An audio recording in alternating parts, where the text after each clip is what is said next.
hope you can hear me. Hold on, I just want to make sure there's no fucking music playing in the background. No. I can't get my camera to work right now. It will work. Oh, there's the lounge music. Yep, I heard you. I figured you were playing Whippersnapper. All right, let me get this all set up because I'm fucking up here.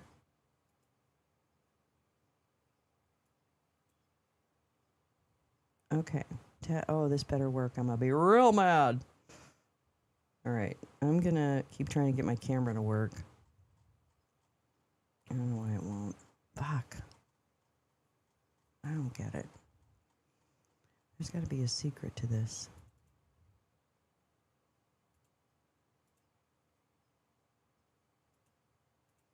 Come on. Can you hear me? Can you give me a thumbs up if you hear me? Oh, boy, this camera's not going to work. Oh, boy, oh, boy, oh, God, oh, boy. Where? Okay, let me do this. Let me... what am I doing? No.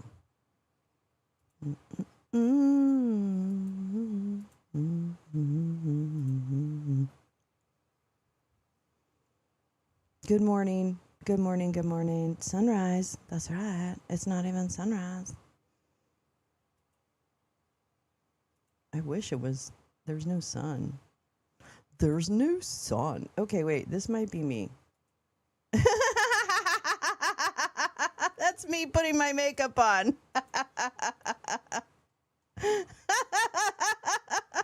Why does it have an old picture of me? Hold on. Hey, that was me like 10 minutes ago. Why won't it? I don't know if it's going to still show me as me. Oh, no, that's me putting my makeup on. I can't take it anymore. Good morning. Here we go. I'm going to shut up.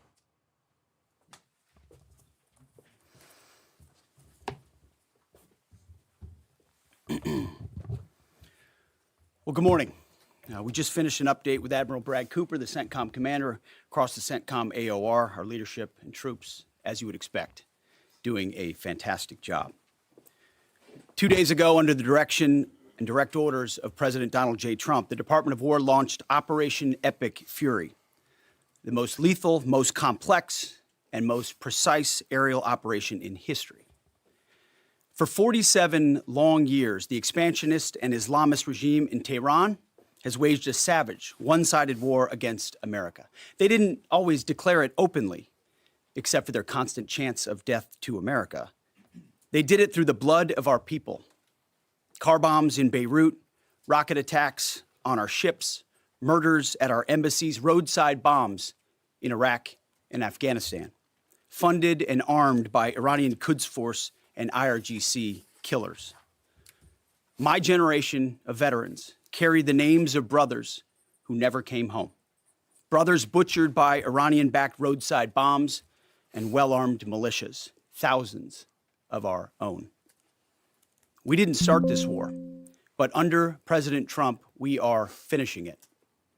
Their war on Americans has become our retribution against their Ayatollah and his death cult. It took the 47th president, a fighter who always puts America first, to finally draw the line after 47 years of Iranian belligerence. He reminded the world, as he has time and time again, being an American means something unbreakable. If you kill Americans, if you threaten Americans anywhere on earth, we will hunt you down without apology and without hesitation, and we will kill you. President Trump has also been very consistent. Crazy regimes like Iran, hell-bent on prophetic Islamist delusions, cannot have nuclear weapons. It's common sense. Many have said it, but it takes guts to actually enforce it, and our president has guts. Iran's stubborn and self-evident nuclear pursuits, their targeting of global shipping lanes, and their swelling arsenal of ballistic missiles and killer drones are no longer tolerable risks. Iran was building powerful missiles and drones to create a conventional shield for their nuclear blackmail ambitions. Let me say that again. a conventional shield for their nuclear blackmail ambitions. Our bases, our people, our allies, all in their crosshairs. Iran had a conventional gun to our head as they tried to lie their way to a nuclear bomb. It almost worked under Obama and his terrible deal, but not under this president. Turns out the regime who chanted death to America and death to Israel was gifted death from America and death from Israel. This is not a so-called regime change war, but the regime sure did change, and the world is better off for it. Oh my God, he's such a Today, dick. in their desperation, believe the enemy nothing this is idiot unmasked. says. As Iranian missiles and drones rain down indiscriminately on the hotels, airports, apartments, and other civilian targets of their neighbors. Cowardly terrorist tactics. Oh, you mean like us for bombing from a a school? regime Like that you for mean like decades us has bombing a trafficked school? in cowardly terrorist tactics, lies, death, and destruction to this day. The Iranian leadership has built nothing except proxies and missiles and drones and deeply buried nuclear factories and facilities. Peaceful nuclear ambitions do not need to be buried underneath mountains. Last June, Operation Midnight Hammer obliterated their nuclear program to rubble. Afterward, we told them apparently plainly, not. that's it, now make a deal. They arrogantly refused. We said, rebuild it, and we'll stop you again, this time far worse. Well, President Trump, Secretary Rubio, Steve Witkoff, Jared Kushner, they bent over backwards for real diplomacy, offering pathway after pathway to peace. I watched it. I was there. They tried over and over and over again earnest attempts at peace. The former regime had every chance to make a peaceful and sensible deal. But Tehran was not negotiating. They were stalling, buying time to reload their missile stockpiles and restart their nuclear ambitions. Their goal, hold us hostage, threatening to strike our forces. Well, President Trump doesn't play those games. And as Secretary Rubio said after the Maduro raid, if you don't know, now you know. President Trump puts America and Americans first. He doesn't hesitate, and neither do our troops. The mission of Operation Epic Fury is laser-focused. Destroy Iranian offensive missiles, destroy Iranian missile production, destroy their navy and other security infrastructure, and they will never have nuclear weapons. We're hitting them surgically, overwhelmingly, and unapologetically. With every passing day, our capabilities get stronger and Iran's get weaker. We set the terms of this war, from start to finish. Our ambitions are not utopian. They are realistic, scoped to our interests and the defense of our people and our allies. Speaking of people, we hope the Iranian people take advantage of this incredible opportunity. President Trump has been clear, now is your time. To Iranian security forces, choose wisely. President Trump has also been clear about your fate in either direction. To the media outlets and political left screaming endless wars, stop. This is not Iraq. This is not endless. I was there for both. Our generation knows better, and so does this girl, president. strap in. He called the last 20 years of nation-building wars dumb, and he's right. This is the opposite. This operation is a clear, devastating, decisive mission. Destroy the missile threat, destroy the Navy, no nukes. Israel has clear missions as well, for which we are grateful. Capable partners, as we've said since the beginning, capable partners are good partners. Unlike so many of our traditional allies who wring their hands and clutch their pearls, hemming and hawing about the use of force. America, regardless of what so-called international institutions say, is unleashing the most lethal and precise air power campaign in history. B-2s, fighters, drones, missiles, and of course, classified effects. all on our terms, with maximum authorities. No stupid rules of engagement, no nation-building quagmire, no democracy-building exercise, no politically correct wars. We fight to win, and we don't waste time or lives. As the president warned, an effort of this that's scope cheeky. will That's fucking include cheeky. casualties. War is hell, and always will be. A grateful nation honors the 4 Americans we have lost thus far and those injured. The absolute best of America. May we prosecute the remainder of this operation in a manner that honors them. No apologies, no hesitation, epic fury for them and the thousands of Americans before them, taken too soon by Iranian radicals.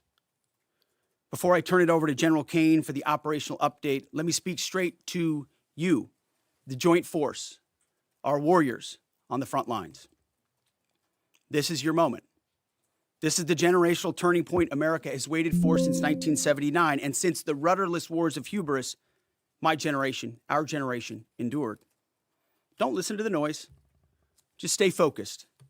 Our commander-in-chief is steady at the wheel. We face a determined enemy, but you are better. But we must prove it every single day. History doesn't care if we're tired, if we're scared, or if the fight feels big. It demands warriors who rise anyway. Peace through strength, the warrior ethos, lethality, unity of purpose, those are not slogans. They're the beating heart of what it means to wear the uniform, that uniform. You think clearly under fire, you act decisively in chaos, you uphold the Constitution, and you uphold our country without hesitation. We are not defenders anymore. We are warriors, trained to kill the enemy and break their will. History is watching. Be the force you swore an oath to be, focused, disciplined, lethal, and unbreakable. We will finish this on America First conditions of President Trump's choosing. Nobody else's, as it should be. And know this above all, President Trump and I have your back, always. Through fire, through criticism, through fake news, through everything. We unleash you because you are the best, most powerful, most lethal fighting force the world has ever seen. May Almighty God watch over you and his providential arms of protection. Black Bear, this regime are terrorists. So that's a perfectly appropriate view from your... Thank you, Mr. Secretary, and good morning, everyone. The purpose of my portion of the briefing today is to update you and the American people on the actions taken thus far. The briefing will discuss the preparation, the planning, setting the force, the early operations, and how we're assessing the progress thus far. So let's get started. On Saturday, 28 February, at 01:15 Eastern Standard Time, 9:45 a.m. local Tehran time, on the orders of the President of the United States, U.S. Central Command, under the command of United States Navy Admiral Brad Cooper, commenced Operation Epic Fury. As I said, I'm going to walk you through the initial phases of the operation, but first, I want to express my deep condolences and the condolences of the Joint Force to the Department of War personnel killed and wounded in actions thus far. As the Secretary said, they're heroes and represent the best of our nation has to offer. They're true examples of what selfless service means. Our deepest and heartfelt condolences are with their families, their friends, and their units. We grieve with you and we will never forget you. Additionally, I stand here before you today grateful for each service member, planner, logistician, operator across our Joint Force, for our Department of War civilians, our intelligence community teammates, our interagency teammates who continue to stand in harm's way alongside us. I am proud of all of you as you take the fight to the enemy, and we are the best in the world at integrating, period. I want to extend my personal gratitude to the dedicated commanders and senior enlisted leaders and the enlisted members of the Joint Force who are fighting this fight across the CENTCOM AOR. In addition to Admiral Cooper and Fleet Master Chief Compton, I want to highlight a few today. U.S. Army Central Command Commander Lieutenant General Pat Frank, who, along with his sorry, I was trying team, to fix my are camera. fighting the counter-missile and counter-drone fight. United States Navy Central Command Commander Vice Admiral Kurt Renshaw and his team, who are engaged with the Iranian Navy and projecting American naval combat power from the seas. And United States Air Force Central Command Commander Lieutenant General Derek France and his leadership team, who are crushing Iranian targets from the air.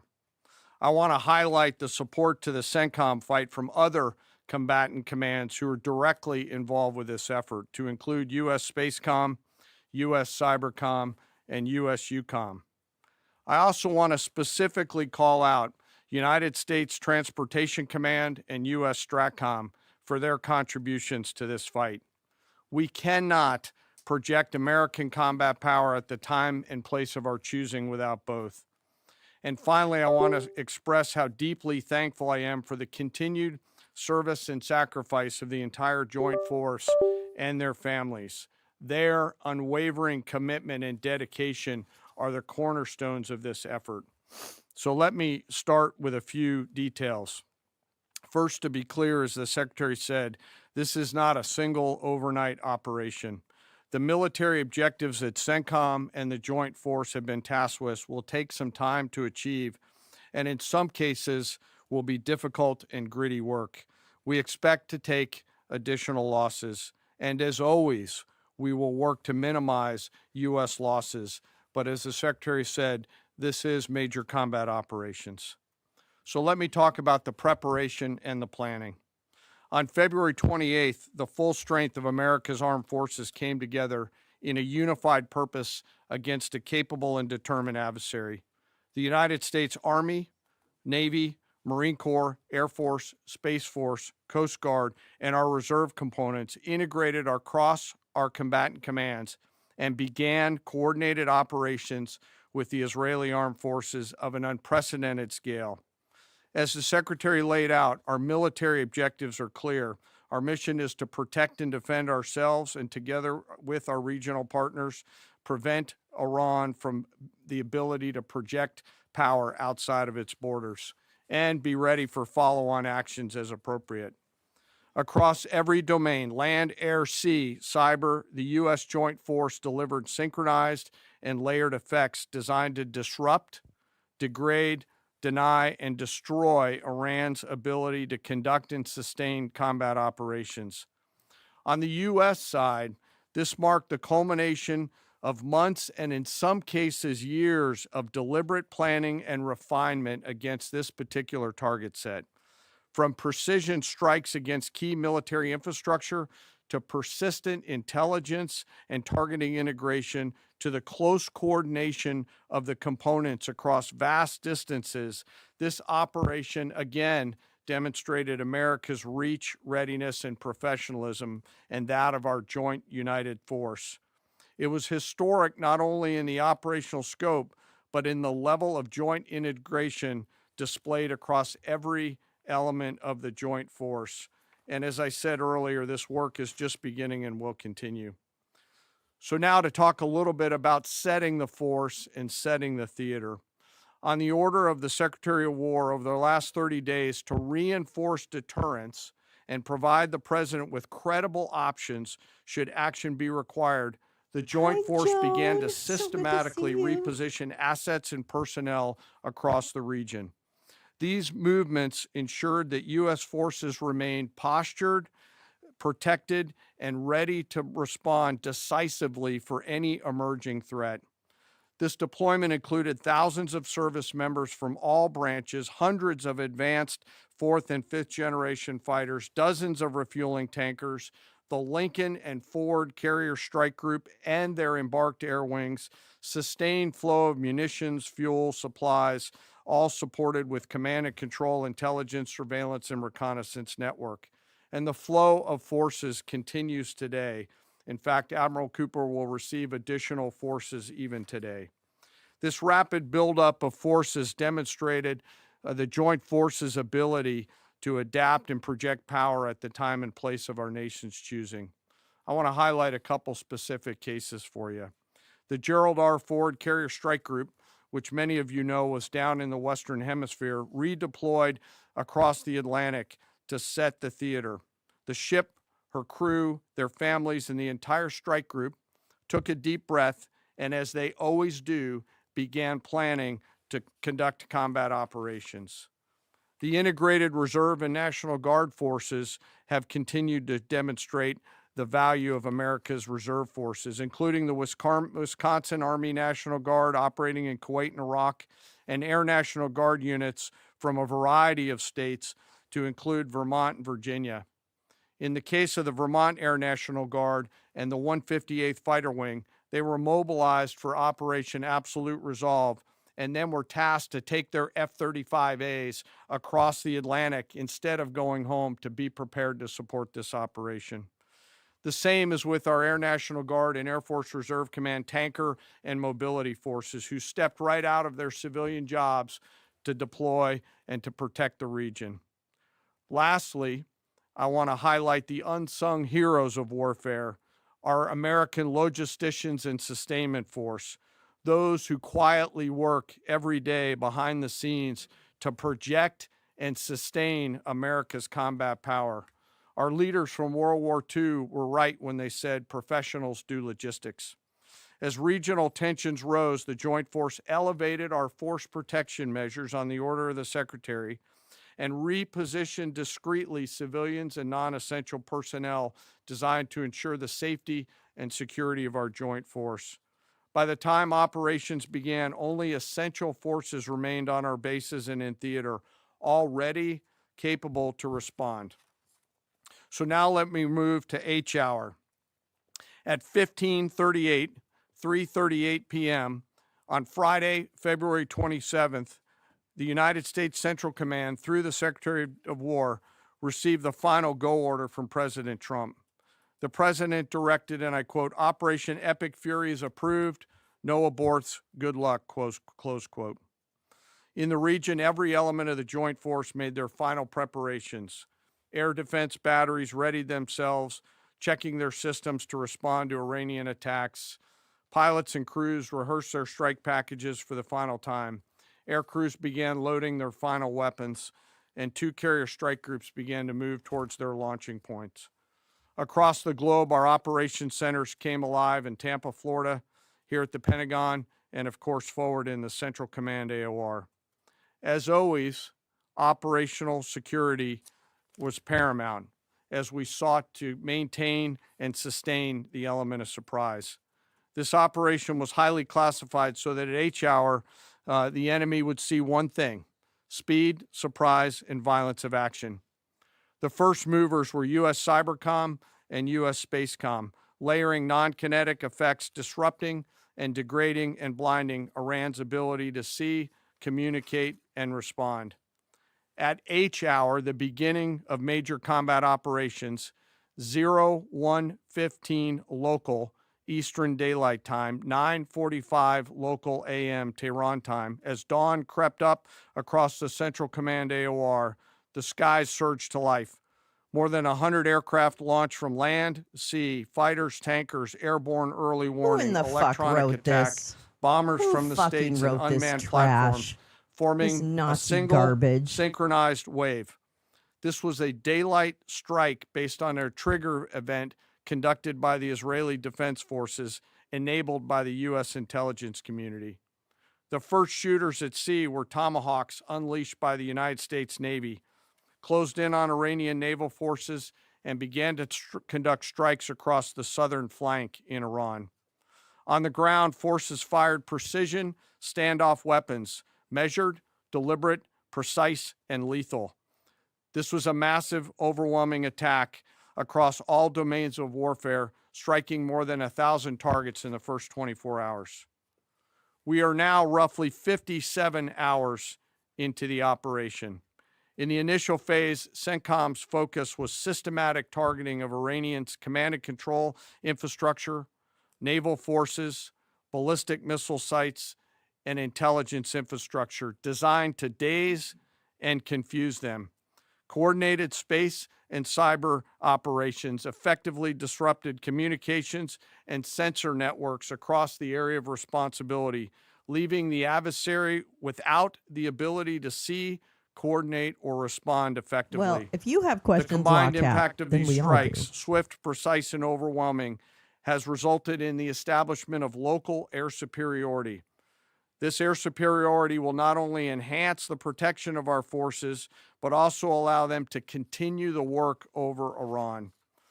Over the course of the last 2 days, the Joint Force has launched hundreds of missions from land and sea and delivered tens of thousands of pieces of ordnance. The effort continues to scale.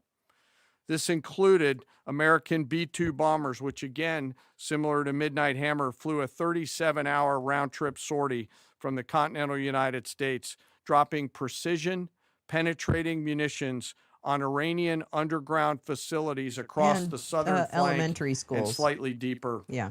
Additionally, Israel has separately executed hundreds of sorties against hundreds of targets. Beyond Air Force and Navy aircraft strike packages, coordinated salvos of precision standoff weapons from across the region have neutralized hundreds of pre-planned targets. As I mentioned earlier, in support of these kinetic operations, U.S. Cybercom and Spacecom have continuously layered effects to disrupt, disorient, and confuse the enemy. I will note that this operation had several combat firsts, which I'll allow at some point in the future Admiral Cooper to talk about since he owns the AOR. While we've prosecuted a relentless offensive campaign, our defense has been equally important. Across the theater, operations have remained steady and disciplined. Once again, our integrated air and missile defense network is performing exactly as it's intended. U.S. Patriot and THAAD batteries, along with ballistic missile defense-capable Navy destroyers, continue to coordinate and execute intercepts with precision and consistency. I wish that every American could he's hear just doing the his voice job. communications Val, like good I morning, love. have, as these joint operations centers remain calm, focused, and cool while executing under fire over and over again. Collectively, these systems have intercepted hundreds of ballistic missiles targeting Are we going to U.S. do this forces, to North Korea now? partners, Are we? And and when's the regional bombing stability. campaign? What are we going to call that The one? threat from What are we one-way gonna attack call the UAVs North Korean has bombing remained campaign? persistent. Our systems have proven effective in Oh, is it countering not these about platforms, nukes? engaging targets rapidly. Okay. Each intercept represents hundreds of hours of training, readiness, and technology all coming together to work as designed. We will remain vigilant in the General, counter-UAV how do you feel fight. covering up for And a the pedophile? defense of the region is not ours alone. As the threat grew, our partners surged in beside us. Air defense batteries in Qatar, Do you normally the take UAE, orders from a Kuwait, Jordan, pedophile? and Saudi Arabia joined the fight. Proof positive that years of training, trust, and hard-earned integration pay off. I am aware of the loss of 3 U.S. Air Force F-15Es overnight in the region. I am grateful for the safety of the crews, and we know that this was not from hostile enemy fire. As this matter's under investigation, I'll not comment further on this. Let me close. Operations will remain active across the theater and across the globe. The U.S. forces are postured not only to maintain pressure, but to respond and adapt as required. Operation Epic Fury stands as a reminder of what the United States military uniquely delivers: the ability to project power on a Did he say global we scale with we speed, lost 3 surprise, F-15s, precision, but not and by enemy overwhelming fire? force What happened? when and where our nation requires it. What we've demonstrated over the past several days reflects years of investment in readiness, joint integration, and professionalism of the Joint Force. As major And now it's combat all down the operations toilet. continue across CENTCOM, we And now remain it's engaged just down the globally. toilet. America's Joint Force retains the credibility, capacity, and flexibility to respond to any contingency anywhere in the world at any time.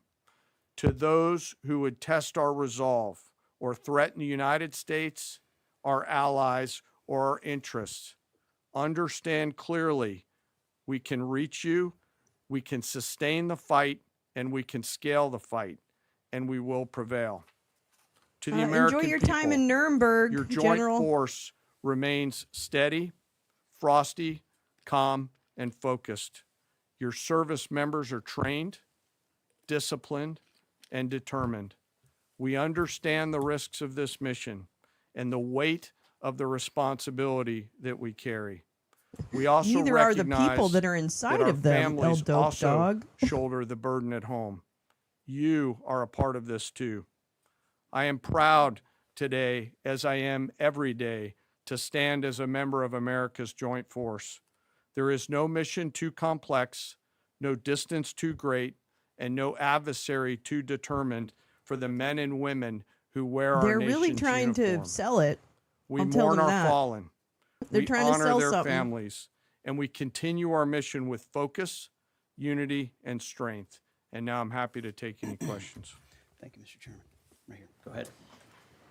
Thank you for your Bin time. bitches. What percentage of Iranian long strike capabilities are still in the fight? And what is our exit strategy here, and when will it be deployed?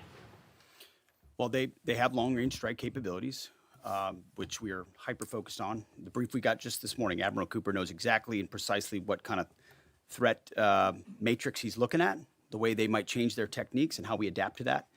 So we're making sure the theater commander has absolutely everything he needs. I mean, one of the things the chairman mentioned is for months and months, even before we built up, we ensured that we had maximum defensive capabilities in theater to allow the president the decision space in the future. So even before this build up in the last 30 days, we discreetly brought defensive assets in to make sure, understanding that there are Discreetly, Iranian when capabilities. you As far as put time all frame, I would those never hang a time cutters frame in from the- our or perspective. The whatever's commander-in-chief in the sets the water- op-tempo what? and terms of this fight. As I said, it's on his terms.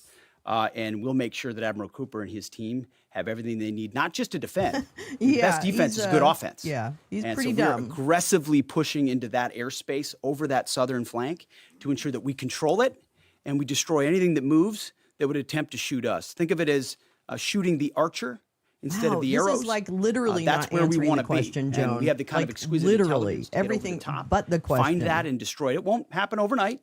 This is a big battle space with a lot of capabilities. That's part of the reason why it's such a threat to us. That's why I talk about conventional umbrella to blackmail nuclear ambitions. They were building up this conventional arsenal in order to ensure that no one would ever block them from their ability to get nuclear weapons. So we're very clear-eyed about the nature of this Iranian threat, and we're going to get Because after that's it. the I don't know if first you have I've anything to heard add to that, of Mr. Chairman. traditional Thank you for build. the question. The only thing I'll add is that unlike an operation, a single operation like Midnight Hammer or Absolute Resolve, it'll take some time for us to conduct battle damage assessment, and the targeting cycle that CENTCOM will run will take those things into effect. Admiral Cooper will adjust his plan and fires accordingly to ensure that we're attriting that. He's focused on long-range strike capability coming out of the enemy, and that's a key and essential part of it. Of the capabilities that still exist from the enemy front? Yeah, that's what I mean when I say we're still doing BDA. Normally we'd be able to see a singular thing and we'd assess pretty quickly. He's doing They lost offense and assessment one or three? simultaneously, I so it'll can't- take now I don't know. longer for us to assess than it would in a And single Kuwait operation. shot it down? Secretary Hegseth, thank you. Reagan Reese with the Daily Caller. Two questions for you. The president said yesterday in his video message that we will leave Iran when we complete all of our objectives. What are our objectives? And can you share more information on how the soldiers who How were long killed will were the killed? Epstein war last, Well, I laid General? out the objectives, as did the chairman. They're completely nested. I mean, Iran has an ability to project power against us and our allies in ways that we can't tolerate. So whether that's ballistic missiles and drones, so offensive capabilities, effectively their navy, which would attempt to set other terms and impose different costs, drone capabilities, which we laid out there, and ultimately, though, this tying it back to Midnight Hammer, the president has been willing to make a deal. You can't have a nuclear bomb. Radical Islamists I'm can't sorry, have a but nuclear somebody bomb that said they the other wield, day that they've been planning against the this for world. months. He gave them every single opportunity. Then we precisely took it away. And even then, after that, they didn't have that. they didn't come to the table with a willingness to give it away. So ultimately, those nuclear ambitions, which never ceased, are something that had to be addressed as well. So that's a discrete sense of what's being addressed here to ensure that they can't use that conventional umbrella to continue a pursuit of nuclear ambitions. And then as it pertains to the U.S. casualties, that particular incident was, you have air defenses and the lot's coming in and you hit most of it. And we absolutely do. We have incredible air defenders. Every once in a while, you might have one, unfortunately, we call it a squirter that makes its way through. And in that particular case, it happened to hit a tactical operations center that was fortified, but these are powerful weapons. So we certainly will do, as I said, moments like that as we remember them and we take care of them and take care of their families, only stiffen our resolve to ensure that we do this properly. Thank you. Yep. Right here. Thank you, Secretary Hegseth. I had two questions for you. First, are there currently any American boots on the ground in Iran? No, but we're not going to go into the exercise of what we will or will not do. Boy, I no, think Bob Swagger. it's one of those Nope, we fallacies didn't for a long obliterate time it. that Steve this Witkoff department said or that presidents last or week. others should tell the American people this and our enemies, by the way. Here's exactly what we'll do. Here's exactly how long we'll go. Here's exactly how far we'll go. Here's what we're willing to do and not do. It's foolishness. And so President Trump ensures that our acting, enemies Mike. understand Stop we'll go acting. as far as we need to go to advance American interests. But we're not dumb about it. You don't have to roll 200,000 people in there and stay for 20 years. We've proven that you can achieve objectives that advance American interests without being foolish about it. Now, will we be bold about it? Are we willing to be decisive about it? Do we put months and months No, I of wake planning up into with what kind your of effects rights, we want to Adam, achieve? on my Absolutely. mind. I wake up with your rights. But going forward, Yeah. why in the So world I'm here would for we tell them. you, the enemy, anybody, Okay, what Nazi we will or will Adam, not do bye-bye. in pursuit of an objective? We fight to win. We fight to achieve the objectives the President of the United States has laid out, and we will do so unapologetically. Thank Is there you. any significance to Israel carrying out this strike to kill the Ayatollah? And I wanted to know, what was your immediate reaction to finding out about his killing? I think Israel did a great job in the conduct of that operation. President Trump put a 4-week you go, timeline right on here, it. Are you please. saying that's wrong? Yeah, thank you. You mentioned during the briefing, General Kane, that there would be additional troops sent to the region. Could you say how many troops currently are involved in this operation and how many additional troops are planned to go in this next phase? I don't want to talk I know, you specifics tell because that me. would tip the You tell enemy me, off. Adam. We I have have no more idea. tactical aviation flowing into I didn't know theater that mattered, just based on but the time okay. it took to get it out there. I think Yes, we're you are just very about where ignorant. we want to be in terms of total combat capacity and total combat power for Admiral Cooper. One of the things, though, that a commander, he'll consistently assess the trajectory of the campaign. Is he on or off trajectory? And then make an ask of the joint force, which will then develop options for consideration by the Secretary and the President to either increase or in some cases decrease the amount of combat capability that we have. I'm sorry, Adam. If you can't be The nice, question then about, you have to leave the about 4 room. weeks is Okay, the if you can't typical behave yourself and NBC be an sort of adult, gotcha type you question. got to go. Bye-bye. President Trump has all the latitude in the world to talk about how long it may or may not take. 4 weeks, 2 weeks, 6 weeks. It could move up. It could move back. We're going to execute at his command the objectives we've set out to achieve. And what he has shown an ability to do that other presidents can't quite seem to have the aperture to do, well, I mean, Joe Biden didn't even know what he was doing, is to look for opportunities and off-ramps and escalations for the United States that creates new opportunities to execute what we need on our own timeline. So you can play games about 4 weeks, 5 weeks. He has all the latitude, and I'm glad he does, because there's no better communicator than our president expressing those Yeah, then things. you should go find like. I've been in a meetings TV with the president for the broadcast or last something. 2.5 days. We know exactly where his headspace is, and he will communicate as he should exactly what he would like, and we will follow those orders. And I think everything he said on that is right down the middle. Chairman, did you have Absolutely. evidence Yes, right of there. Yes, sir. strike first? Thank you very much, Secretary. I left my hometown of Sakis in Iranian Kurdistan in 1996. Can you promise that I will be able to return home safely this year? And I have a following question too, please. I appreciate the question. I'm not here to place guarantees on that, but I think the message the president has given has been clear to the people of Iran. This is your moment. There were The world was seized by these crowds, and then seized by the reality of this regime killing tens of thousands of innocent protesters.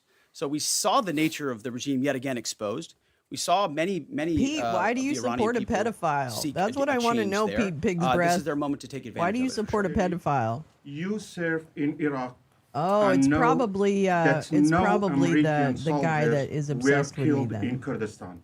he keeps The making Kurdish videos people and are putting them very on like Rumble or pro-American. something, Kick or Will something. you continue protect Kurdistan Everybody and loves Lolo. Peshmerga as loyal ally of the United States? Why I'm asking this question? Because now Kurdistan is under attack by Iranian drones and by proxies in Iraq and on the region. I think I can speak to allies generally in the region who we've been in constant communication with. We have been standing shoulder to shoulder with them, and we appreciate their capabilities. Absolutely. Teresa, Yes, that's right a here. good one. Good morning, Thank you. love. Cameron Arkin with the Daily Wire. My question is about some of the domestic threats, if any, regarding this right now. Have there been any concerns about Iranian sleeper cells, and kind of what has the Trump administration been doing to kind of monitor these Well, threats? across the interagency, in full coordination. Of course, we're paying attention to any potentialities there. This is a former regime, that seeks to export that ideology and try to sow terror. We're ready for that. We've seen these types of folks before, and the American people can rest assured that we're vigilant on that. Right here. Secretary, thank you. Kind of a follow-up on that last question. There was just this, what appears to be a terrorist attack in Austin yesterday. How does that change the operation at all? What effect does that have? And It doesn't change the operation at all, and I know the authorities are executing exactly the way they should. Secretary Higseth, and one for Chairman Kane as well. I understand, to your point here, that you don't want to broadcast everything for our adversaries to hear, but the American people also want to know what they're sending their men and women to war for. Is there a concern of this spiraling into a longer war? And then one for the chairman when you're done. Did you not hear my remarks? I mean, we're ensuring the Sharon. mission gets accomplished, but we are very clear-eyed, as the president has been, unlike other presidents, about the You're foolish missing, policies the of the past petulant toddler that recklessly at pulled the us in podium. to things that were not tethered to actual clear objectives. So we know. We have plans, we have generals, we have chairmen, we have commanders, CENTCOM commanders, Admiral Cooper, who's executing very deliberately to ensure outcomes that I laid out are accomplished. But we would never, in front of a press pool, lay out how long that may take. The mission for our warfighters, which is what matters to us, is very, very clear. And they're executing it right now violently. And just for the chairman quickly, I have one for the chairman. You said this is not a one-night operation. It will take time to achieve the goals. What would be the goal line here for you? I think the secretary laid out the military objectives, and that's what we execute against is the military objectives. Last one right here. Thank you, sir. As you've said, there are a large amount of Yep, U.S. wordsmither. service members that are in harm's way right now. What is your prayer for them? First of all, my prayer for them is that I do pray for them. My wife prays for them. Our family prays for them. Our cabinet prays for them. None of this is done on a whim.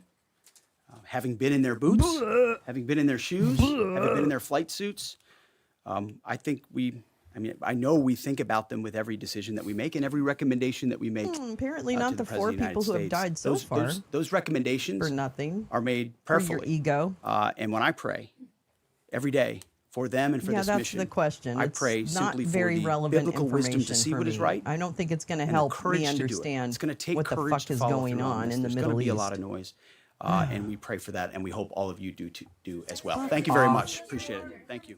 What? That's it? Going to strike first. That's it?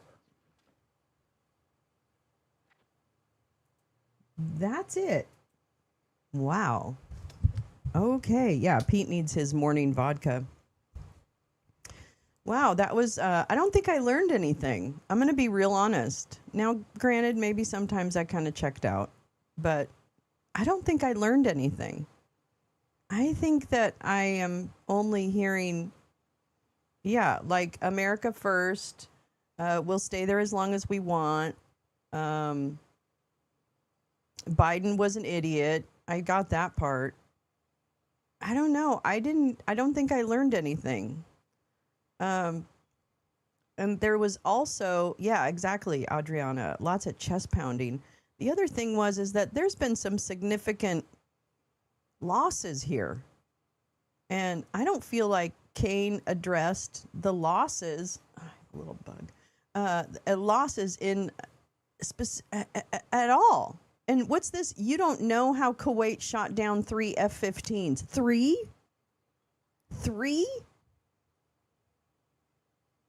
What about the school? Nobody asked about the school. I don't understand this. And you know what I like? I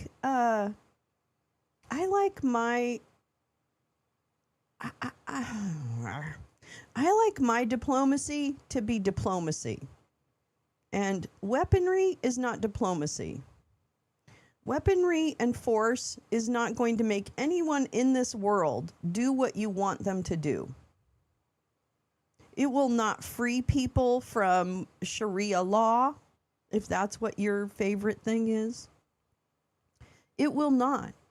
Because time and time again, especially when a power vacuum has been created, which is what is actively happening now in Iran, when you create a power vacuum by taking out all the leadership and then, I don't know, not having any, I don't know what the plan is. It's not our role to put the leader in, okay? It is embarrassing, wordsmith there. Believe me, there's more Americans that are embarrassed by this and shocked than there are who support it.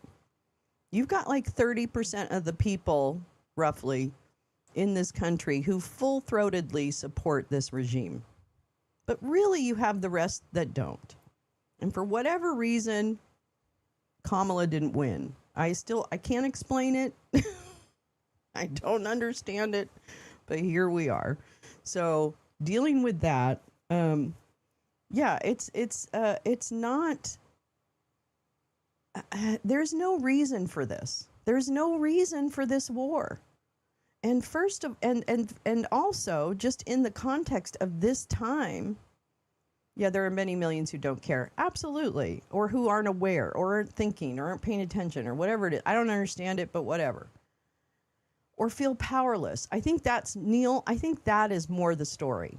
Okay? I think the story for Americans right now is that we feel very powerless to change what is happening, because that's the conversation. The conversation always in America is, how do we change it? What do we do? How do we get out of it? And so I think it's not people don't care, it's that they feel powerless. You know?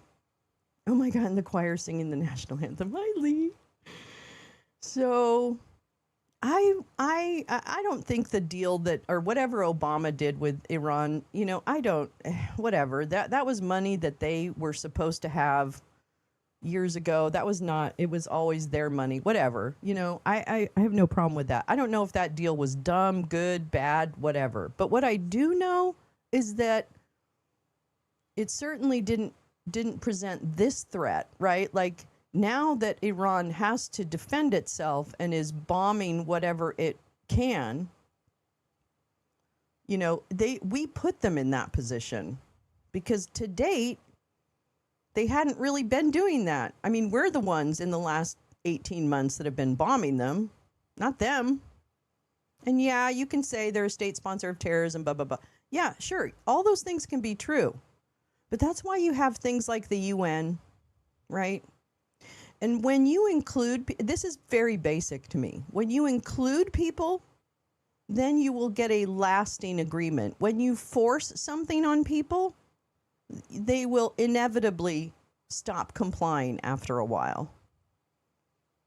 And I think that this regime, well, first of all, this is just a huge distraction from the fact that members of this regime are really in trouble when it comes to sexual abuse of children.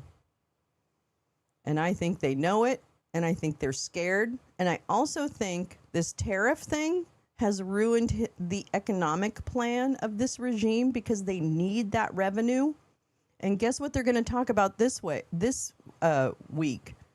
basically a VAT. They are moving in the direction of shifting the income burden on this from this country, the revenue burden, to us, the people, through use taxes and other things, tariffs, raised prices, blah, blah, blah, blah. If he loses that, he loses a key part of the economic scheme that he and his little friends hatched to give corporate donors absolute, I don't know, like a run through the treasury, basically. So all of those things and this need to just bomb something, all of that is wrapped up. And this is just like kayfabe. Like, Pete Hegseth doesn't believe in anything he's saying. He doesn't give a shit about the country. He doesn't give a shit about anything except for being able to say, I'm the Secretary of War. That's what he cares about. That's what he cares about.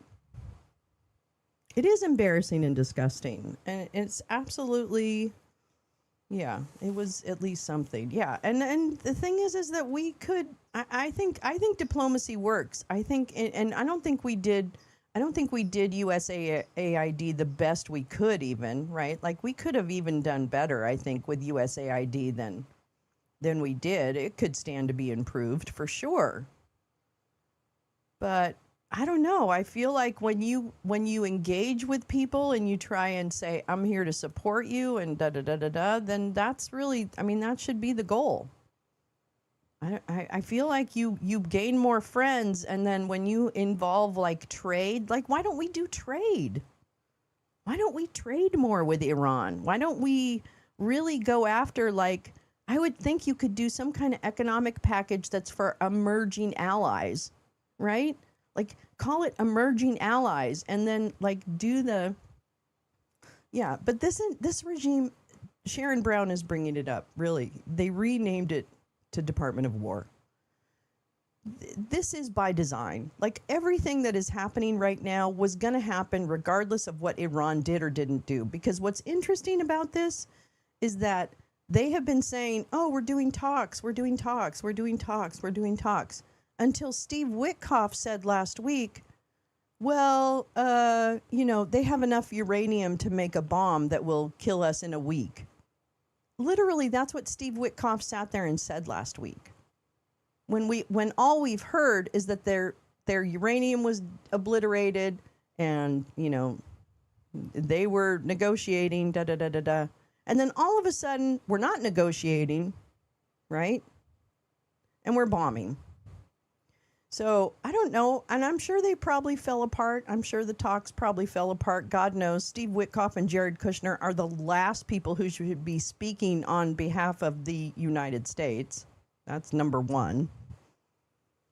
You don't put the foxes in charge of the hen house. Oh boy, that's where we were headed with Iran years ago. Yeah, and you know what? I am not a fan of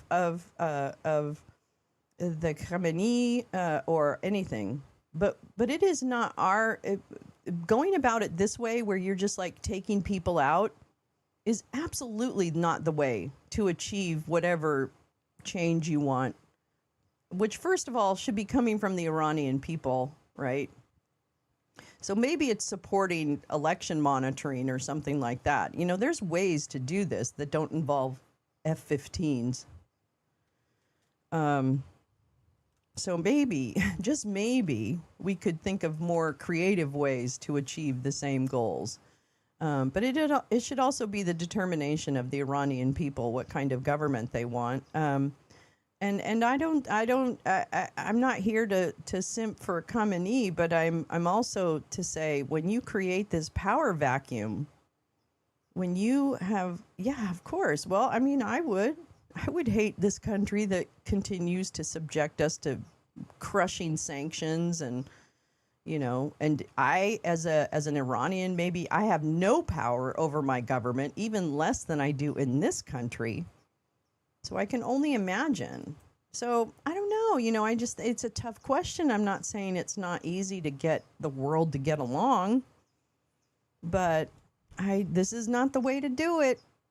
And guess what, kids?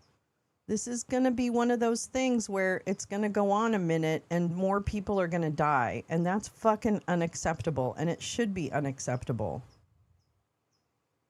Because it's not the way. It's not the way.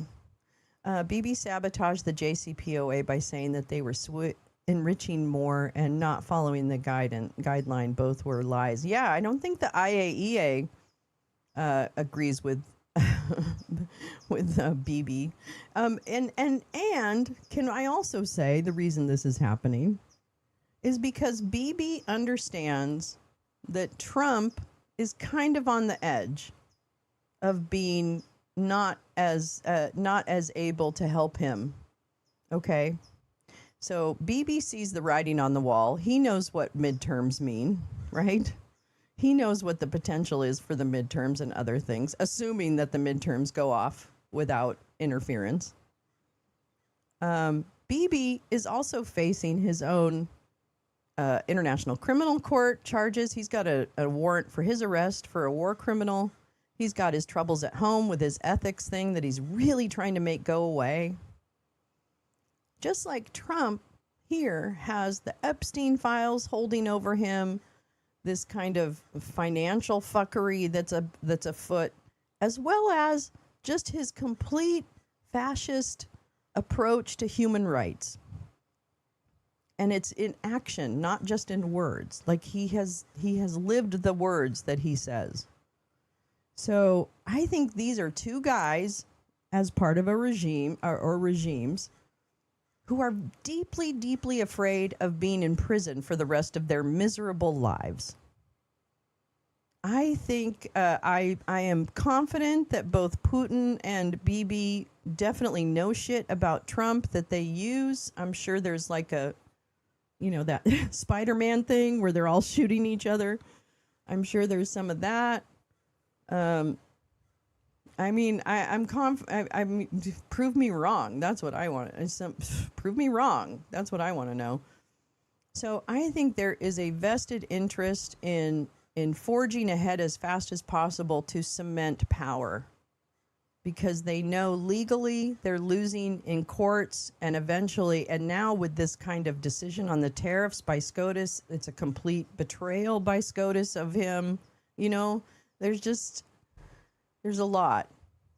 Not that John Roberts will necessarily do the right thing going forward, because he hasn't so far, except for the tariffs. But even the tariffs, it was kind of milquetoast. You can do them, you just can't do them like this. You have to get Congress to approve them. Well, that's the other thing. If he needs Congress to approve him, he's got to do it before, whenever. I don't know. What do they seat them? Do they seat them in January or do they seat them in November? I don't even know. So, there you go. There you go. Before the new Congress starts, basically, he's got to get them done. So,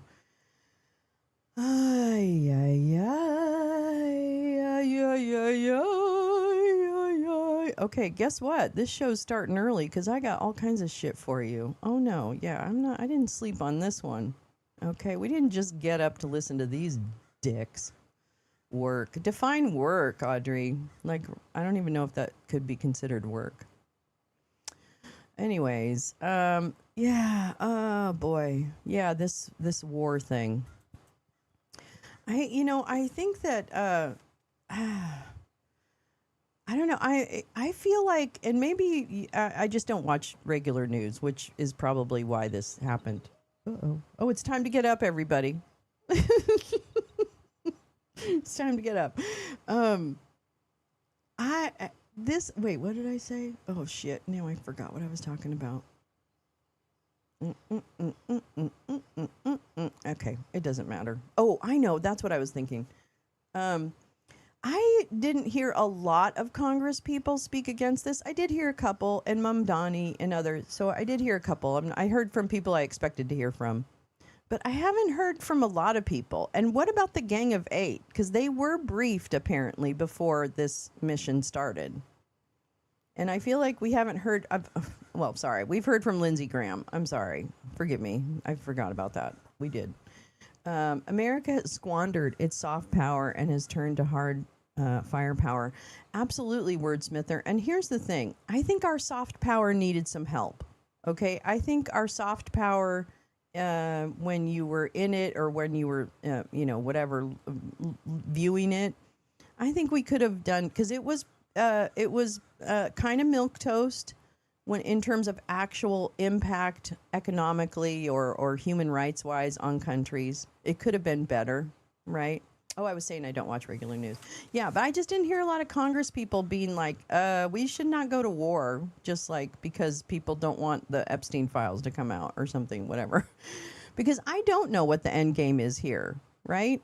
Iran provides about 11 to 12%, somewhere around there, of the world's oil, and about a quarter of the oil in the Middle East, for lack of a better term, right? So I don't know what our end game is here. Are we taking the oil? I know regime change. I get that. And just like being an asshole. I get that. Those two things, totally understand. But I don't really understand economically what it is, unless it's just the Strait of Hormuz, which it could be. Okay, the Strait of Hormuz is basically closed right now. If you look at I had it up. Hold on. Let me see if I can find it. Let me find it. Sorry, everybody. Sorry, everybody.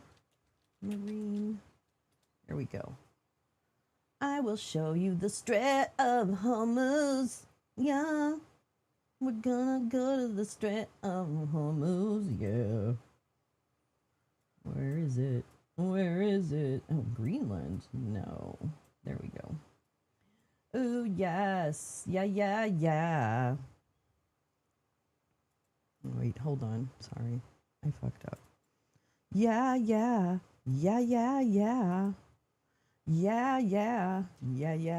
This is marinetraffic.com. Very cool website. I learned about it in What's Going On in Shipping.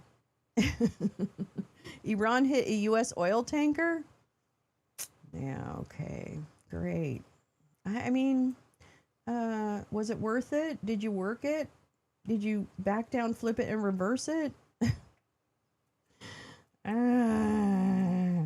All right, let me find the Strait of Hormuz. Hold on, let me find the Strait of Hormuz.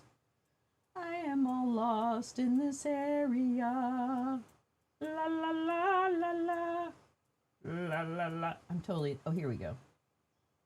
There's the Strait of Hormuz. Let me go in some more. There it is. Yeah.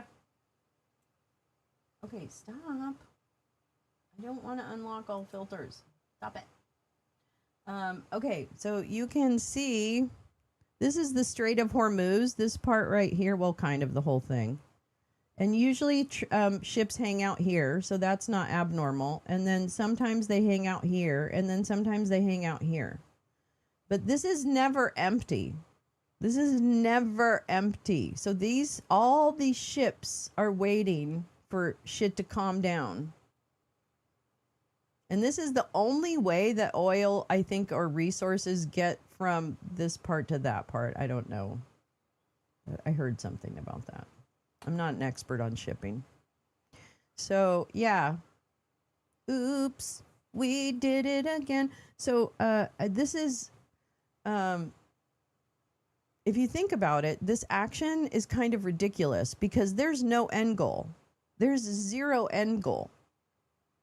And it's only going to cause immense problems for shipping and, I think I pulled up a story, which I know is kind of ridiculous. Oh, wait, here, I did this. Hold on. Let me see. Oh, yeah, I know. This seems kind of whatever, but hold on. This was one of the things I pulled for this morning. Where are you? From the radical leftists at Bloomberg. The radical leftist scum at Bloomberg. There's a little piece here, and this is not what I think about, but it did come up on my list.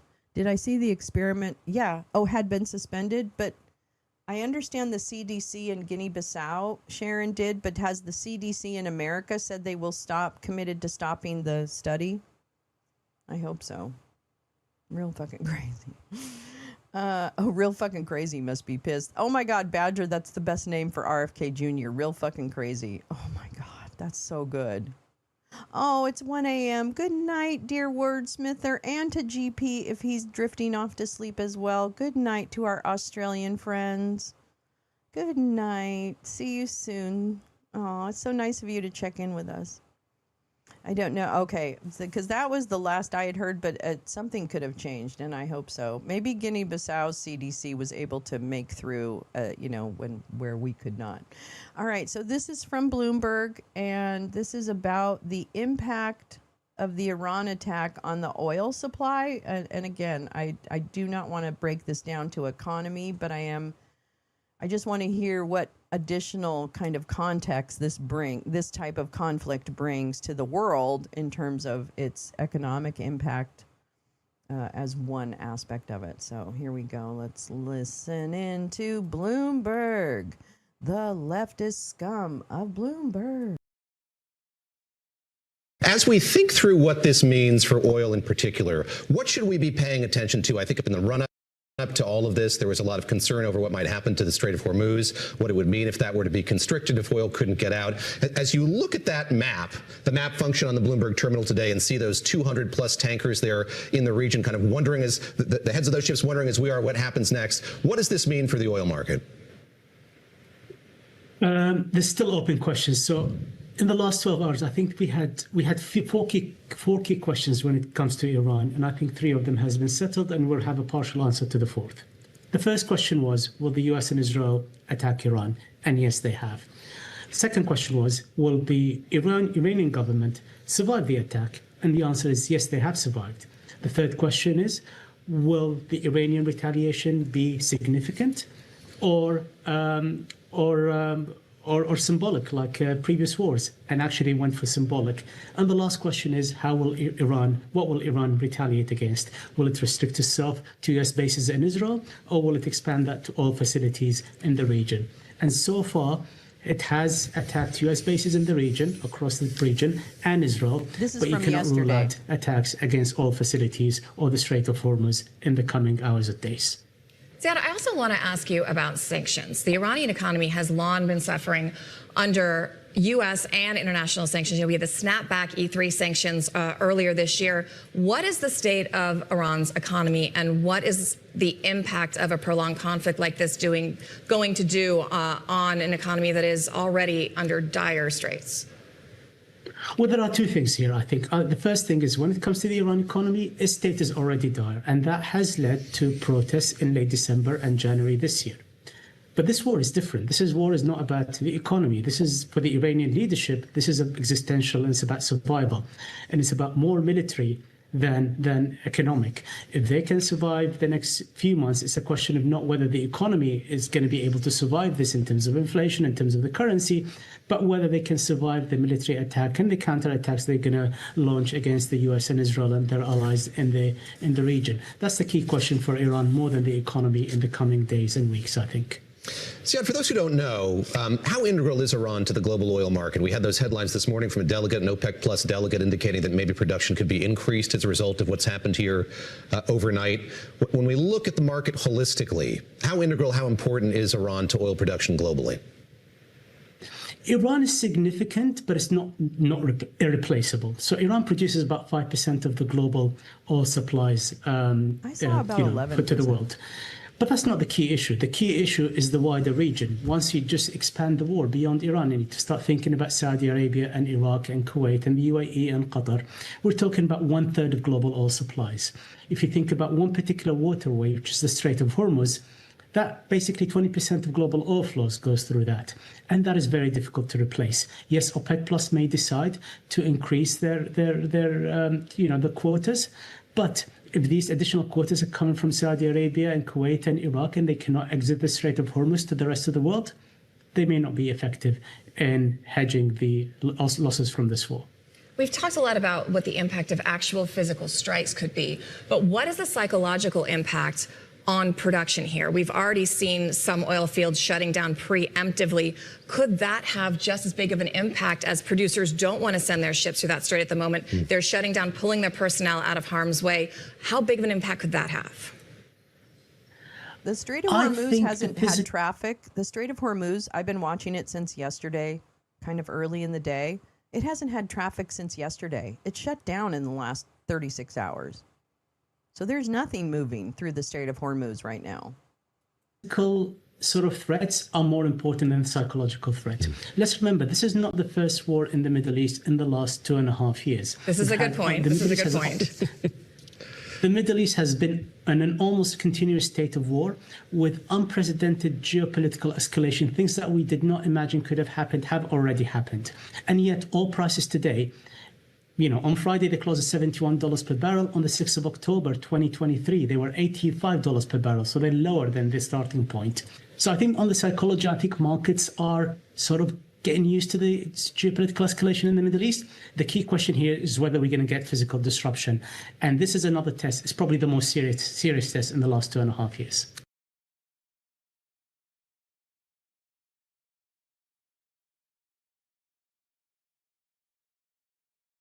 Sorry about that. Speaking of which, yeah, we were young. What you guys said. I picked this up from Euronews, euronews.com. And now we dance. Another oil tanker hit by drone boat as Strait of Hormuz tensions rise. This is from a few hours ago. Yeah, actually not that long ago. Okay, an oil tanker has been struck near the Strait of Hormuz, marking another attack in the area that triggered an explosion and left one crew member dead. An oil tanker flying the flag of the Republic of Marshall Islands was attacked by a drone boat 52 nautical miles off the coast of Muscat, according to Oman's Maritime Security Center. The vessel, what is that? Motor? I don't know what that is. MKD Viam was carrying approximately 59,463 metric tons of cargo, and the attack triggered an explosion in the main engine room, resulting in a fire. One Indian crew member was killed. There were 21 people of multiple nationalities on board, including 16 Indian, 4 Bangladeshi, and 1 Ukrainian national. Oman's MSC evacuated the crew using the commercial vessel MV Sand, which flies the flag of the Republic of Panama. It has not been specified who attacked the vessel. This is the Maritime Security Center. Oman authorities stated they are monitoring the condition of the damaged tanker and issuing the necessary warnings to ships passing through the same maritime area in the Gulf of Oman near the Strait of Hormuz.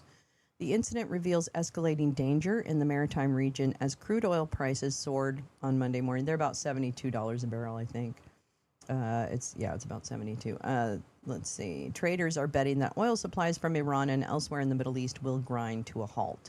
The price of a barrel of U.S. benchmark crude is up 7%, trading at $72, while Brent crude also climbed 7% to $78 a barrel at the time of the writing. On Sunday, Oman's MSC had already reported a first attack against a Palau-flagged oil tanker off the coast of Musandam. The statement on the incident did not specify who or what attacked the ship that was reportedly under U.S. sanctions. Oh, maybe we did that. I don't know. Over the weekend, U.S. and Israeli strikes on Iran prompted Iranian naval warnings prohibiting commercial passage through the Strait of Hormuz. Although no formal international closure has been issued by recognized maritime authorities, the threats and direct attacks on vessels skyrocketed war risk insurance, and extreme security risks have caused a near-total halt in shipping operations. Major containing shipping lines have moved swiftly to protect crews and assets.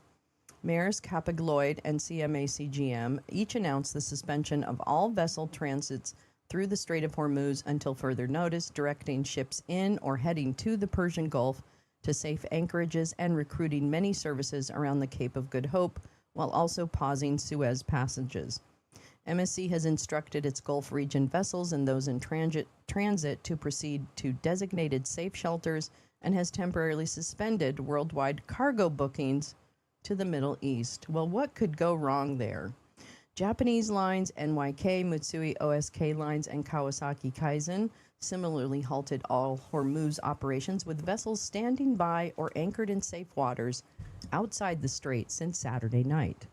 On the oil and gas side, several unnamed oil majors, tanker owners, and trading houses have suspended crude, fuel, and LNG shipments via the strait. Independent ship tracking data from several sources, including Reuters, confirm a roughly 70% drop in overall vessel traffic through the waterway as of late Saturday, with activity in the main shipping lanes down 40 to 50% by Sunday. At least 150 crude and LNG tankers have dropped anchor in open Gulf waters beyond the strait, clustered off the UAE, Saudi Arabia, Qatar, and other regional ports. The strait itself is not under a permanent or universally recognized blockade, but commercial operations have effectively paused for the time being due to the combination of risks and insurer pullbacks. This has interrupted roughly 20 to 30% of global seaborne oil trade and a substantial share of LNG flows, with the situation remaining fluid and expected to persist until regional security stabilizes. You mean until the Americans stop their bullshit? Yikes. Oh my lordy, look who's 40. Here we go. And just one more on part of this. This is from The Guardian. Middle East crisis pushes up oil prices and could drive inflation rises too. Effects of extended conflict between U.S. and Iran could also lead to higher interest rates and hit economic growth.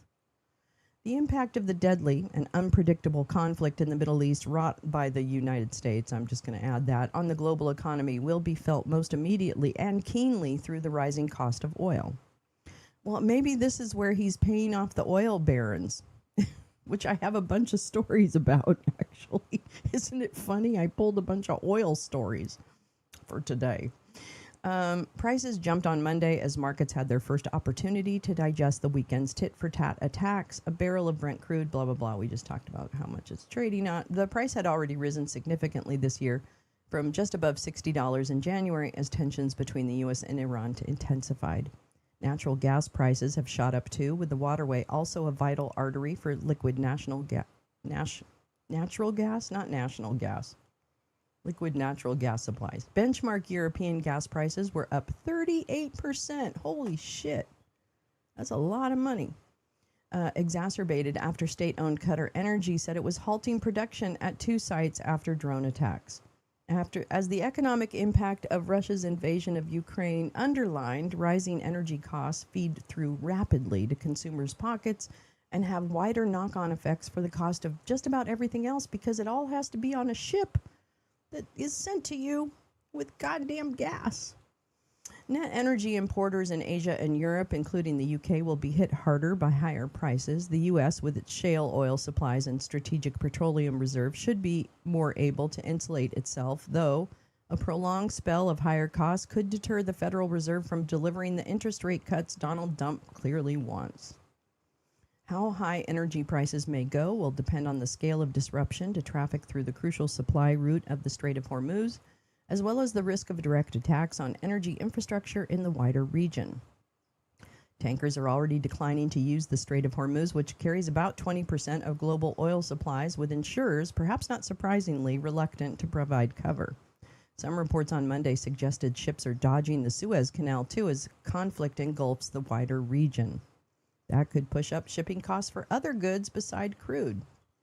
Economists at Goldman Sachs, those radical leftists, suggest that in a worst-case scenario in which the Strait of Hormuz was completely blocked for a month, oil prices would jump by as much as $15 a barrel, though that could be partly mitigated by ramping up supplies via other routes.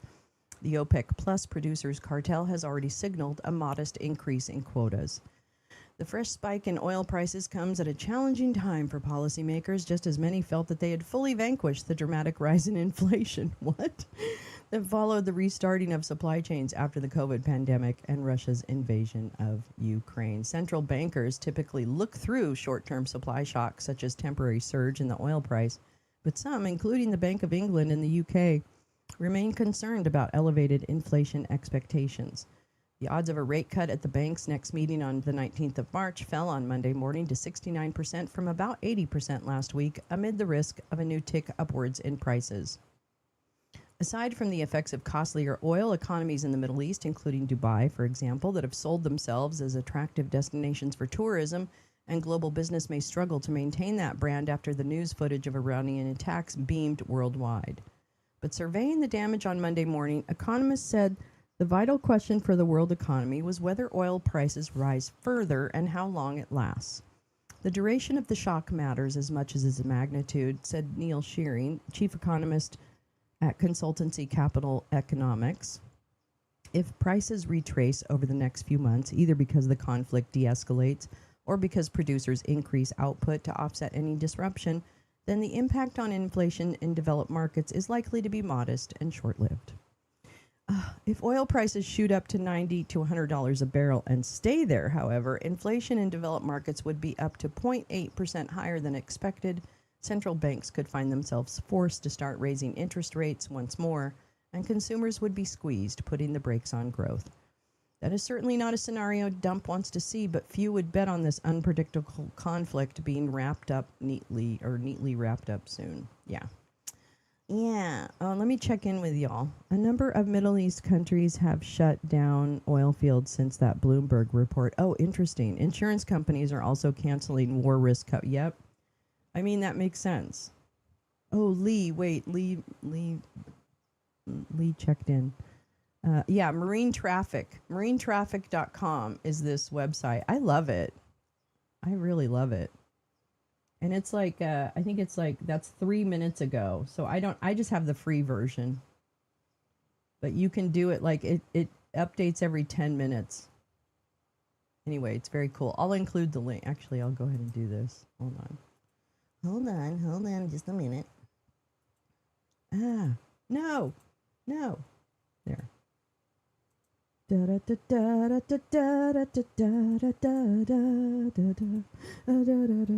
There you go. There's your marine traffic. Nerd out, Neil. Nerd out. All right, let's see what we got today. Oh my God. Okay, so this Thursday, sorry to switch it up. Let me see. Let me make sure I didn't miss anything really. I missed it all. America. Okay, good. You guys are so wonderful. Did you see the experiment on... Oh, yeah, that's right. Okay, thank you. No problem. I love it. I love those websites. I could sit there and watch it all day. Okay, so on Thursday, I'm just going to throw this out there. On Thursday, we're going to be talking about a new scheme that the regime has. Yep. It's called Destination-Based Cash Flow Tax. And it would replace the corporate income tax. Let me tell you. Hold on. Anyway, we're going to go over that before Thursday. But I just wanted to tell you, they have a new scheme. Okay, wait. Let me see what I want. Okay, that. Let me see. Okay, that. We got the election stuff. Election, Epstein, election. Oh, this is okay. Let's stay in the Middle East, which, you know what? I'm just going to bring this up again. And I was not that long ago old when I learned, and this makes me feel stupid, that if you think about it, the whole term Middle East implies that it's in the middle of something. Right? It's so interesting to me. It is so condescending to refer to it as the Middle East when it's the middle of what? What are the two endpoints? You know what I mean? Like, I don't know. That just like, that was brought up, I think, last year to me. I should have thought about that before, but I'm like, oh my God, this is so weird. It's so colonial, so imperial. Ugh. Anyway. Okay, so this one, I don't know if this... I want to make sure that this got actually like verified by someone else. U.S. raider destroyed in Qatar an Iranian attack Middle Eastern skies, a blind zone for the U.S. This was reported on the 1st amid ongoing. Let me make it bigger because I can't see it. Amid ongoing tensions, we should watch Lawrence of Arabia. Yeah, we should really watch Lawrence of Arabia. It's such a long movie. I don't know, but I like it. Good music. Really good music. Great cinematography. Okay. Amid ongoing tensions in the Middle East, Iran's IRGC has claimed to have completely destroyed, which is probably not accurate. Completely is a very big word, and I don't really think that's probably what happened. Destroyed a sophisticated U.S. early warning radar system located in Qatar. The radar, known as AN/FPS 132, upgraded early warning radar, is worth about $1.1 billion. Wow. And is capable of detecting ballistic missiles up to 5,000 kilometers away. The attack was carried out as part of Iran's True Promise 4, not to be confused with number 3, Operation Iranian sources said it was in response to Israeli and U.S. attacks on Iran. A Qatari defense ministry official told Al Jazeera that the long-range radar station in northern Qatar was hit and that damage was being assessed. Okay, so we don't really know what the damage is. But the U.S., if with that, loses the ability. I don't know if that's really true because it doesn't seem like it happened in that way. But I wanted to bring that one up too. So let's say, okay, so this is more like focused on that. Okay. I don't know if it's true or not. Rapture ready. Okay, we've got some ICE stuff today. Oh, here we go. This is the story about the girls' elementary school hit in Iran. This is from CNN. Iranian state media says that more than 100 students have been killed and scores more injured at a girls' elementary school. CNN investigates cell phone footage of the aftermath.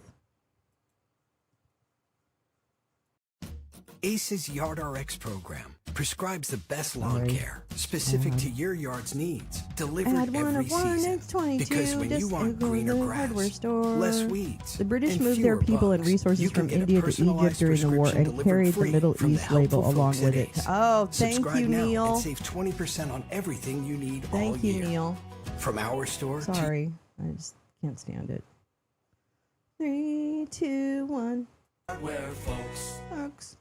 As strikes unfold in the Middle East, Iranian state media broadcast images of what they say is a girls' elementary school that was decimated this weekend. Footage from the scene shows the remnants of children's school bags and books, along with grieving parents. Iranian officials say over 100 students have been killed, with scores more injured and others still buried in the rubble. Saturday is the first day of the school week in Iran. CNN has not been able to independently verify these reports. So what do we actually know?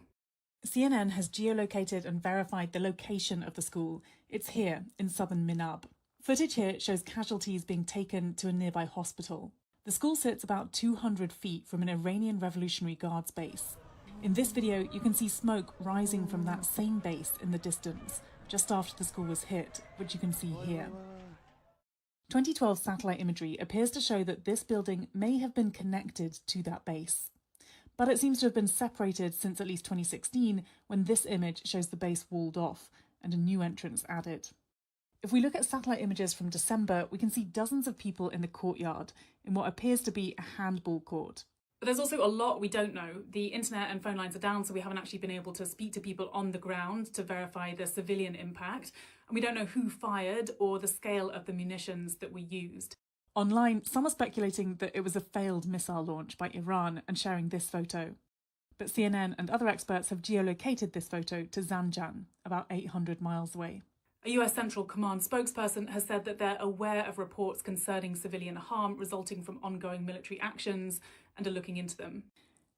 The Israeli Defense Forces have said they're checking reports of incidents and are not aware of a US or Israeli strike at this location.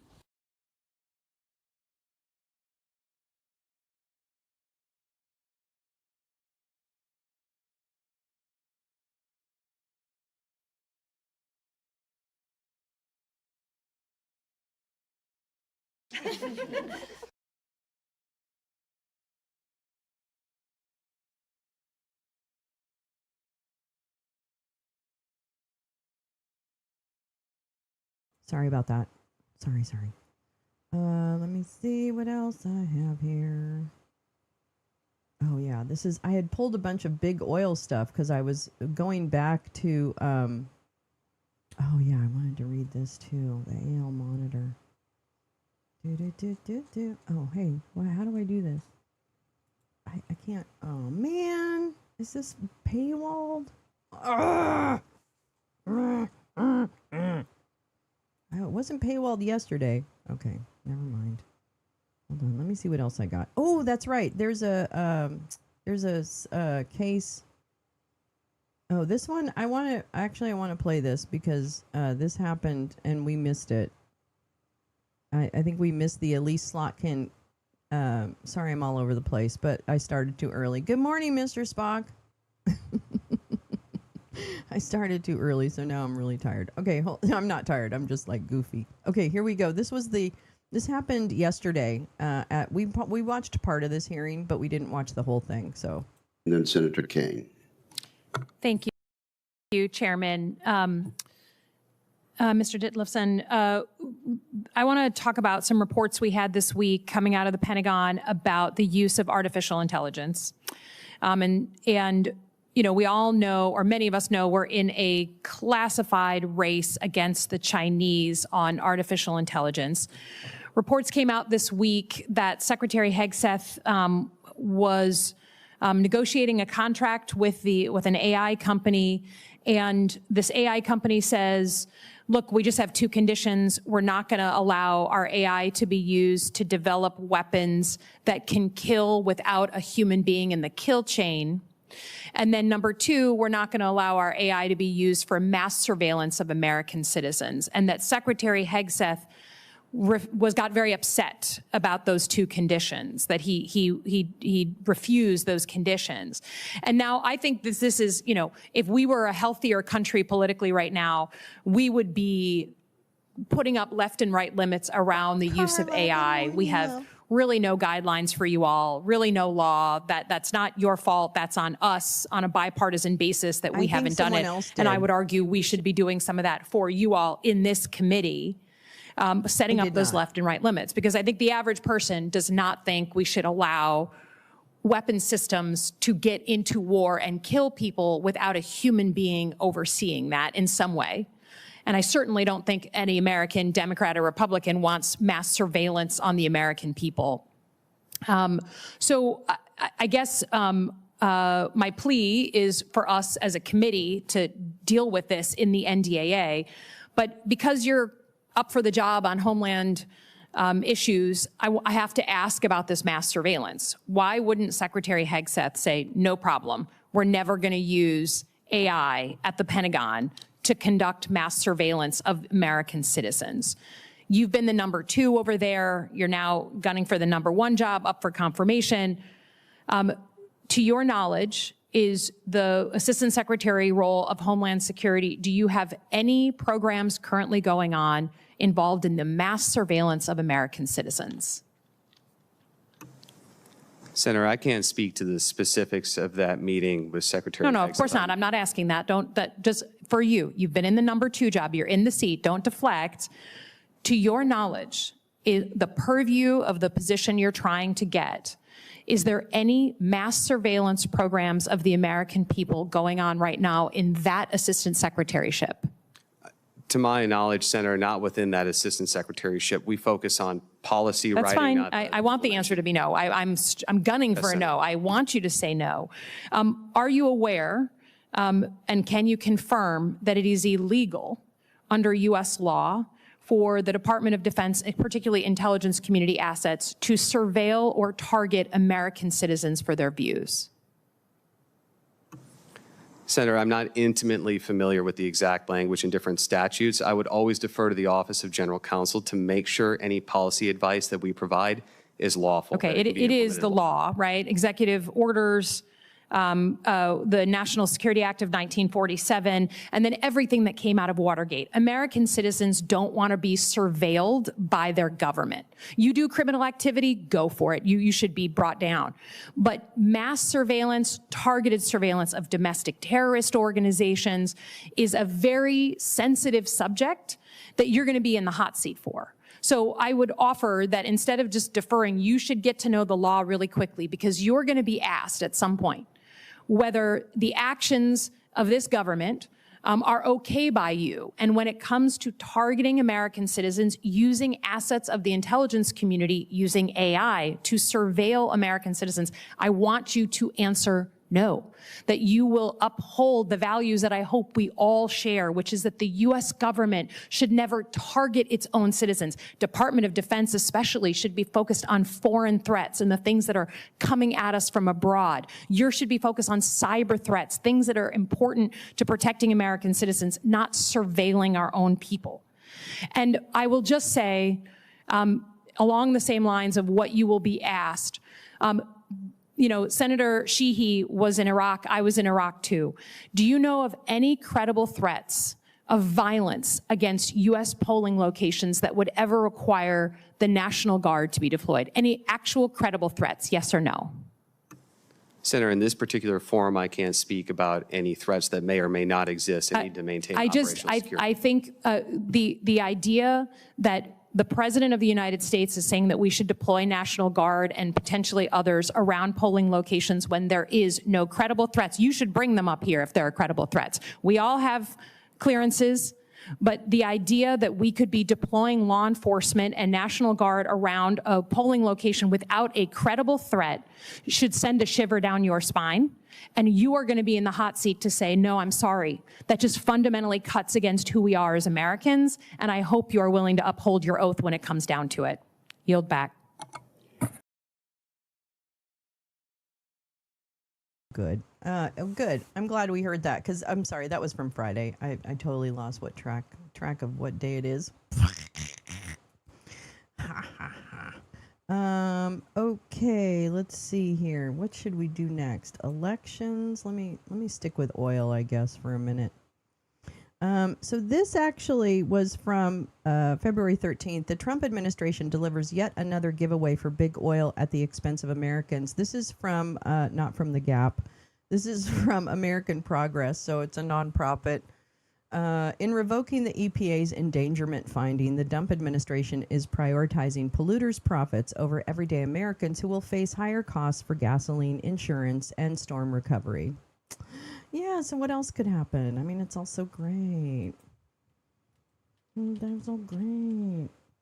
Let me check. Oh, Big Milo. Hi. Hi, Mr. Spock. Big Milo visited yesterday and scared the chickens again. Then 7 of 9 was missing at roll call last night. Found her this morning hiding in the basement. Oh, no. Is everybody okay? Oh, no. They scared the chickens. They were hiding in the basement. Are they okay? Oh, Mr. Spock, I hope the chickens are okay. Oh, my Lord. All right. This, on Thursday, February 12th, the Trump administration rescinded the EPA's 2009 endangerment finding for greenhouse gases and federal regulation of passenger vehicle greenhouse gas emissions, policies that form the bedrock of the federal government's actions to address climate change and protect Americans from its consequences and pollution. But here we go. Reversing action on climate, and we read about this when it happened, but it's relevant now in the light of everything that's happening across the world. Reversing action on climate change will have drastic effects on human health, life expectancy, and ecosystems on a global scale, and it will also raise costs for American consumers. The EPA previously estimated that vehicle emission standards, recently revoked by the Trump administration, would have saved consumers an average of $58 billion per year on fuel between 2027 and 2055. Extreme weather fueled by climate change is driving rising insurance costs, which grew 40% faster than inflation between 2017 and 2022. Children born in the United States in 2024 could see climate change cost them $500,000 over their lifetime in lost earnings and added cost burdens such as increased spending on housing, energy, food, and healthcare. Oh, it's so great. It's so exciting. And just so people know, the endangerment finding is the recognition by the EPA that greenhouse gases threaten Americans' health and welfare, just like other pollutants such as soot and heavy metals.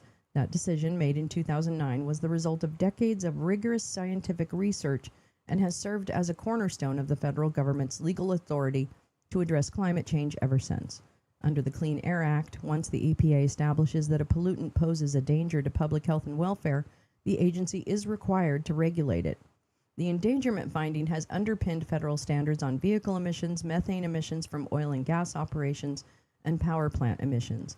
With it revoked, the EPA loses a powerful tool to address the actions of corporate polluters that contribute to climate change and actually harm in the moment, because we know what's happening in Memphis and other areas where, in Memphis in particular, there's the XAI Grok factory, which has illegal turbines creating noise pollution and other pollutants for the members of Boxtown, which is outside of Memphis.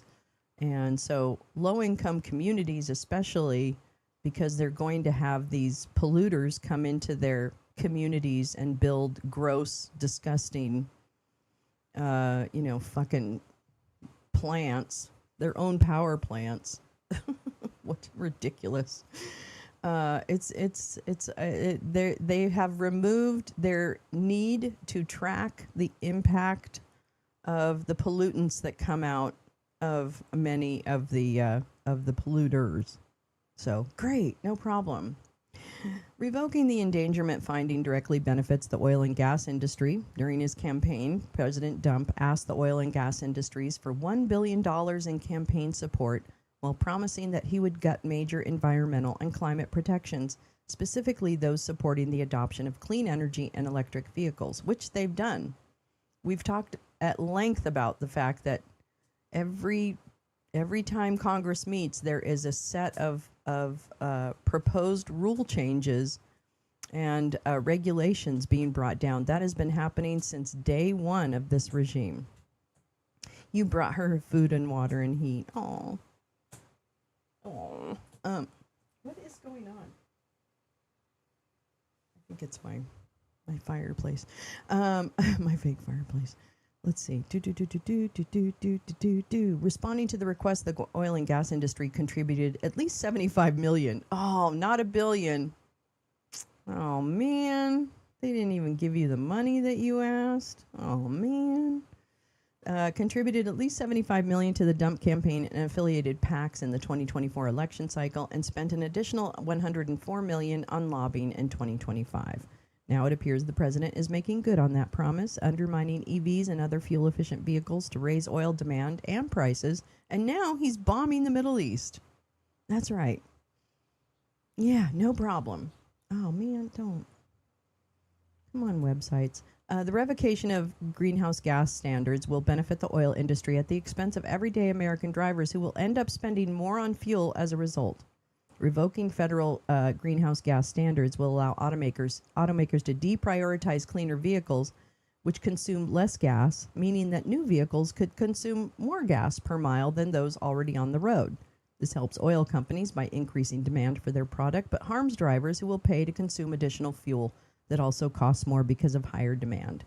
The EPA previously estimated that vehicle emission standards would have saved consumers an average of $61 billion per year on fuel between 2027 and 2055. With those standards revoked, drivers will pay those costs, both because they will need to fuel up more often and pay higher prices when they do. The Trump administration's own analysis of the effects of repealing the standards quietly concedes that doing so will increase gasoline prices. Oh, I am definitely going to read that. Oh, yeah. Yeah, I'm going to read that, bitch. Oops, I kind of fucked up here. We're definitely going to read that. Okay, so, and I'll go ahead and click this in so that I don't put you to sleep with all the economics. But this is also happening. Like, this is happening. This is a lot of the revoking of EPA protections and other things is quietly being codified every time this Congress meets. So we really, I don't know how midterms are going to be, but Jesus, I really hope they're not that we get through them and actually have the change that I think we're going to have. Yeah. Speaking of the midterms, I don't know how to close this. How do you close this? How do you close this? Come come on. Oh my God. I hate people's websites. I'm sorry. That's it. This is Democracy Docket, which we love them, but my God, your website's annoying as fuck. Voting rights groups sue Georgia for refusing to release voter purge records. This is from a couple days ago, but it's relevant to all the stuff we're talking about. The midterms. Midterms. I cannot close this. Really? I cannot close this. I cannot. You're telling me I cannot close this. Fucking fuckers. Okay. Pro-voting groups sued the Secretary of State, Brad Raffensperger, for refusing to turn over key records related to his office sweeping 2025 voter roll purge, a purge that canceled nearly 471,000 registrations, about 6% of the state's voters. Black Voters Matter Fund and 2 Georgia union organizations filed a federal lawsuit on Friday, arguing that Raffensperger violated the National Voter Registration Act, a landmark law designed to protect voters by failing to fully comply with its public record requirements after conducting what he called a sweeping audit of Georgia's voter rolls. The lawsuit centers on what happened in the summer of 2025 when Raffensperger publicly announced a large-scale effort to clean the state's voter rolls. You know what? I feel like Georgia has cleaned their rolls for a few years now. And begin the process that ultimately led to hundreds of thousands of registration cancellations. Secretary Raffensperger's mass voter purge last summer prompted plaintiffs' requests, the group wrote in their complaint. Specifically, in July 2025, Secretary Raffensperger issued a press release announcing that his office was conducting, quote, an audit of Georgia's voter rolls to, quote, clean Georgia's voter lists. What followed was one of the largest voter roll removals in recent Georgia history, and that's saying something because if you were part of the lounge for a while, you know that we watched Vigilantes, Inc., which is perhaps one of the best documentaries. I'll include a link because it's a free documentary by Greg Palast, who's an amazing journalist out of Georgia, and he goes over Brian Kemp and Raffensperger and their complete destruction of voter rights and Brian Kemp's basically Klan past, or present too. So we should probably watch that again because we can actually stream that and not get a strike because Greg wants everybody to watch it. So, which God bless him for that too, for allowing people to use his content with no cost. We've made a donation to the project, so we try to do that when we can. The press release boasted that this was the largest mailing of its kind in 8 years. The complaint reads, and the secretary subsequently canceled the registration of nearly 471,000 Georgia voters, roughly 6% of all registered voters in the state. Under Georgia's process, voters who received cancellation notices had 40 days to respond before being removed. The plaintiffs say that scale alone demanded transparency. These uncertainties prompted significant public concern about the intent and effect of Georgia's mass voter purge, the complaint adds. These included concerns about whether the purge would result in the improper removal of eligible voters, particularly minority voters and voters who move frequently. The NVRA requires states to make available for public inspection all records related to voter list maintenance, the process of updating and cleaning voter rolls. The groups requested documents explaining how voters were identified, what notices were sent, whether voters responded, and what methodology was used. That seems reasonable. According to the complaint, Raffensperger's office responded with only a limited spreadsheet listing voters' county ID number, a brief inactive category, and whether the registration was canceled. The lawsuit argues that response fell far short of the federal law's transparency requirements. Quote, a state may not remove voters from the rolls without first complying with prescribed procedures meant to protect qualified voters' access to the franchise and minimize the risk of erroneous cancellations, the plaintiffs argued. The plaintiffs say that without full access to the records, they cannot determine whether eligible voters, particularly in black communities and among union members, were wrongly removed. The groups are asking the court to declare that Raffensperger violated the NVRA and to order his office to turn over the full set of requested records. Georgia has a long history of controversial voter roll purges. Hello.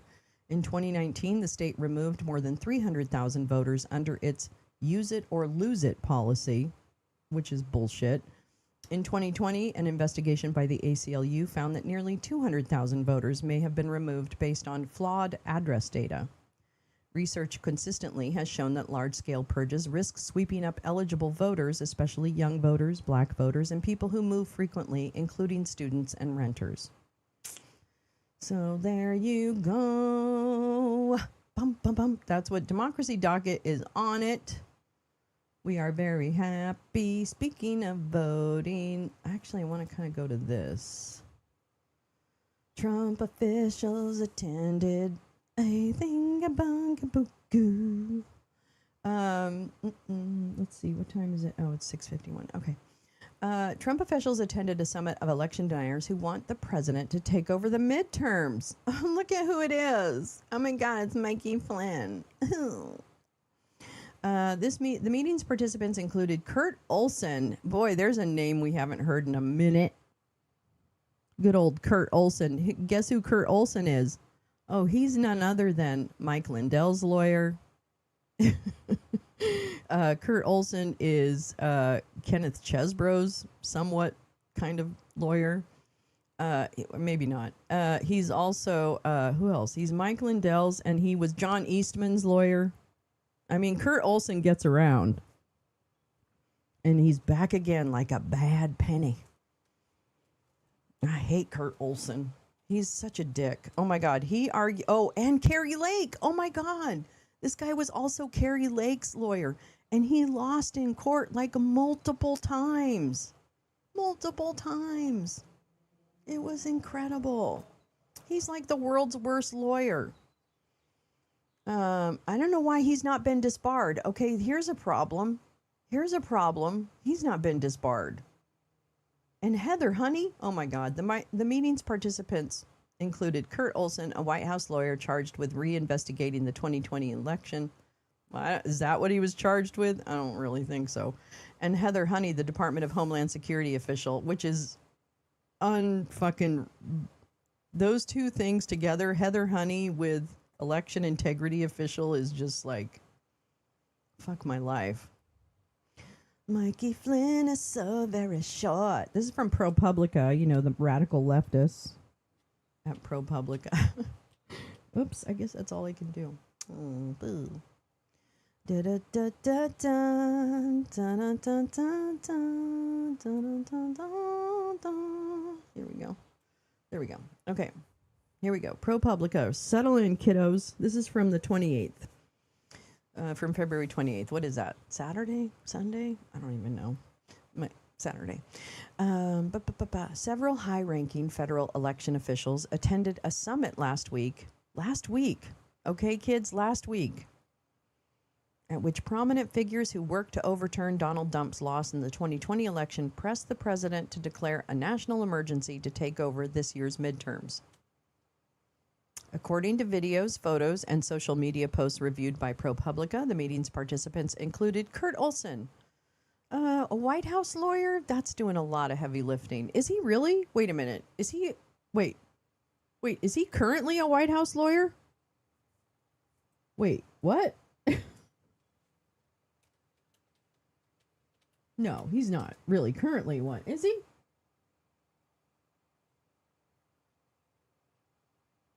What? Huh?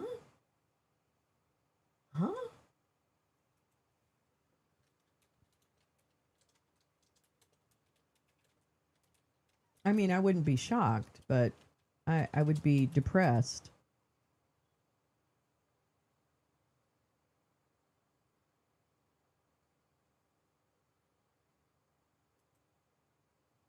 Okay, wait a minute.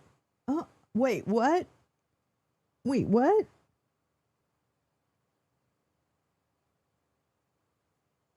Oh my God. I did not know this. Okay, can I just say I did not know this? This is from the New York Times, February 12th. Trump's director of election security is an election denier. What? Kurt Olson is the director of election security? Are you kidding me right now? Are you kidding me? Carrie Lake stars in Cocaine Mama Bear too. Actually, I would love to watch that, Mr. Spock. We should make that. We could do a claymation. What? I did not know that Kurt Olson was working in the White House. I want to read the affidavit, too. I have it pulled up. Or actually, do I have it pulled up? Okay, I'm sorry, y'all. I got a little freaked out here. Okay. I am special agent of the FBI. Okay, wait. See the attached affidavit. The attachment A, property be searched. The property be searched is the office of the clerk of the court. Okay. All records relating to Title 52, blah, blah, blah, blah, blah, for those violations occurring after October 12, 2020, including all physical ballots from the 2020 election, including but not limited to absentee ballots to include envelopes, advanced voting ballots, provisional ballots, in-person election day ballots, emergency ballots, damaged or destroyed ballots, duplicated ballots, or any other ballot that was used to cast a vote. Tabulator tapes, all ballot images, all voter rolls. The warrant authorizes a review of electronic storage media and electronically stored information seized or copied pursuant to this warrant in order to locate evidence, fruits, and instrumentalities. The review of this electronic data may be conducted by government personnel, any government personnel assisting in the investigation, who may include, in addition to law enforcement officers and agents, attorneys for the government. Is that normal? Attorney support staff and technical experts. Maybe it is. Pursuant to this warrant, the FBI may deliver a complete copy of the seized or copied electronic data to the custody of the attorneys for the government. That's Kurt Olson. Oh my God. This is so bad, y'all. Okay, this is the agent who... I have been a special agent. Okay, what did you... The facts set forth in the affidavit... Okay, the facts set forth in this affidavit are based on my personal observations and knowledge and may also be based on my training and experience, information obtained from other individuals, reports, or business records. Okay, what's your affidavit? Oh, he says, based on my training and experience and the facts set, there is probable cause to believe that violations of Title 52, retention and preservation of records, and deprivation of a fair election have been committed by unknown persons. Okay, here's his probable cause. Sorry, I'm jumping, but Kurt Olson just kind of threw me.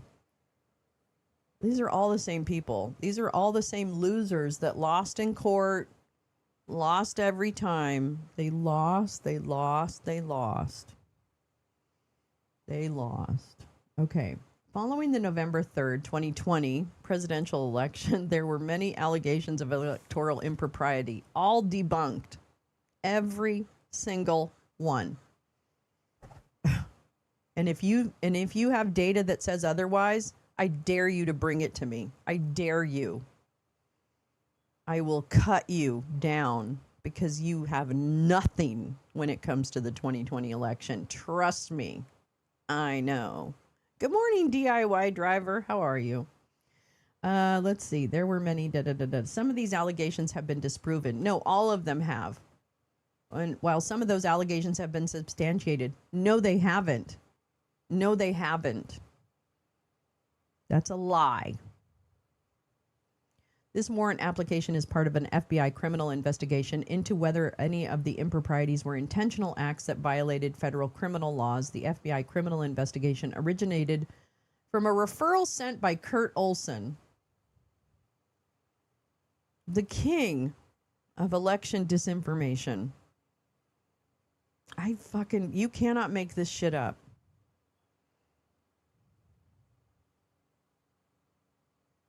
Wow.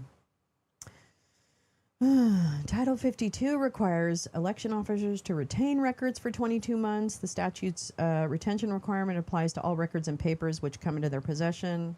Violation is a misdemeanor. Oh boy. Makes it a crime to knowingly and willfully deprive the residents of a state to a fair and impartially conducted election process by the procurement, casting, or tabulation of ballots that are known by the person to be materially false. Well, it didn't happen. This did not happen. I'm sorry. This is what they think happened. The investigation has presently focused on the following deficiencies. These are literally old claims. The tabulator used by Fulton County are designed to create a scanned image. Fulton County has admitted that it does not have the scanned image of all 500,000 ballots counted during the original count or the other 500,000 counting during the recount. They're designed to create and save a scanned image, but they don't have the scanned image. Is the scanned image required? Hi, meowing. Is the scanned image like required by law? No, it says that the machines are designed to create them, but they didn't create them. That doesn't sound like it broke the law to me. Okay, next. Fulton County has confirmed during the recount of votes some ballots were scanned multiple times. They corrected that. That has already been debunked. Ballot images made available in response to public record show ballots with unique markings duplicated within the ballot images. It was already resolved. This has already been resolved. Yeah, we did start early. Good morning. During the risk-limiting audit, auditors counting the vote by hand reported vote tallies for batches inconsistent with the actual votes within the batch. Well, that's something you can reconcile. The state's Performance Review Board reported that Secretary of State investigators confirmed inaccurate batch tallies from the risk-limiting audit. And then what happened? So then what happened? Because that risk-limiting audit was resolved. Auditors assisting in the risk-limiting audit reported counting purported absentee ballots that had never been creased or folded, as would be required for the ballot to be mailed to the voter and for the ballot to be returned in the sealed envelope. That's bullshit. That didn't happen either. On the day of the deadline to report the recount results, Fulton County recount totaling 511,017 fewer than originally counted. The following day, they adjusted it. Okay, it sounds like they figured it out. The Fulton County ballots were counted 3 times. For purposes of clarity, this affidavit, the following terms refer to each original count as the original one, risk limiting on it, and then a recount. Okay. This is so dumb. If these deficiencies were the result of intentional, it would be a violation of federal law. Okay. Missing ballot images. Following the 2020 election, the Georgia State Secretary of State's office made available ballot images cast. Okay. Georgia resident blank was a chemical engineer and taught it at college. Oh, no. Blank began, hi Jane, Blank began conducting research and analysis. Yep, okay, that's Garland Favorito. Oh no, not Garland, that's another one. But that's, all of these have been debunked. I would be, I'll pull up fucking Georgia, okay? We'll go over it.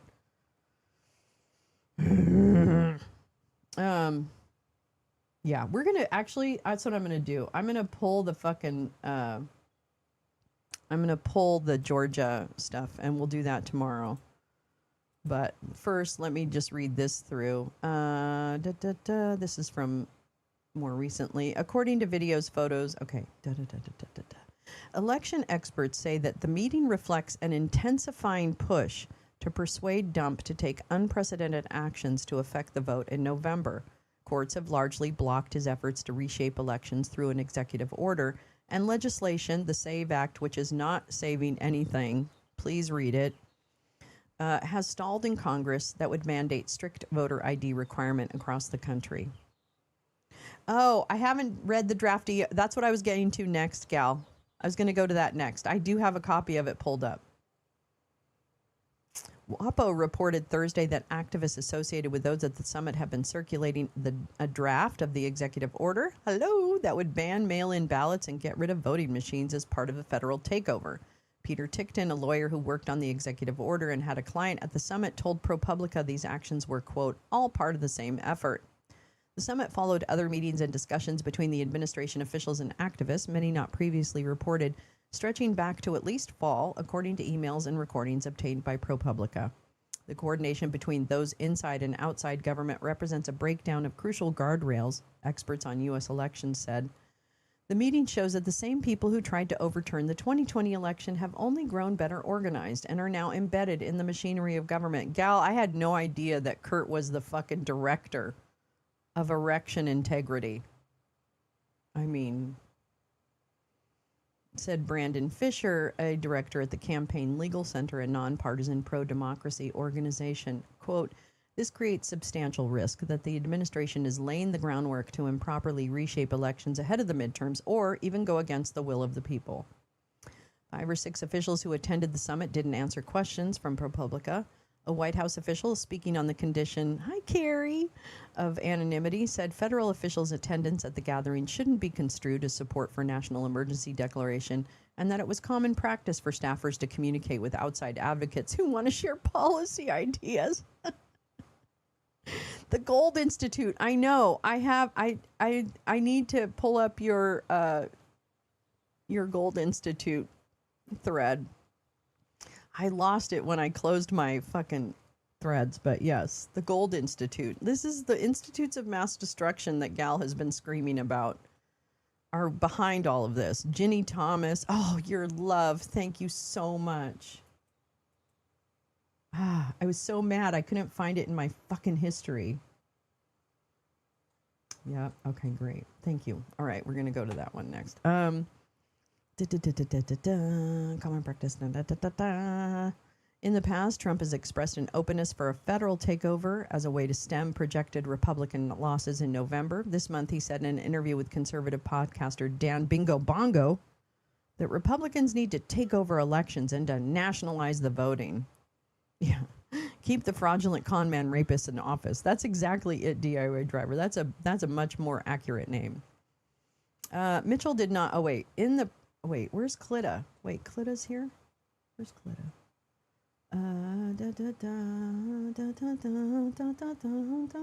Wow. Mitchell did not respond to questions from ProPublica about the summit. A spokesperson for Flynn. Did I miss something here? Did it tell me who the attendees were? Okay. Mitchell did not respond to questions. That's Clitta Mitchell. Clitta, as we like to refer to her. For ProPublica about the summit, a spokesperson for Flynn, probably Mikey Jr., really, because, responded to detailed questions for ProPublica by disparaging experts who expressed concern texting. LOL experts.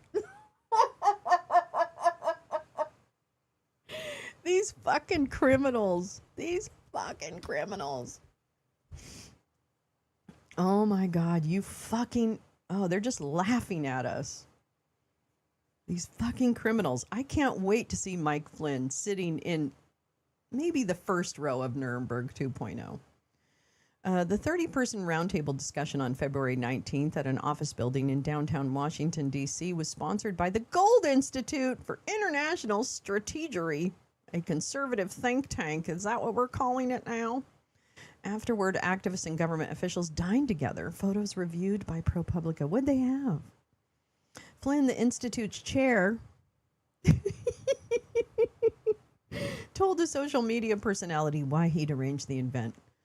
I wanted to bring this group together physically because most of us have met online while, I'm going to call it fighting battles in swing states from Arizona, where I kept Stacey Burke a prisoner in her own home because we were trying to make her go along with some ballot chicanery.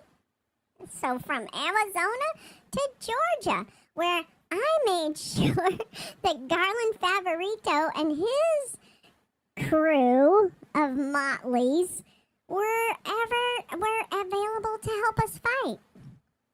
And then Flynn said this to Tommy Robinson. Oh my God, everybody knows everybody. Yeah. Oh, wait. The overall theme of this event was to make sure that all of us aren't operating in our own little bubbles. Oh, okay. So we're admitting to colluding with each other? Is that what it is? Is that what it is? Okay. Yeah, real organic. Robinson posted videos of the interactions online. Oh, let's look. Let's look. Briefing on a data system that's just phenomenal. It looks great. Yeah, Ellie is called. Yeah. So these are the leading experts. The overall theme of this event was means they're to both, make sure he's that shorter than Flynn. all of This us is all are short man's operating in our own problems. little bubbles, you know? And so what I wanted to do, from my standpoint, I wanted to bring this group together physically, because most of us have met online. Yeah, we know what you sound like, Dick. God, Flynn is so boring. Like, I feel like Flynn... Oh, now where'd I go? Oh, now where to go? Okay.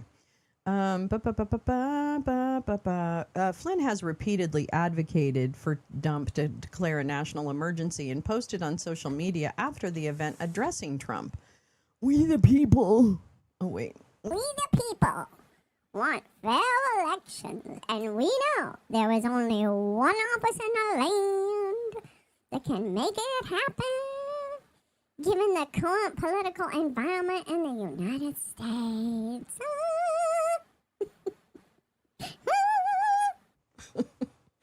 In addition to Olson and Heather Honey, 4 other federal officials from agencies.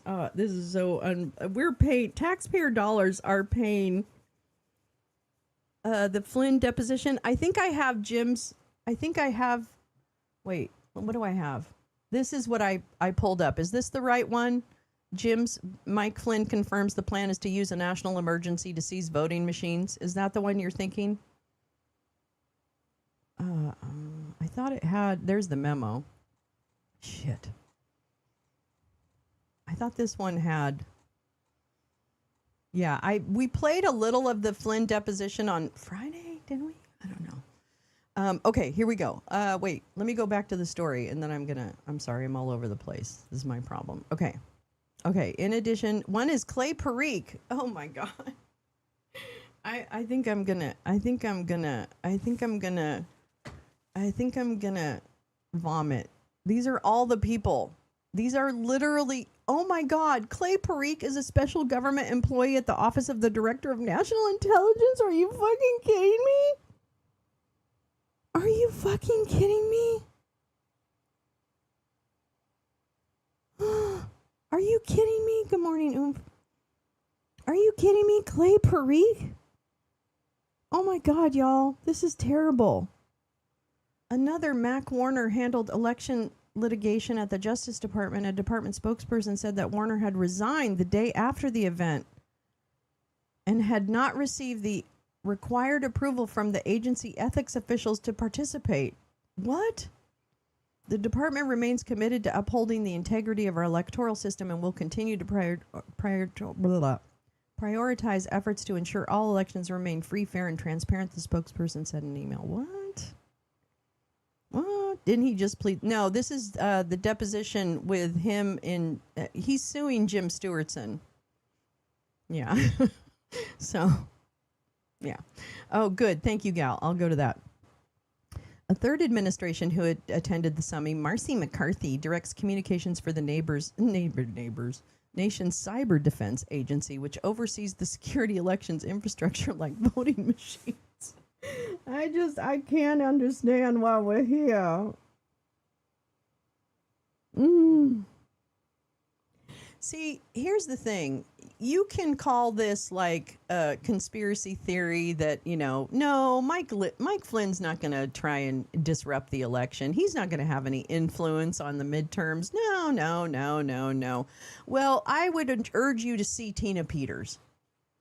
I would like you to see Tina Peters, because Tina Peters is a situation that Mike Flynn is directly involved in and very much is sitting in a prison cell right now, at least for the next 6 years, unless some miracle happens, right? Tina Peters is sitting in a jail cell right now because Mike Flynn and his merry band of idiots actually did try to disrupt it. They actually did take actions to harm voters in Mesa County, Colorado. So anybody who's like, oh, Mike Flynn, why are you so worried about Mike? Because he's done it before. And he spent the entire time from 2020 on talking about fucking with elections, y'all. He did entire tours about it. He had Mike Lindell out there funding efforts to create havoc at Secretary of State's offices using people like Doug Frank. Okay?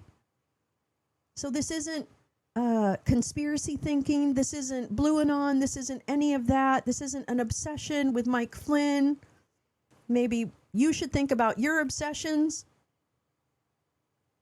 You know, cyber ninjas, all of those people worked together out in the open. Wasn't even a secret.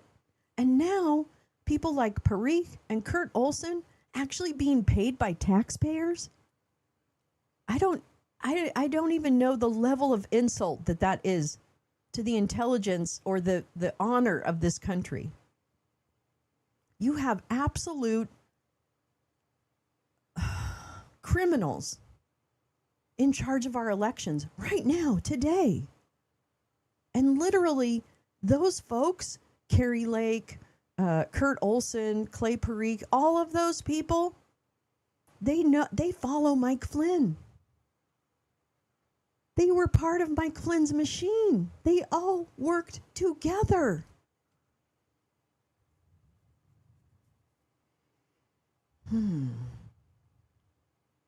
How did Carrie Lake do this? Carrie Lake said in an email that she showed up to the event, spoke for about 20 minutes on the importance of election integrity. Oh, please. I left without listening to any other speeches. Is that how she avoided the ethics complaint? Because she is the head of Voice of America. So why didn't she get in trouble? Because Tulsi is Flynn's operative. Yeah. This was his job, okay? Like, fuck, man. Like, I don't care how you feel about me or anybody. Like, fucking pay attention to the shit that's happening. And who's trying to fuck you. Because it's not good. Yikes. Okay, let's see. At the meeting, activists presented on ways to transform American elections that would help conservatives, according to social media posts and interviews they gave on conservative media, such as Lindell TV, a streaming platform created by the Pillow Guy. They said the group broke down into two camps, those who wanted to pursue a more incremental legal and legislative strategy. Oh, who were those people? I'd love to know. And those who wanted Dump to declare a national emergency. Multiple activists left the meeting convinced that Dump should do the latter, a step they believe would allow the president to get around the Constitution's directives that elections should be run by states. Oh, God. Former Overstock CEO Patrick Byrne, after reading, a prominent funder of efforts, and Tina Peters to overturn the 2020 election, told Lindell TV that Dump has played nice so far in not seizing control of American elections. Is he still on the run? But Trump has played nice. But at some point, Byrne said he's got to do something. The muscular thing. Declare a national emergency. Byrne responded to questions from ProPublica by sending some Adderall. Sending a screenshot of a poll that suggested 2/3 of Americans correctly do not trust voting machines, which is bullshit, which the proposed national emergency declaration aims to do away with. Will Huff, who has advocated for doing away with voting machines, told the conservative vlogger that Olson, the White House lawyer, oh my God, and other administration representatives would take the consensus from the gathering back to Dump. It's got to be a national emergency, said Huff, the campaign manager for a Republican candidate for Arkansas Secretary of State. It's got to be a national emergency. In response to questions from ProPublica, Huff said in an email that Olson and Dump would use their judgment to decide whether to declare a national emergency. Olson? Oh my fucking God. I can't fucking believe this. He was like an unindicted co-conspirator. I can't. All these unindicted co-conspirators are now part of the fucking White House. I want to cry. The president has been briefed on findings of shortcomings in election infrastructure, Huff wrote. I believe there are steady hands around the president wanting to ensure that any action... Oh, fuck off. MacArthur, the cybersecurity official, expressed more general solidarity with fellow attendees in a post on social media following the summit, or about the summit. Grateful for friendships forged through years of standing... Oh, fucking hell. Shoulder to shoulder or butt to butt, united by purpose and conviction, she wrote. The mission continues, and so does the fellowship. Oh, yeah. Marcy McCarthy. Yeah, that looks like a great group of white people that are trying to run your elections.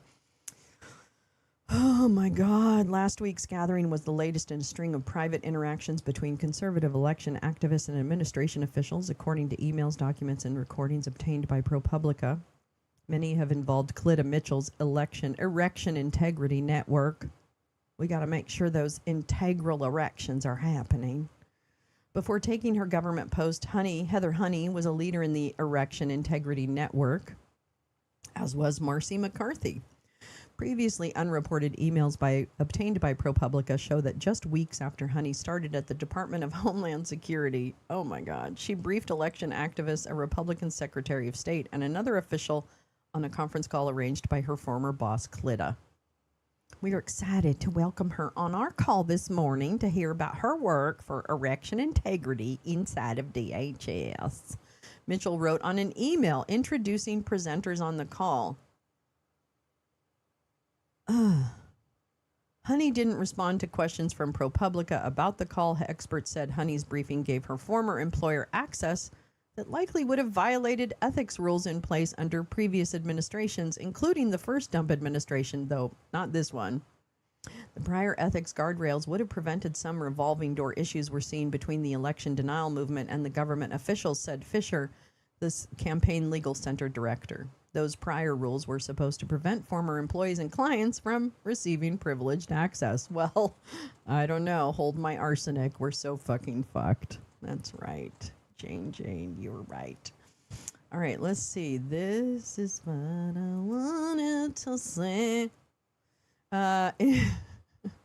Here we go. We're going to listen. Actually, this is good. I have to pee. I want to listen to this. Flynn versus Stewartson. So for those of you who don't know, first of all, Jim Stewartson was right about everything. So anyone who doesn't think so can go suck a dick. But also, Jim Stewartson is being sued by Mike Flynn for millions of dollars. And this is finally the deposition that Flynn, parts of it that he had to give. So I'm going to start playing this and then I'll be back. Hold on. Let me make sure it's up.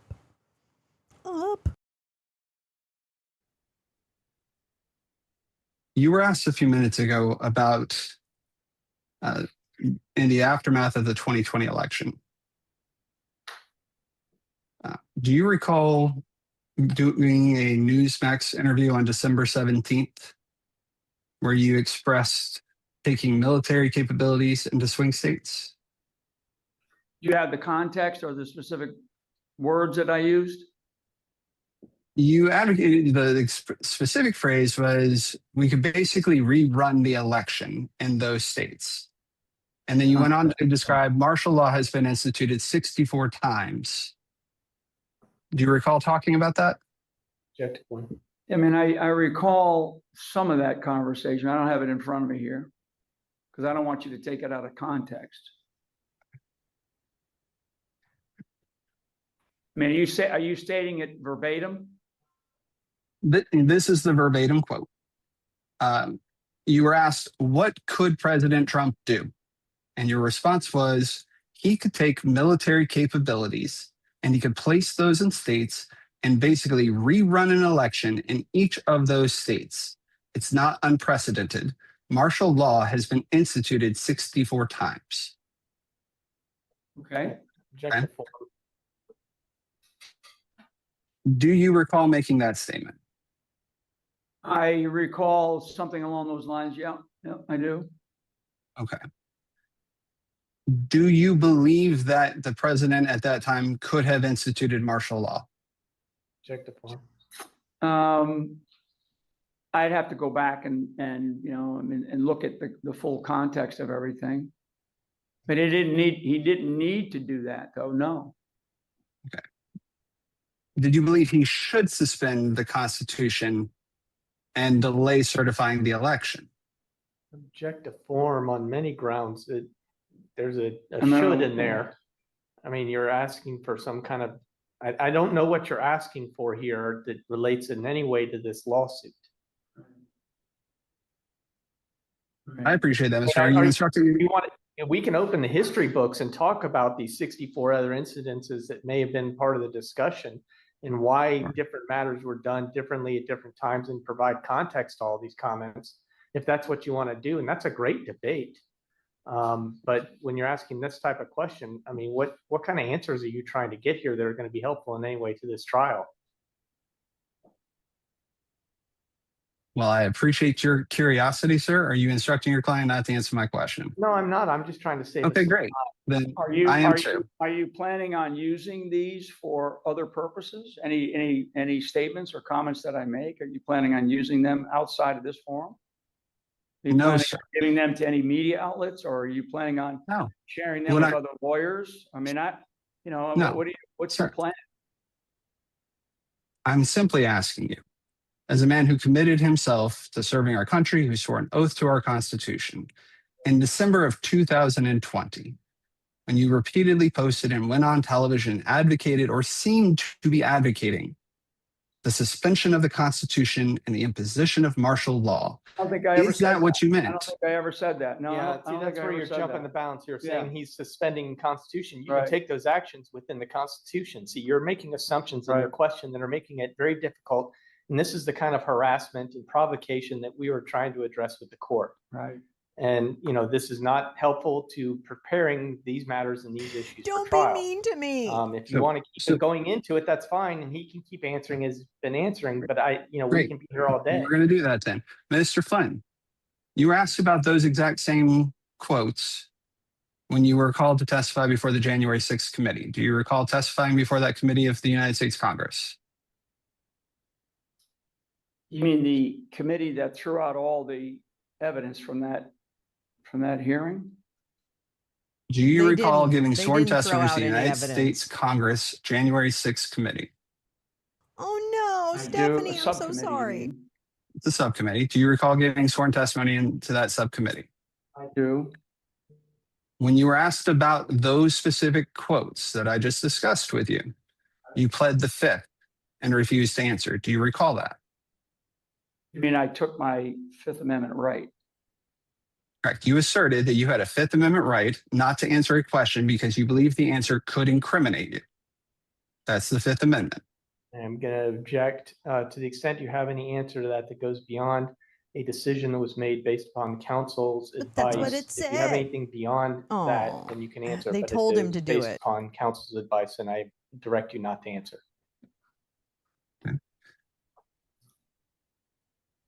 Today, Ooh, ouch. are you taking the position that you had a Fifth Amendment interest in a truthful answer to your question, to the questions that were asked of you by the January 6th subcommittee?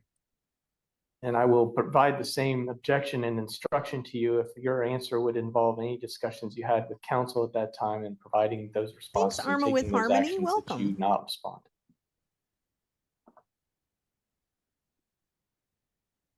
You do have to answer in some form or Those are fashion. the conversations that I had with my counsel at the time. Okay. So based upon the advice of counsel, you didn't answer questions because you believed it could potentially incriminate you or at least had been told it might. Again, Got and the it. instruction is to the extent you have any information independent and discrete, separate apart from whatever advice you've received from counsel then, now, or at any time, you're free Is to this answer. Mark But Zaid if you asking don't, the then questions? You have no answer. Is that fair?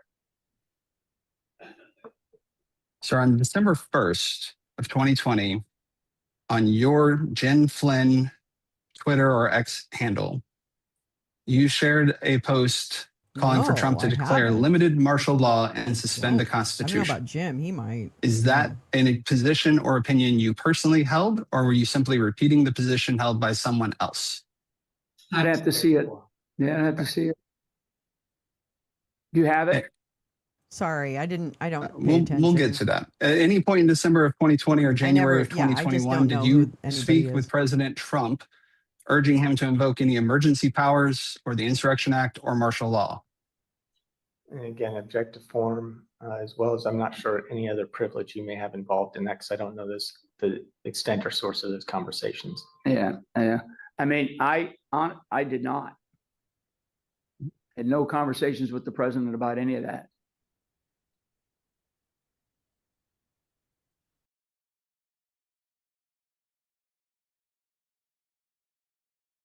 Well, yes. I don't know. You know, a funny thing is that when I saw Mike Flynn in person, I didn't stare at his face for a long time, so maybe I'm wrong about this. But I didn't see him have facial tics as much as he did in this, which I can imagine. I mean, when I'm nervous, maybe I have facial tics too, so I could certainly understand that. I have an avocado tree, so I have that covered. Yeah, we're all about MacGyver in here. No, Stephanie, you're great. Thank you. I'm so glad you're here, and thank you for sharing such a nice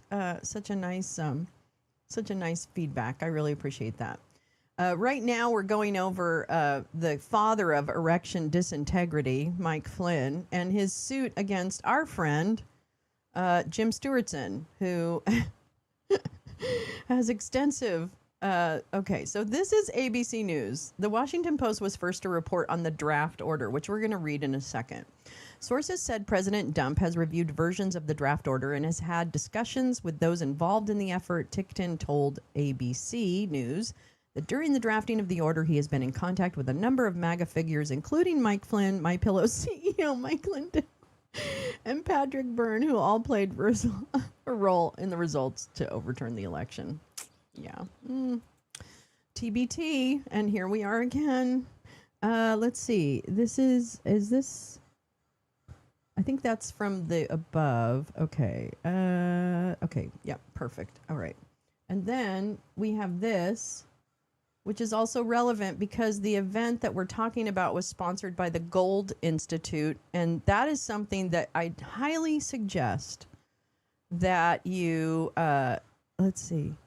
I highly suggest, good morning, Grace Lisa. How are you? What the fuck? I know, we started at 5 a.m. Pacific because fucking pig's breath was going to lie to us. So whatever. We didn't want to miss that. Okay, but this is from our beautiful, intrepid gal Suburban, who in November 9th of 2021, and before then, has been reporting on the Gold Center, the Gold Institute, rather, as well as all of their little friends. So this looks like January 6th, 2019. Tony Schaefer got us kicked off of Twitter once. That's right, Big Tony. Who's this? Who is that? Eli M. Gold, former VP of the London Center, current president of the Gold Institute, and Tony is part of the London Center. Okay, he's the president. All right. Eric motherfucking Prince, a global terrorist. And Herbert London, the founder of the London Center, exactly 2 years to the day before the worst attack in American history. Look at 'em playing around, yeah. Sometimes it's okay to post pictures of your food. On January 6, 2019, Eli Gold shared his lunch with Schaefer, Prince, and London at the UN Plaza Grill located in Trump World Tower, New York. A refresher on, oh, here we go. He's posting pictures of his lunch. He's Instagramming it, girl. Oh, Insta-worthy. Oh, hell yeah. Oh, girl, love it. Oh, my God, look at that burger. Oh, my God, look at those fries. Oh, my God. Oh, my God, what is that? Is that a pancake? No, I think it's an ice cream. I have no idea. And there they are. Oh, my God, there's Nigel Farage and Eli Gold. Nigel Farage hanging out with Eli Gold, too? Holy mazzolis. The Nigel Farage timeline. Nigel was born 3rd of April, 1964. His stockbroker father was an alcoholic, walked out on his family when Nigel was 5. Farage attended Peafane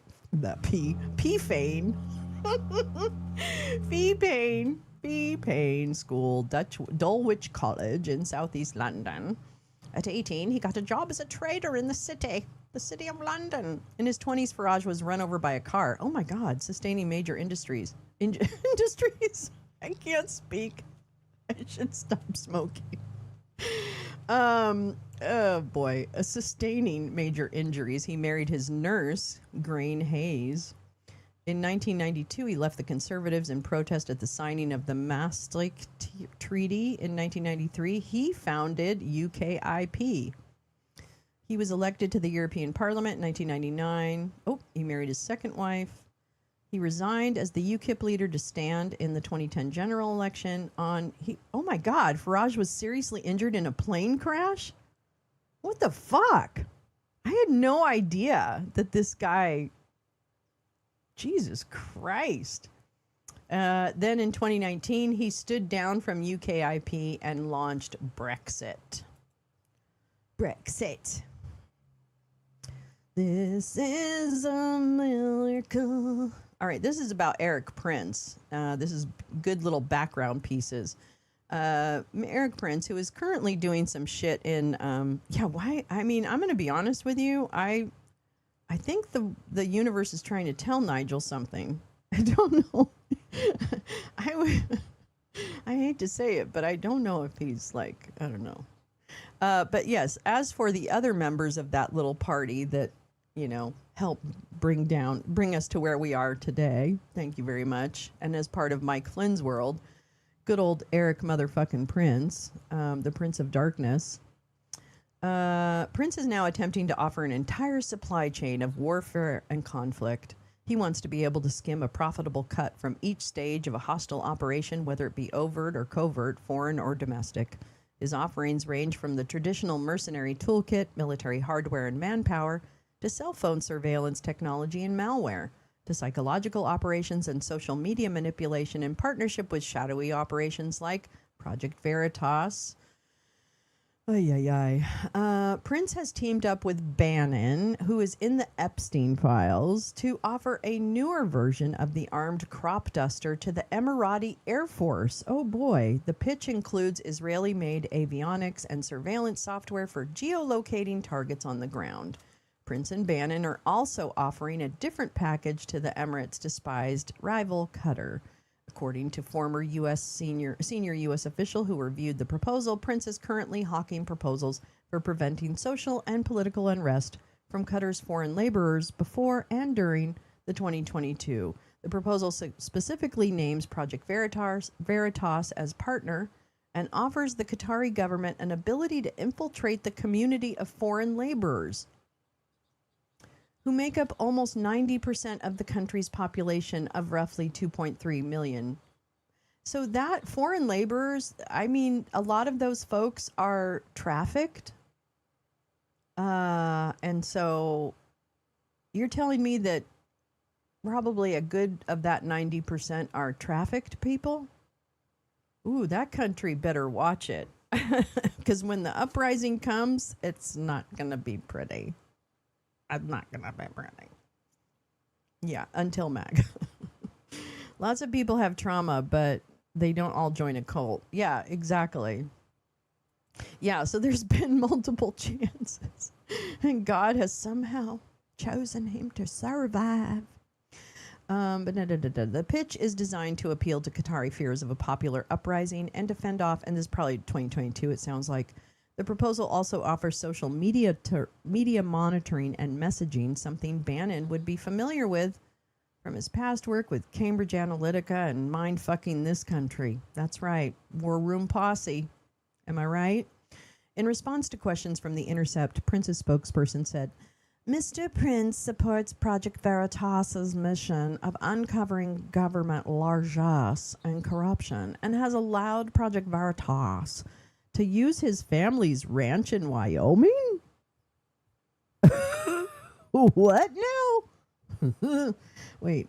Mr. Prince has no business relationship with Steve Bannon, James O'Keefe, or Project Veritas. We're all just good friends, and has never pitched a project with Mr. Bannon to the Qatari or any other government. Prove it. Bannon didn't have anything to say because he's afraid. James O'Keefe with Project Veritas' special training. We will be the next great intelligence agency. Oh, look. Oh, boy. What's this? Deport Anna Navarro. What a week. Trump's America is lit. I don't know what that means. Eric was weaponizing. Is that him? Is that one of his socks? In the winter of 2017, Prince arranged for a former British MI6 officer to provide more surveillance and elicitation training for Veritas at his family's Wyoming ranch. Oh my God. According to a person with direct knowledge of the effort, Prince was trying to turn O'Keefe and his group into domestic spies. He was trying to turn them into that, or just trying to make them better and less awkward. I don't know what is.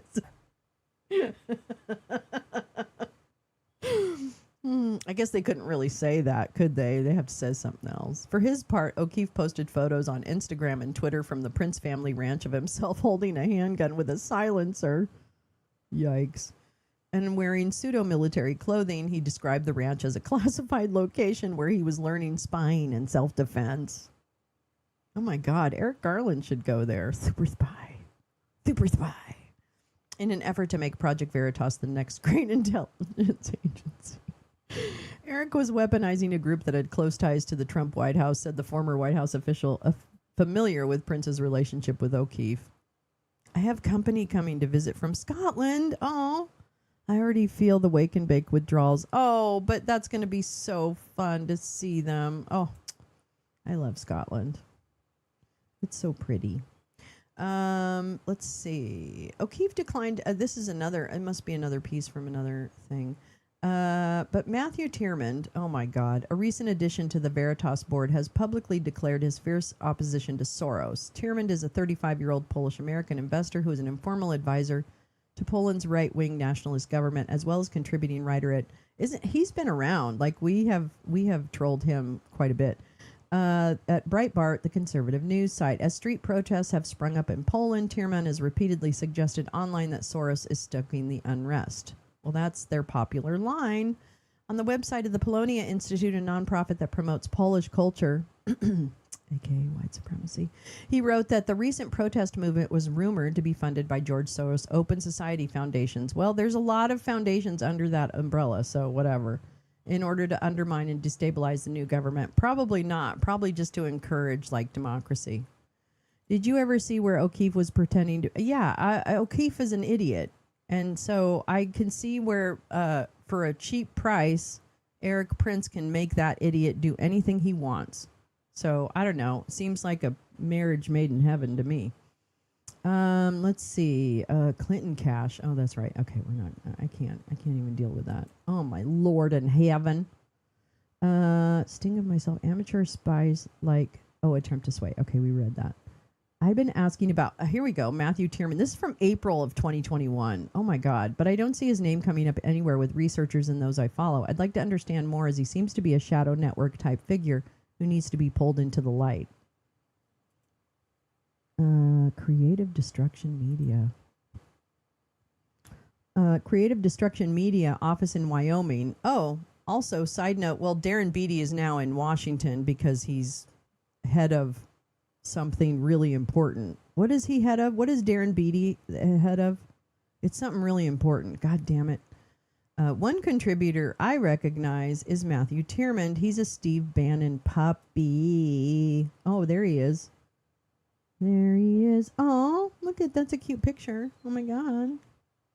It's like those little photo booth pictures.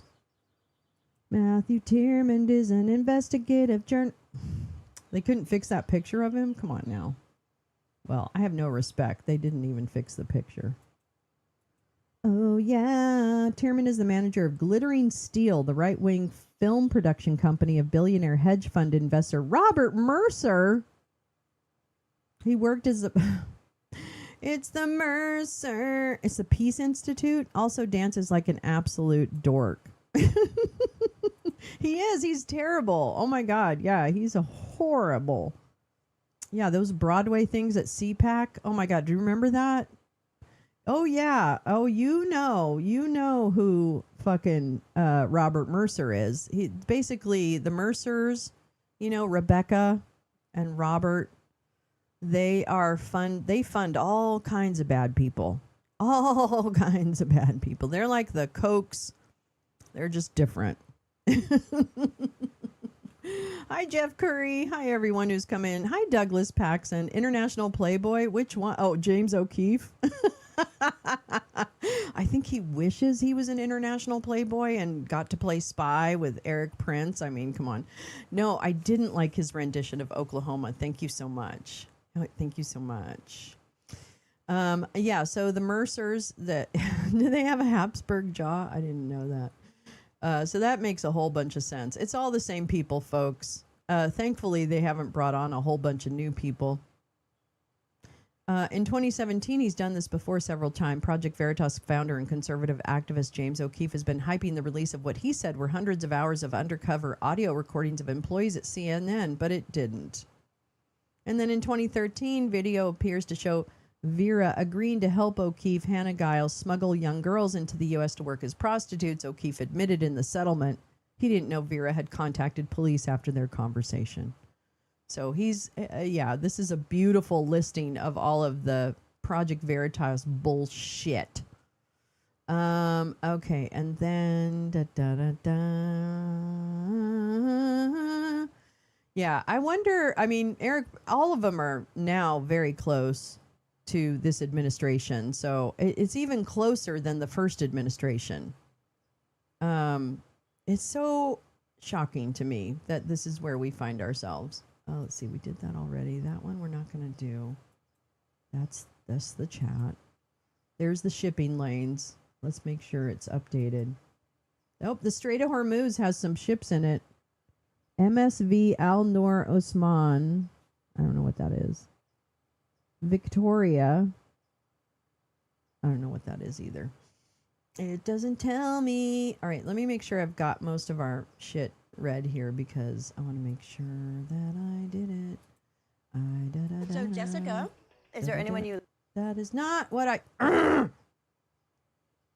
hate this thing. Oh, actually, I want to read this. Wait, do I? Okay, so there's that.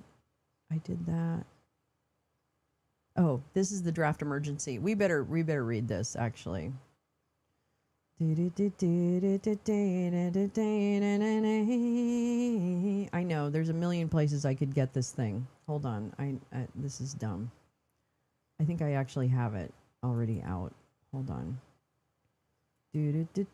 Sorry. Oh, there we go. Here we go. This is it. This is what Mike Flynn and Cleta Mitchell and all of the same motherfucking people. Oh my God, nothing has fucking changed. I read that thing and wrote dinosaur notes. I know, I saw some of those. I think you left the Gold Institute. Oh shit, I embedded a lot of shit. Damn it. Okay, well, I'll go ahead. I think the Gold Institute needs like its own conversation. Like, I feel like it's such a deep subject. What did I really get? Oh my God, I did. Oh my God, I totally did. I zigged when I should have zagged. Yeah, Eli Gold is everywhere, and this is the Gold Institute. Eli Gold has many photos and info pertaining to Israel, Egypt, and the Middle East, a sentiment shared by those at the London Center and Velma Ruth, named by Everett Stern as an operative. Mike Flynn, Everett Stern. Boy, he was funny. Gold Institute may help answer. Why would Pompeo know? Know about what? Wait a minute. Let's see. Eli Gold following excellent meets at the Egyptian embassy with Gold Institute VP of Strategic Affairs. Woo, they're busy. Busy. Oh, Eli Gold at the Trump White House. There he is with a picture of Bibi. War criminal. Here he is. I think that, is that Egypt? I'm not sure if that's Egypt or not. Forgive me for not knowing which flag or leader that is. And then this is Eli Gold in... Oh, in the West Bank. In the West Bank. That's Eli Gold in Israel and the West Bank. Uh-oh. Is that? Oh, no, it's not. Okay. I recently had the opportunity to get a whole host of questions answered regarding the lead up to the departure from Afghanistan. Oh, this is the Mike Pompeo Doha Agreement. So he was part of the Doha Agreement? Isn't Dirty Dersh a member? Probably. It is important. Yeah, it's the Steel Institute, exactly. And not easy to use for referencing made stories, different branches. I know, we need a Jazika map. I recently had the opportunity to get a whole host. Okay, so this is about the Doha Agreement. And he met with Ajmal Ghani, senior advisor to the Afghan President Ashraf Ghani, Tufan Amiri, CEO founder of Stratos Intelligence, Eli Gold, president of Gold Institute, and Rahim Rashidi, media fellow at the Gold Institute. So he met with a senior advisor to the Afghan president. Interesting. When was that? Oh, I don't have the actual date. Exclusive. Eric Prince blames Afghanistan debacle on cosplay national security apparatus that believes their own BS. The founder of Blackwater private security firm and the author of a comprehensive plan to save Afghanistan by shifting the country's security to private contractors. That's Eric Prince's answer for everything, by the way. He is the private contractor that he wants you to hire. Let's see. The American military. The Star News Network on Sunday, he warned U.S. diplomats the government of President Ashraf Ghani would fall before Labor Day. This was August 15th, 2021. I told a number of ambassadors in the region there they should expect a collapse of Kabul. I don't know if I can make this bigger or not. No, I can't. Okay. A number of ambassadors in the region, they should expect a collapse of Kabul by Labor Day, and I said that back in April based on when the U.S. air pressure, when the Air Force really stopped bombing. When that threat largely disappears, then the Taliban will be able to group and mass as they have done, and then they start blowing up cities, said Eric Prince. Yeah, whatever. It's a very predictable outcome that all these smart people in the military didn't pass that kind of information off the chain of command, that the president, even last month, makes a dumb statement as he does. He's talking about Biden. We have a cosplay national security apparatus that sits and talks to itself into believing their own BS, and sadly, the Taliban are feeding into us at the end of the bayonet right now, he said. The term cosplay is defined by dictionary.com as the art or practice of wearing costumes to portray characters from fiction, especially manga.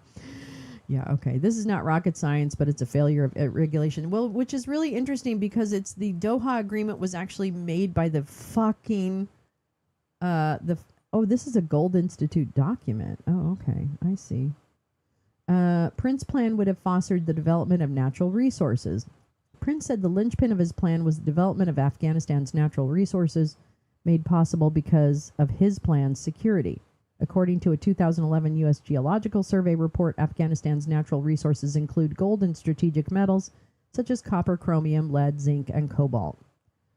And there's also oil, said Prince. All the diesel fuel that the U.S. burned in Afghanistan largely came from Greece on a big DLA, Defense Logistics Agency contract. It came down the Suez by boat, through the Red Sea, all the way around to Karachi, and then it got on a truck and trucked all the way up to Afghanistan with massive tolling regime in place.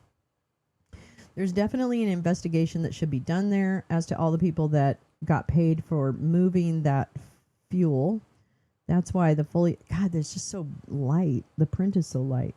The disgusting thing is the Russians actually drilled oil fields in the north of Afghanistan. They explored. Okay, so he's mad about that. He wants us to take all their resources. Neil McCabe is a media fellow at the Gold Institute, Washington-based journalist. The deep state and their efforts against the Gold Institute for International Security Strategy proudly presents a panel discussion on the deep state and the case against Lieutenant General Flynn. So definitely they're Mike Flynn fans. Here we go. The Gold Institute for International Strategy welcomes. Oh, I see. President Trump's decision to give his a full pardon. Sorry, I have a little bug.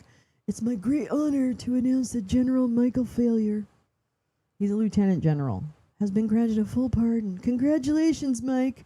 Have a good Thanksgiving.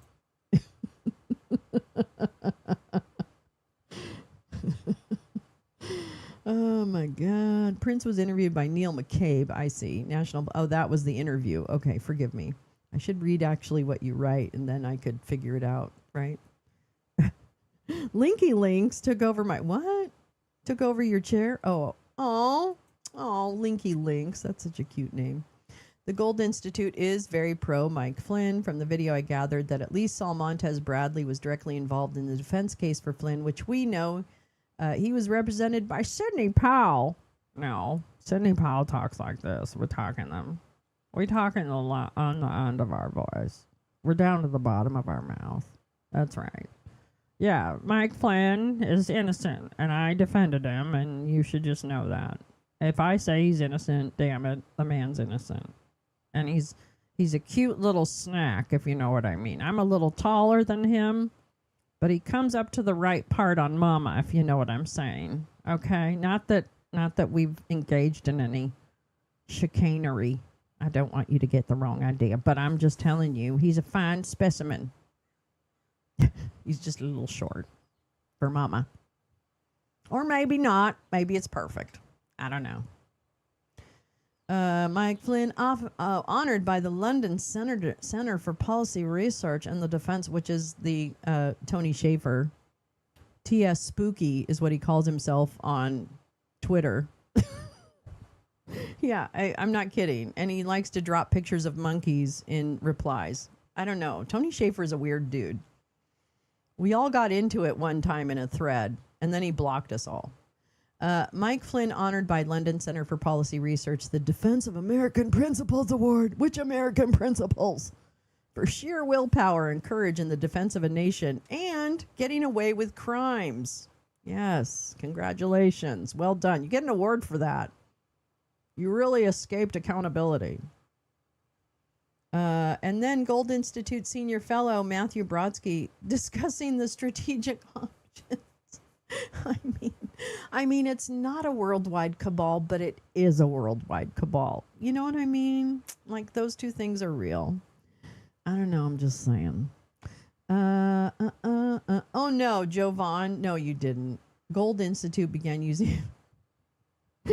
Oh my God, I can't go on. Anyway, all to say, and I'm going to link this entire thread in the description. The Gold Institute is an institute of mass destruction, a phrase I have only heard coined by Gal Suburban, so I will attribute it to her and her alone. But the Gold Institute and the London Center for Policy, whatever, research, is also an institute of mass destruction that are designed. This is where things can be discussed and coordinated and etc.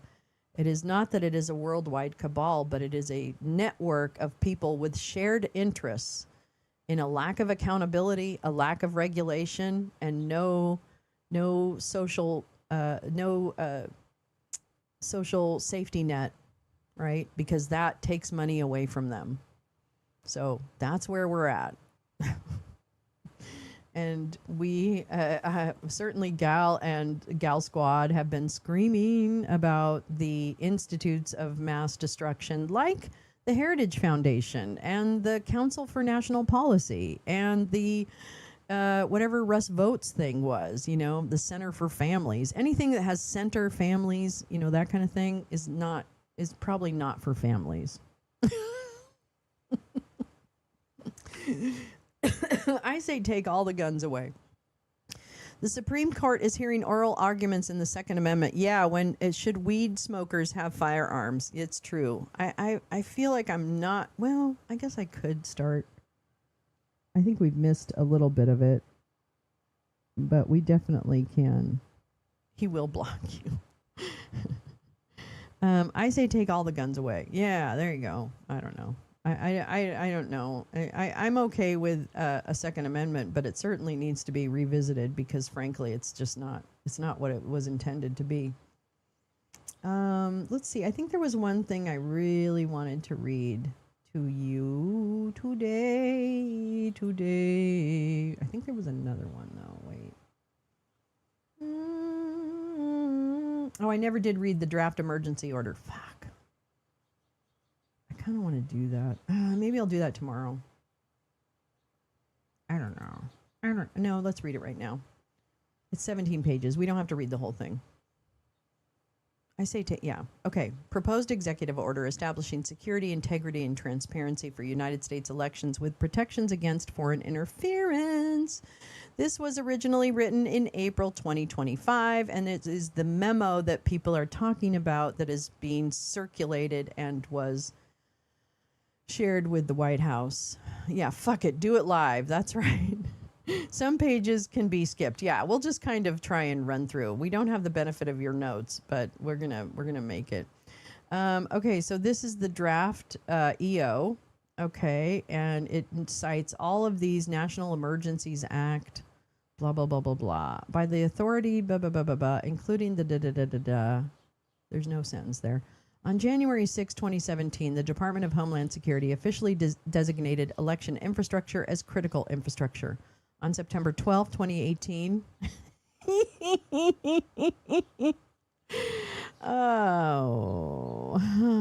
I created EO 13848 to declare a national emergency to deal with the threat of foreign powers accessing critical election infrastructure and interfering with the United States election. Interesting. Former President Biden extended that national emergency order during each year of his presidency. On March 25th, 2025, I created EO 14248. That, among other security measures, initiated a review of voting machines and voter rolls, which underscored severe threats and the need for emergency measures, which is interesting because that also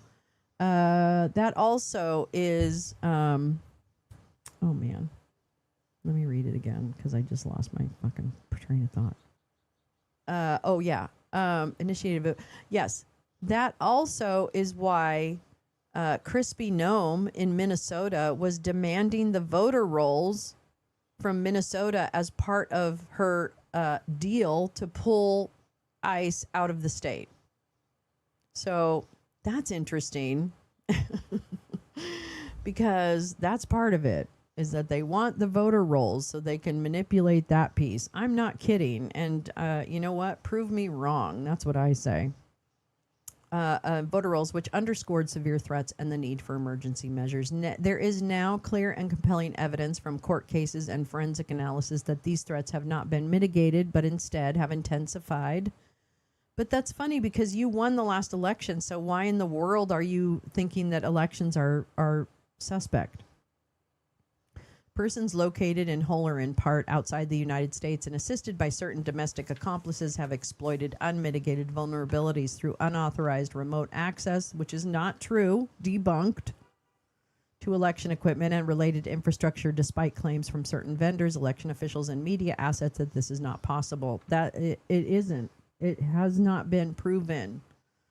They've tried, trust me. Sufficient evidence indicates that in some cases, U.S. elections have been victimized by manipulation of tabulated results and the casting of illegitimate ballots. No, all debunked. Isn't it interesting that in April 2025, before they actually do the investigation on the 2020 election, they're making all these conclusions? Isn't that kind of odd to have something in April of 2025 draw conclusions that haven't even been investigated yet? Isn't that interesting? It almost sounds not right. Yeah, my cunt. I pee freely. There is not compelling evidence from court cases. Every court case lost. Every single one. Courts have tried. We did a whole series of court cases that voting machines were this, that votes were that ballots were this, that ballots were that. All of this has been adjudicated and proven to be false. And furthermore, people lost their law licenses over it. See Rudy Giuliani, John Eastman, and who's the other guy? Jeff Clark. Okay? Or at least been suspended. I think Jeff Clark was only suspended. I don't think he actually got it taken away. I could be wrong. Ivana Tinkle. That's a good one. I hadn't seen that one before. Okay, let's see here. So this is a lie. This is a lie and is obviously a lie because it's assuming facts not in evidence. Sufficient evidence indicates that in some cases U.S. elections have been victimized by manipulation of tabulated results. That's not true. And the casting of illegitimate ballots for no, not true. Many questionable registrations have been pointed out to state officials and adjudicated and fined. And whatever actions needed to be taken in relation to those, they were taken. So all this shit is such a blatant set of disinformation. Many questions. Okay, this constitutes unusual and extraordinary threat. It doesn't. See, this is the thing. They have nothing. None of this is accurate. This has been adjudicated. This is the premise for this EO. This is the premise. Oh, at 9 a.m., so in an hour, is a press conference with Dump. I might take a break and then come back for it just because I'm a little tired. I get the feeling that they need Tina Peters' court case vamoosed for their 2026. Well, I mean, it certainly would help if they didn't have that pesky case, weighing them down. Since the inception of EO 13848, federal and state oversight, including the judiciary, has been unable to effectively mitigate these remote election threats. That's not true. It's just simply not true. Please, let's not let the disinformation take over, okay? Please, I'm begging. We need to really stand up to this, and I really hope media stands up to this. And don't act like these guys are crackpots or anything else, because bitches, the reason that we're here is because of them. Because they muddied the waters with enough disinformation and mind fucking through Q, Mike Flynn. They did enough through mind fucking and actual degradation of rights and other things to get us to this point. So guess what? We're not conspiracy theorists. We're not blue and on. These motherfuckers are trying to ruin this country and take away people's rights. All right. Let's see. Accordingly, in my constitutional duty to defend America from threats, both foreign and domestic, I hereby order the following emergency measures that immediately mitigate these threats to our national security. For future United States elections beginning with the 2026 election cycle, I am also providing clearly defined remedies that federal and state agencies and election officials can take in conjunction with vendors to lift the emergency status. Okay, here we go. I hereby order the following nonpartisan provisions to help ensure the security, integrity, and transparency. These measures are to remain in place until such time that Congress and the states can and do enact legislation to comply with these measures and the remedies defined. So here we go. Ballots. All ballots shall be full-face paper ballots containing all candidates. All votes shall be cast on such ballots and be hand-marked by the voter in a writing instrument that will be of a non-bleed type. Disabled voters shall vote with the assistance of a person of their choice. All in-person and absentee ballots shall be designed in the same style and only printed in English.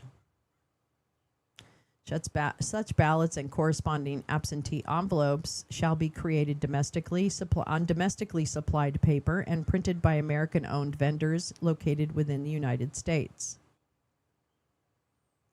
All of that, like, first of all, the only in English, racist, bullshit, xenophobic, Nazis. The domestically supplied paper, an unnecessary expense. A completely unnecessary expense. Yeah, I know that we would never get rid of him. I mean, I still have hope that things will happen, but I just don't want to. I want to be clear-eyed about what the threats are to the election, and these people constitute a deep threat because they have their people embedded now in the election integrity. I mean, this is not a drill. The people who were crackpots on the outside are now fucking working in the White House on this shit. I mean, hello. Doesn't it say everyone has to? Yeah, well, we're going to get to that. All in-person and absentee. Okay, each ballot used in an election shall be printed on security-grade paper, unique ballot, blah, blah, blah. This shit already happens. It's fine. Absentee shall be mailed to the voter with secure tamper-evident inner and outer. I didn't think we had absentee. Oh, it's no excuse absentee voting is going away. once the voter casts a ballot by depositing it into a sealed container or the voter returns the sealed absentee ballot via mail or hand delivery, no other individual or curing process can alter any mark. Okay, voter eligibility. Individuals wishing to vote in the United States elections shall provide proof of identity, U.S. citizenship. This is the SAVE Act. Current permanent residency in the precinct in which they vote. U.S. citizens and active duty military personnel residing at locations that is not their permanent residential address shall be eligible to vote by absentee. Students shall be eligible to vote by absentee using their home of record address as listed with their educational institution. The DHS shall provide access to via electronic download and application programming interface to the United States CIS data to states and private citizens at no cost to confirm citizenship status of potential voters. SSA shall provide access via the Social Security number verification service and death master file data for states and private citizens. Okay, USPS shall provide NCOA. DOJ shall provide access for the National Crime Information Center. Oh, to identify felons who may not be eligible to vote. Someone tells me all this shit already happens. Counties shall confirm that county voters who vote shall be at least 18. That's already happening. Voter ID should contain a color photo containing the uncovered face and head of the individual and full legal name of the voter, a full address, and proof of U.S. citizenship. And if you live in Kansas, your license was removed and your paper, all your identifying papers were removed and replaced for trans people by the gender assigned at birth and dead named. So that's actually currently happening in the state of Kansas.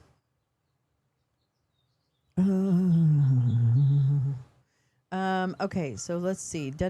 Counties 18, voter ID. County administrators must investigate challenges within 30 days. I'm sure that happens. Uniformed service members and their families shall complete a federal postcard. Military shall be eligible to vote by ballot or in person. Federal employees and their spouses living abroad shall be eligible to vote by absentee. U.S. citizens who provide proof that their current permanent residence is outside the U.S. shall register at the address of the Board of Registers in the District of Columbia and use their current permanent residence address as their mailing address. Okay, fine. Such citizens shall be eligible to vote by absentee for the office of president only. State election offices shall send the FPCA an accompanying identification to the appropriate. Okay, I don't know what that means. County shall immediately fax the appropriate ballot and voting materials to the voter upon receipt of the FPCA. Oh, it must be foreign something. The government will pay for overseas military. Okay. Absentee sent by overseas must be notarized prior to sending. All completed absentee ballots sent by overseas voters must be notarized. Do they have notaries in other countries? I guess they do. County, here we go. County voter. Voters shall register in person at a county satellite office anew. There you go, Max. Anew for the 2026 United States election through their county pursuant to state processes for registration. Good morning, Michael Haynes. Good morning, dear.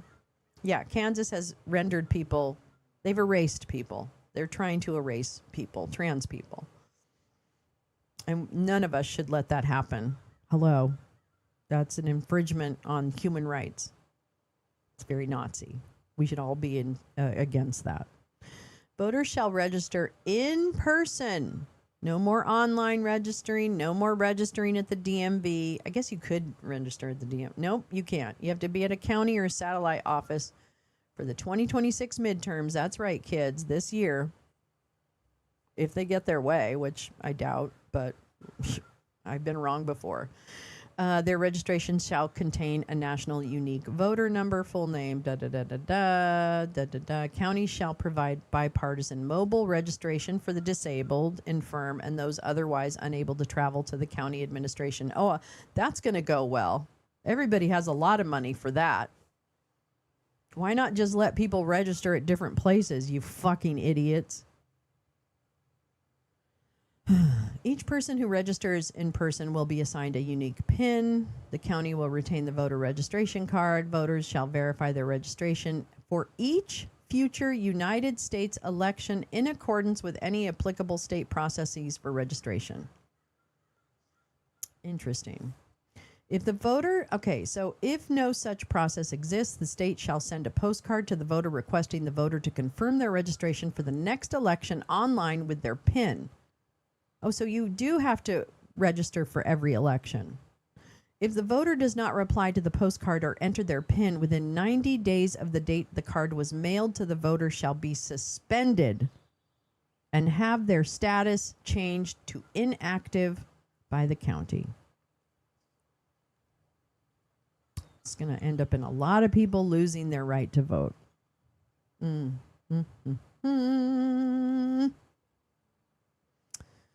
Notary costs generally range from $5 to $15, but what about overseas? God, sorry, there's this little gnat that won't stop flying. Let's see here.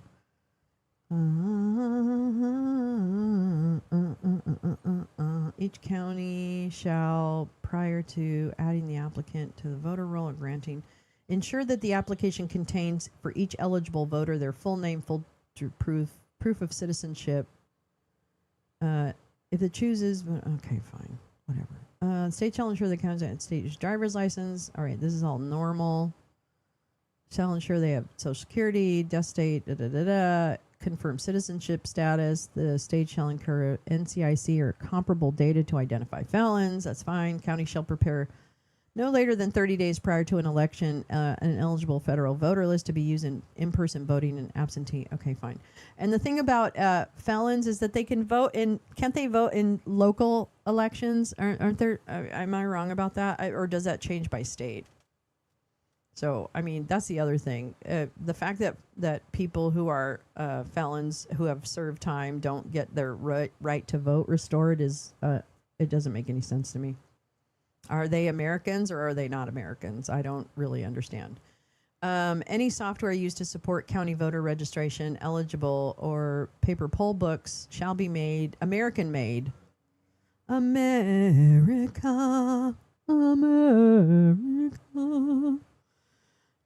No local area network, or all local area network, no capability, blah, blah, blah, blah, blah, not happening.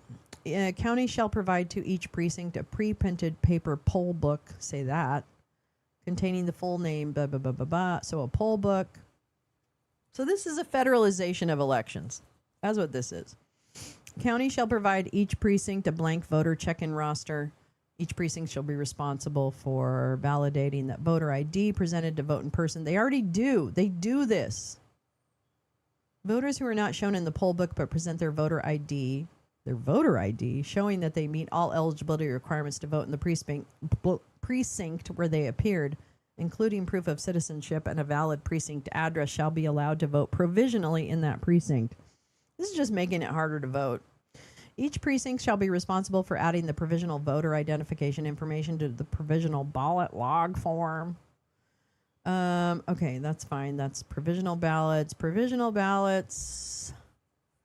County shall evaluate all provisional ballots by close of business within 3 days after Election Day. I don't know. I feel like that's probably something that's already done. A separate voter roster as outlined above. Okay.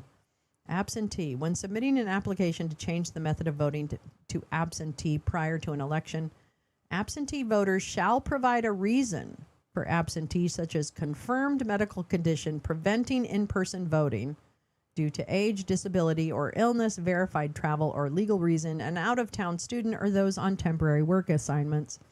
Absentee requests shall include a signed affidavit. What? All absentee ballot requests received by counties no less than 30 days prior shall be processed, regardless of whether the request was received via mail or in person. Any homeless individual who qualifies to vote by absentee and has no permanent residential address shall use the mailing address of the county election office to receive an absentee ballot and pick it up there. A voter has provided identification information from their voter ID as necessary to receive one, may also furnish an alternate. Okay, only a qualified voter for that election can request an absentee ballot. County shall authenticate each absentee ballot and blah, blah, blah, blah, blah. Okay, that's fine. County shall confirm the identification and document state. Wow, this is going to really add a lot of steps. I mean, I think they do this, but I think each state has a slightly different way of doing it. Because New York state law allows individuals with felony convictions to vote as long as they are not currently incarcerated. If he was convicted in Florida, he wouldn't be allowed to vote. Yeah, if only. Let's see. County shall mail ballots via USPS. Oh, that's right. We also have the change in the definition of postmarked, which is coming up at the end of the year. I'm going to tell you. Right now. It's not good, people.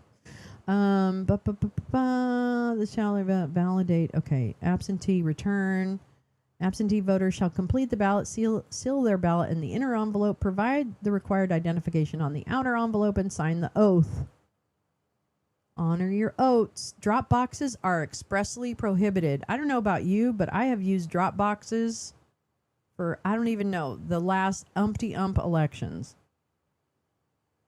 All absentee ballots mailed or delivered in person to an election office shall be processed. Ballots received after this deadline should not be counted regardless of the postmark date.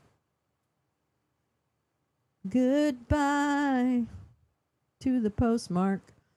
Only a qualified voter in the county can deliver an absentee ballot. So, nope, you can't have your kid deliver it unless they're voting. Hot pockets, yeah. Each county shall confirm that each absentee ballot has a signed oath. An oath? When did we have to sign an oath for every election? Oh, you want to talk about honoring an oath? I got an honoring the oath. Stop being a pedophile, President. Credibly alleged to have raped children. Why don't we have you take an oath? Oh, that's right. You do. Yeah, there is a bad movie called The Oath. Oh, my God. I remember that. I mean, I don't remember it, but I remember hearing about it. I mean, I remember its name. Okay, sorry. County shall separate in batch. It's been a long morning already. Okay, so we're halfway there. Each precinct shall verify the precinct. Okay, prior to counting. Each one shall be validating the name. Each precinct responsible to update the paper poll book. In the process of recording the voter's absentee ballot, the pre-printed poll book shows an in-person vote was already cast. The absentee ballot shall be voided. No, really? You think? A poll worker shall add the national unique voter number of any absentee voter not found. County shall evaluate all provisional ballots by the close of the third day. Close of business on the third day after Election Day. Oh, is that enough days for certain larger precincts? I just don't even know. It's okay, Badge. You're never behind. Upon closing of the polls, each poll manager shall reconcile. Okay, that's fine. Closing the polls. Public hand count for all contested federal races on the in-person and absentee ballots shall be conducted at each precinct by bipartisan or independent counting teams. You mean like cyber ninjas? Mike Flynn? Is that who you mean? Like cyber ninjas coming in and doing that? And they found more votes for Biden in Arizona? Is that what you mean? Do you really want that? Because you couldn't even set that up, Mike Flynn. You couldn't even set it up so that you would win that little battle. You literally spent all that time, money, and reputation doing fuck all and actually ending up cementing Joe Biden's win in Arizona. You couldn't even get your own people to fucking cheat. That's what happened. All right. Everything's video recorded, counting. It's all tallied. No ballots receiving after the close. And this is another thing. They're doing away with the postmarked ballots. If it isn't in hand, except those due to, no ballots received after the closing of the polls shall be counted or included in the certified results. So literally, if you mailed your ballot, you're a disabled person, you mail your ballot a week before the election, for whatever reason, Louis DeJoy, it doesn't get to the precinct on time, but it was postmarked like a week before the election. This is now saying that doesn't count. So think about the number of voters who could be disenfranchised because they have changed the definition of postmark, and they have changed that postmark means anything. It's date of receipt. That is wrong on every level. Voters do not control the mail delivery. You always get foreign, I think they get the foreign votes sometimes after the election. Yeah, we're in the bad place. I mean, you know, this is stuff for everybody. It's not leftist. It's not Democrat. It's not whatever Republican is now. It's just like common. It's like fucking rights. It's your rights. It's the Constitution. As imperfect as it is still the Constitution. And they think for some reason this is going to help them. Voting shall take place in precincts. Oh, so that means you can't... Oh, precincts shall contain no more than 1,500 eligible voters. I don't know how that's changing the definition of a precinct, but it sounds like it's making it smaller. And that means more work, which is great. This is precinct results reporting. That's probably nothing too crazy. I mean, maybe it is. County results reporting, aggregate, state shall aggregate, certification. All elections shall be certified or verified, All elections should be verified by the county before the county certifies the election. That already happens. Verification shall include reconciling the number of voters who voted with ballots cast per precinct and investigating, publishing evidence, finding conclusions for all election day incident reports and concerns submitted by election officials, eligible voters. Yeah, you want all those complaints in there, all these nut jobs, candidates, and any other irregularities that arise. I mean, that's probably not different, but it probably puts a greater emphasis on the steps that they need to verify. When everything is resolved, then they can certify the results. I'm pretty sure that probably happens now. If any reconciliations are out of balance or incidents or irregularities reported or not resolved, the county shall immediately report to the state election administration and district attorney. County shall certify. Each county shall produce the list of voters who voted, including the voting method. They honestly think something like this would happen before November of this year. Do you realize the reprogramming of county after county? What is there? 3,000 counties or something? And can you imagine the counties having to, between now, what is it, March? Literally, what is that? 8 months? You have 8 months. This isn't even law yet. So let's say he decided to say this in like June. You'd have 6 or 5 months to actually implement this shit. It is never going to happen. It is never going to happen. Never. Ever. Never. Okay, let's see. Sealing and sign off, transparency. Let's just make sure there's nothing weird in here.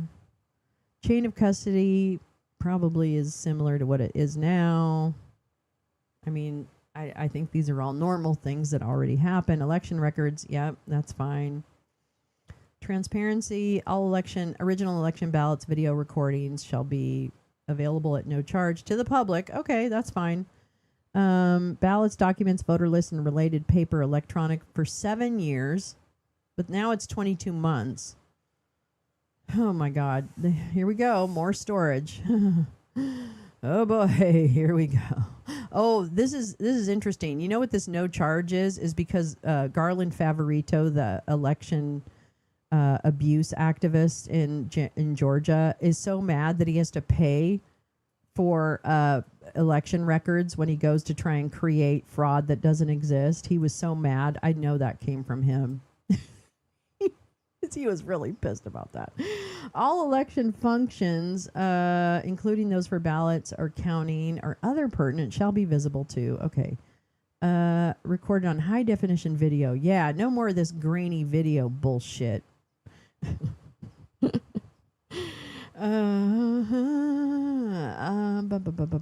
Occur after the printing, shall be recorded in a log file. When PDFs or records, they should be hashed. And the list of hashes should be contemporary. Okay, fine. Any challenges filed regarding the outcome shall be adjudicated pursuant to the applicable state and federal law. Okay, I guess. The United States District Court shall assume custody of all evidence. Any previously challenged that remain active at the time of this order shall be transferred along with all submitted. Oh, they're thinking about Georgia. A copy. Oh, this is weird. A copy of all ballots and election records shall be made available to all parties involved in any challenge. I'm not sure I agree with that because you should see some of the nutbags that try to do that. Here we go. Additional security. No funds or complementary resources from corporations, NGOs, or other shall be accepted by any election official or government agency responsible for conducting elections. Okay, great. So that means any NGOs that are helping. No, it's not. It's an EO. It's a proposed EO. Yeah. It's just the EO draft by Flynn et al. To do what he's been wanting to do for a long time, which is declare martial law or whatever, the insurrection, I don't know what, declare something that can suspend regular election processing. And then they think that it could be replaced with this. Well, logistically, this could not happen in that time frame. It just won't. It'll be a mess, which I guess is kind of what they want, is a mess. All right. Election workers passing background checks. Citizenship shall determine representation and apportionment. I don't know. Okay, that's bullshit, but whatever. Federal holiday. In-person voting for United States general election shall be conducted on election day every 2 years in accordance with existing law. Election day, the Tuesday after the first Monday in November, shall be a national holiday. I actually agree with this. It should be a national holiday. But, even a broken clock is right 2 times a day. Let's see. Remedies. To remove this emergency status, the election infrastructure designated by the Department of Homeland Security as critical must provide eligible United States voters with adequate protection. All aspects of any election infrastructure deployed for U.S. shall comply with Federal Information Security Modernization Act. All hardware infrastructure shall be wholly manufactured in America. Good luck. I think there's still some parts of infrastructure that are foreign made, but whatever. Any software, third-party support services, and components shall be designed, developed, and maintained by the United States citizens. Okay, well.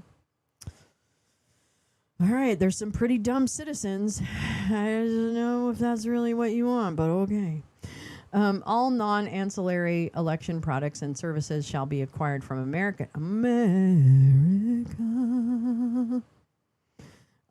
Shall be protected from trust risks in accordance with all integrated circuits in the election. Everything has to be made in America. Everything has to be made in America. All software must be American and free of charge. We're not paying anybody for anything, so go fuck yourselves. See Anthropic if you want to know what we do to companies we don't like. Okay, the ongoing conduct shall comply with the emergency threat members. Okay, wait. Not later than 30 days following the date of this EO, the Secretary of State, the Attorney General, the Secretary of Homeland Security, and the Director of National Intelligence shall revise the framework described in EO 13848 Section 1G and elsewhere within that order to include the process that will be used to carry out their respective responsibilities pursuant to this order. Now we get into it.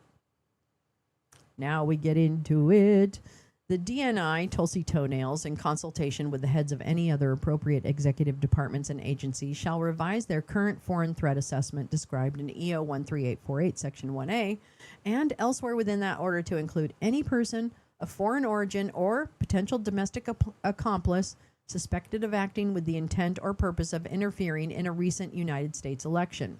Doug Frank, you should pick him up. The Director of National Intelligence, Tulsi Toenails, shall deliver this assessment and appropriate supporting information to the President, Secretary of State, Secretary of Defense, the Attorney General, and the Secretary of Homeland Security within 60 days of the date in which this order becomes effective. The Attorney General and Secretary of Homeland Security, in consultation with the heads of other pertinent agencies, like, Commerce, and as appropriate, state and local officials shall revise their existing threat report described in EO 13848 Section 1B. They shall deliver the revised report to the President, Secretary of State, Secretary of Defense, within 60 days, blah, blah, blah. To facilitate successful implementation, I'm establishing, in the Doge era, I'm going to create a new White House Office of Federal Election Security with an interagency task force. All new tax dollar numbers, dollars rather, taxpayer dollars. I must be really tired. With an interagency task force to work with Congress and the states, the head of which will report directly to me. Heads of all relevant agencies shall transmit to the OFES any information relevant to its duties pursuant to this order as appropriate when consistent. So spending time doing stuff they shouldn't have to do, but okay.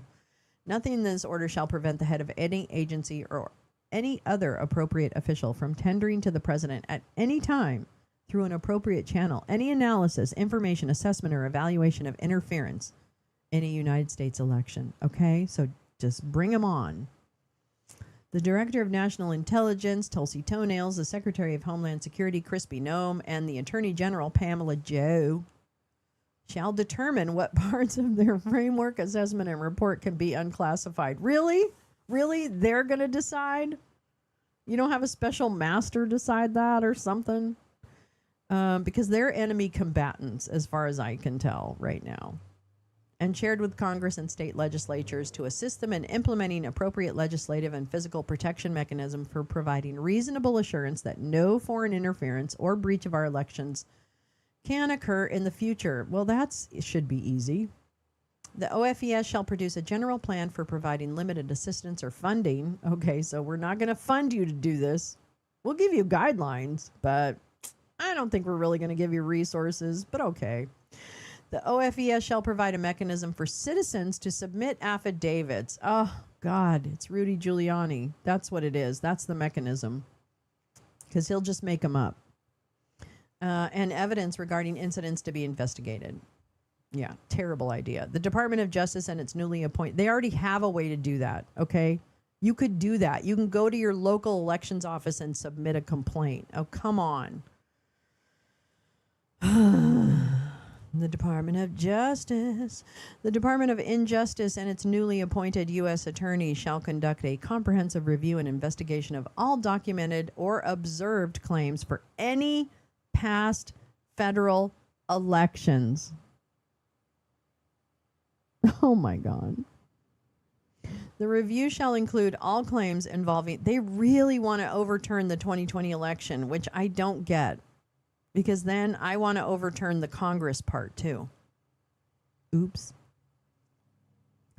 The Department of Injustice shall investigate and prosecute to the full extent of the law any person who has directly or indirectly engaged in, sponsored, concealed, or otherwise been complicit in security violations, blah, blah, blah, blah, blah. The Department of Justice shall also investigate any domestic accomplice who engaged in all of the above. The U.S. Supreme Court shall have original jurisdiction in all cases arising under this executive order in which a state shall be party. That means we want our backstop to decide this. Fuck your federal courts. Fuck your state courts. Fuck you. We're not going to... No. You put Tina Peters away, Colorado. We don't want you to adjudicate any of this shit. Anyway. Okay. So these are all definitions.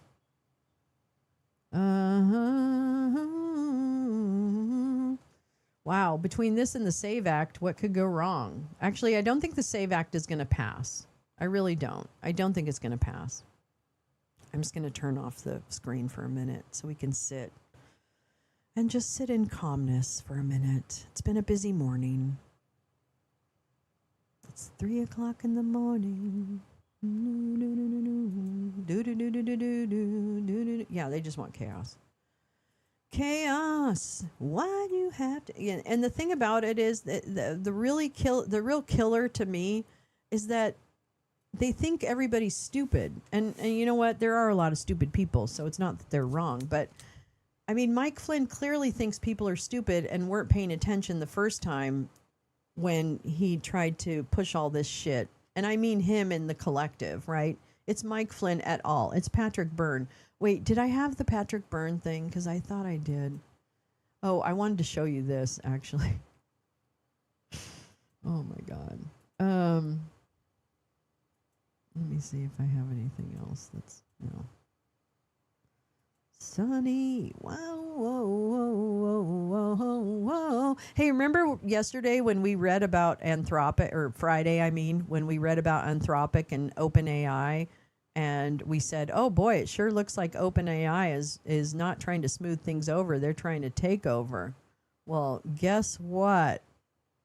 We predict things here at Lolo's Lounge in Wake and Bake. Oops. Because Altman says, this is from February 27th, Saturday. Altman says OpenAI is working on a Pentagon deal amid Anthropic standoff. There he is. Hi, Sam. OpenAI Chief Executive Sam Altman waded into the standoff between Anthropic and the Pentagon over the use of AI on the battlefield, telling his staff Thursday evening that the company was working on a deal that might help solve the impasse. It certainly did. Altman, in a memo to staff, said that the company was working with the Defense Department to see if its models could be used in classified settings in a way that kept the same safety guardrails. Yeah, well, then why wouldn't they just use Anthropic? In the same safety guardrails that have brought its rival Anthropic into a stalemate with the government, Altman said he hoped OpenAI could find a solution that would work for the rest of the industry. Yeah, we're Lolo's market. Place your bets. No deal has been signed, but if the talks could fall through, according to a person familiar, OpenAI is pursuing a deal, quote, that allows our models to be deployed in classified environments and that fits with our principles. Well, Altman, that is what you should just be standing up for Anthropic, you stupid cuck. You fucking cuck. You're going to do whatever they want you to do, you bitch.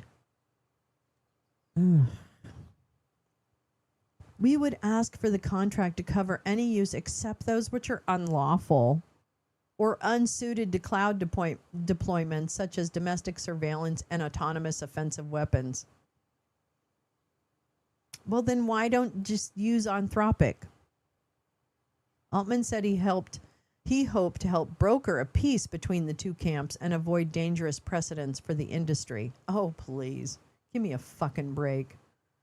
With the Pentagon threatening strong actions against Anthropic, which it did, actually, it ended up putting them on a blacklist, basically trying to remove them from all agencies, which Claude AI, I guess, is used quite a bit in the fucking federal government. But, you know, okay, temper tantrums, you know, taxpayer dollars, whatever. Trump on Friday banning Anthropic from U.S. federal and government use, but uses it for Iran war, yeah. Let's see. In his memo, Altman voiced his support for Anthropic's position in principle, even as he acknowledged the government's concerns about a private company having control over significant national security issues. Quote, we have long believed that AI should not be used for mass surveillance or autonomous lethal weapons, and that humans should remain in the loop for high-stakes automated decisions. These are our main red lines. Well, Sam, those were Anthropic's main red lines, too.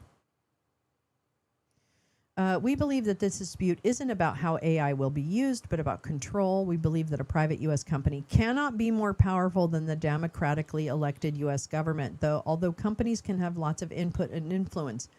But here's the thing, Sam.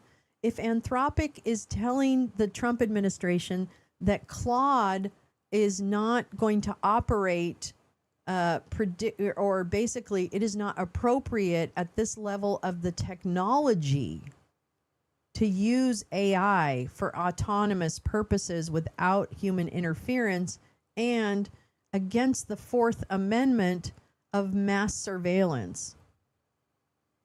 Right? So I'm telling you.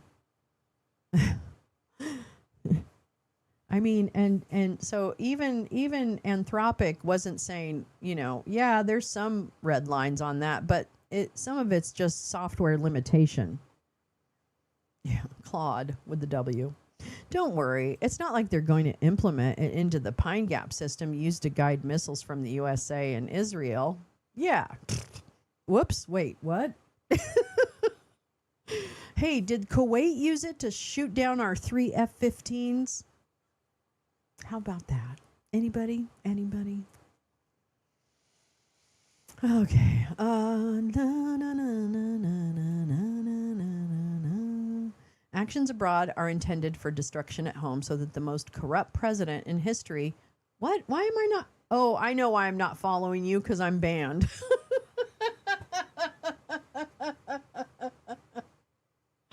I'm still banned. I think my ban comes off tomorrow. I don't know.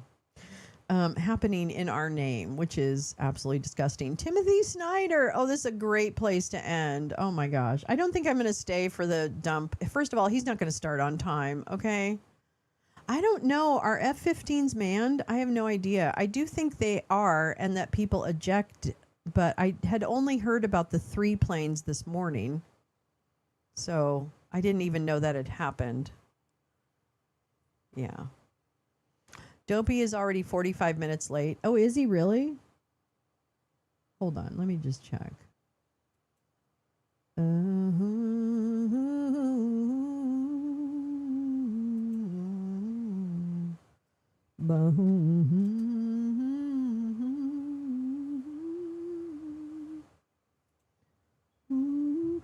What? Wait. What is happening right now? Wait. What?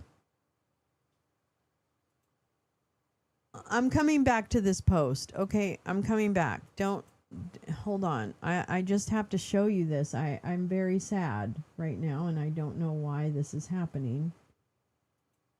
But this is, I don't know if this is worth watching or not. Oh my God. Melania Trump is chairing the fucking UN Security Council.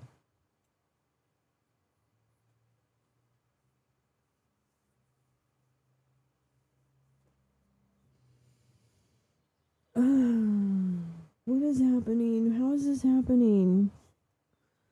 What is happening? It was supposed to start at 11? Oh, okay.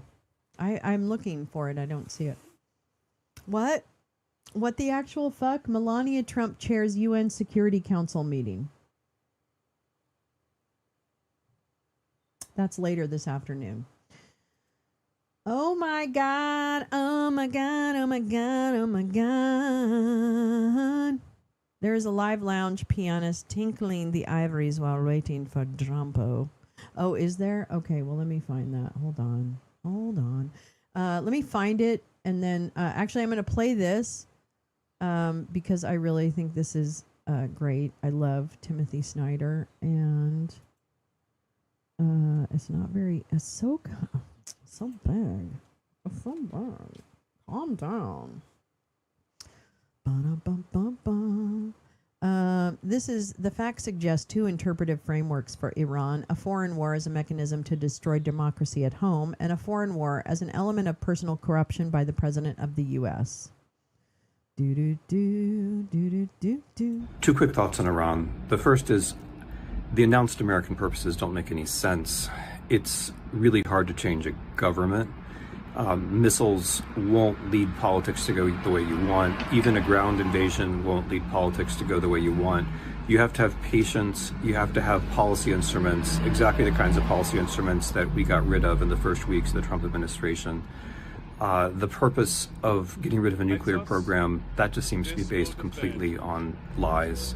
It seems more likely to me that insofar as there's a foreign policy here, it's the foreign policy of our Arab allies and our Israeli ally who have much more direct interests in Iran. I think insofar as this has to do with American politics, it's domestic politics, and in particular, the need to create some kind of foreign conflict so that Trump can say, well, we have to do special things around the elections. I honestly think it's as simple as that. This is not a war which is going to be won in any clear sense. I don't think this is not a war that's going to have some sort of clear outcome. I think rather its purpose is to create some kind of shadow under which we can say, or rather the Trump administration can say, aha, terrorism, aha, exceptional situation, et cetera, et cetera, et cetera. We know this logic. We can be prepared for this logic. Journalists and especially judges should be prepared for this logic and not allowed to go through. There's something horrible, specifically horrible, about trying to undo democracy by carrying out a foreign war. 2 quick thoughts on Iran. I believe that. Okay, I'm so sorry. We're gonna go to dump right now. Dumpy dumper son, dumpy. He just started. There was an invocation or benediction or some fucking thing. I don't know what.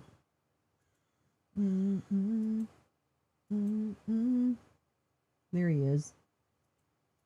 The idiot. Here we go. Thank everybody for being here, and please feel free to sit.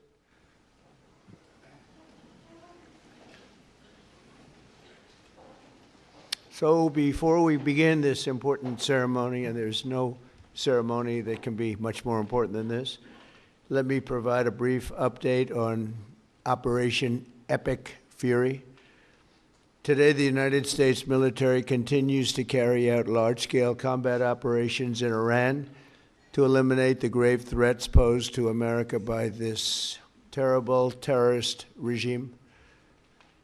Following our obliteration of Iran's nuclear program in Operation Midnight Hammer a short while ago, we warned Iran not to make any attempt to rebuild at a different location because they were unable to use the ones that we so powerfully blew up. But they ignored those warnings and refused to cease their pursuit of nuclear weapons. In addition, the regime's conventional ballistic missile program was growing rapidly and dramatically, and this posed a very clear, colossal threat to America and our forces stationed overseas. The regime already had missiles capable of hitting Europe and our bases, both local and overseas, You're and would the soon biggest have threat to our had people. missiles capable of reaching our beautiful America. The purpose of this fast-growing missile program was to shield their nuclear weapon development and make it extraordinarily difficult for anyone to stop them from making these highly forbidden by us nuclear weapons. We were the ones that were complaining. We were the ones that wanted it stopped, but everybody was behind us. They just didn't have the courage to say so. An Iranian regime armed with long-range missiles and nuclear weapons would be an intolerable threat to the Middle East, but also to the American people. Our country itself would be under threat, and it was very nearly under threat. I was very proud to have knocked out the Iran nuclear deal by President Barack Hussein Obama. That was a horrible, horrible, dangerous document. They would have had nuclear weapons 3 years ago, and they would have used them. But I'll not let that happen. For almost 47 years, this regime has been attacking the United States and killing Americans. Every time you see someone with missing arms and legs or a face that's been absolutely shattered violently, it was almost certainly caused by an Iran roadside bomb. They were put there by General Soleimani, who was the father of the roadside bomb. Very proudly, he thought, but I terminated him in my first term. This was our last best chance to strike what we're doing right now and eliminate the intolerable threats posed by this sick and sinister regime. And they are indeed sick and sinister. Our objectives are clear. First, we're destroying Iran's missile capabilities, and you see that happening on an hourly basis, and their capacity to produce brand new ones, and pretty good ones they make. Second, we're annihilating their navy. We've knocked out already 10 ships. They're at the bottom of the sea. Third, we're ensuring that the world's #1 sponsor of terror can never obtain a nuclear weapon. Never going to have a nuclear weapon. I said that from the beginning. They're never going to have How do you know? a nuclear weapon. You They don't have were on any the road proof to of getting any of one this. legitimately 10 through a ships? deal that was signed foolishly by our country. And finally, we're ensuring that the Iranian regime cannot continue to arm, fund, and direct terrorist armies outside of their borders. And we thought we had a deal, but then they backed out. And they came back, and we thought we had a deal, and they backed out. I said, you can't deal with these people. I have to stop him because actually, I don't think that's what happened, because that's not what you had been telling us. And in fact, Steve Witkoff, your fucking Middle East envoy bullshit artist, told, what's her name? Barry Weiss or someone. No, not Barry Weiss. Another one. I don't know. One of those chicks. Fucking Steve Witkoff sat there and said, oh, yeah, we're continuing to talk, but, they have enough uranium to blow us up in a week. He said that 2 weeks ago. Okay? But he didn't indicate at all that they weren't talking. He just said, oh, yeah, we didn't really obliterate their uranium enrichment program. They actually could do a bomb in about a week. I mean, oh, my God. You got to do it the right way. Jesus. Today we grieve for the 4 heroic American service members who have been killed in action and send our love and support to their families. In their memory, we continue this mission with ferocious, unyielding resolve to crush the threat this terrorist regime poses to the American people. And this is because he's a credibly alleged child rapist. We have the strongest and most powerful by far military in the world, and we will easily prevail. We're already substantially ahead of our time projections, but whatever the time is, it's okay. Whatever it takes, we will always, and we have right from the beginning, we projected 4 to 5 weeks, but we have capability to go far longer than that. We'll do it. Whatever somebody said today, they said, oh, well, the president wants to do it really quickly. After that, he'll get bored. I don't get bored. There's nothing boring about this. Do you agree with that, Pete? I don't think there's anything, Mr. General. I think there's nothing boring about it. Somebody actually said from the media, I think he'll get bored after about a week or two. No, we don't get bored. I never get bored. If I got bored, I wouldn't be standing here right now, I guarantee you that, to go through what I had to go through. We also projected 4 weeks to terminate the military leadership, and as you know, that was done in about an hour, so we're ahead of schedule there by a lot. But please join me in thanking every American service member who bravely is standing in harm's way. They really are incredible, and I just want to thank you. We have a lot of them right here. Thank you very much. Thank you.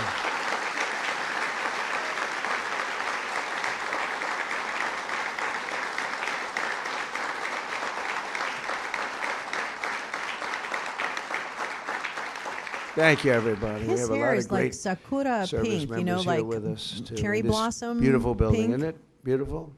We're adding on to the building a little bit. We're improving the building. See that nice drape? When that comes down, right now you see a very, very deep hole. But in about a year and a half from now, you're going to see a very, very beautiful building. And there's your entrance to it right there. In fact, it looks so nice, I think I'll save money on the doors because it can't get more beautiful than that. I picked those drapes in my first term. I always like gold, but I think we can save a lot of money. I just saved curtains, but and it'll be spectacular. It'll be the most beautiful ballroom. I believe it's because I built many a ballroom. I believe it's going to be the most beautiful ballroom anywhere in the world. And when you hear all that hammering out there, you know why the First Lady is not thrilled exactly. She said, will the pile drivers ever stop? They go from 6 in the morning till 11:30 in the evening. Can you imagine? Everyone who doesn't live in this country.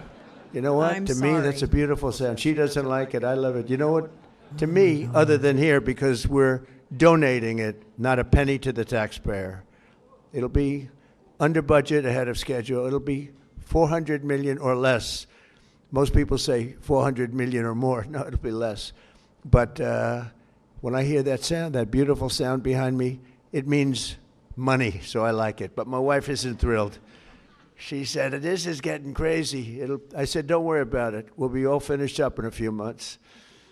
But now for the reason that we're gathered this morning to recognize the unsurpassed courage of 3 really incredible American heroes, 1 living and 2 no longer with us.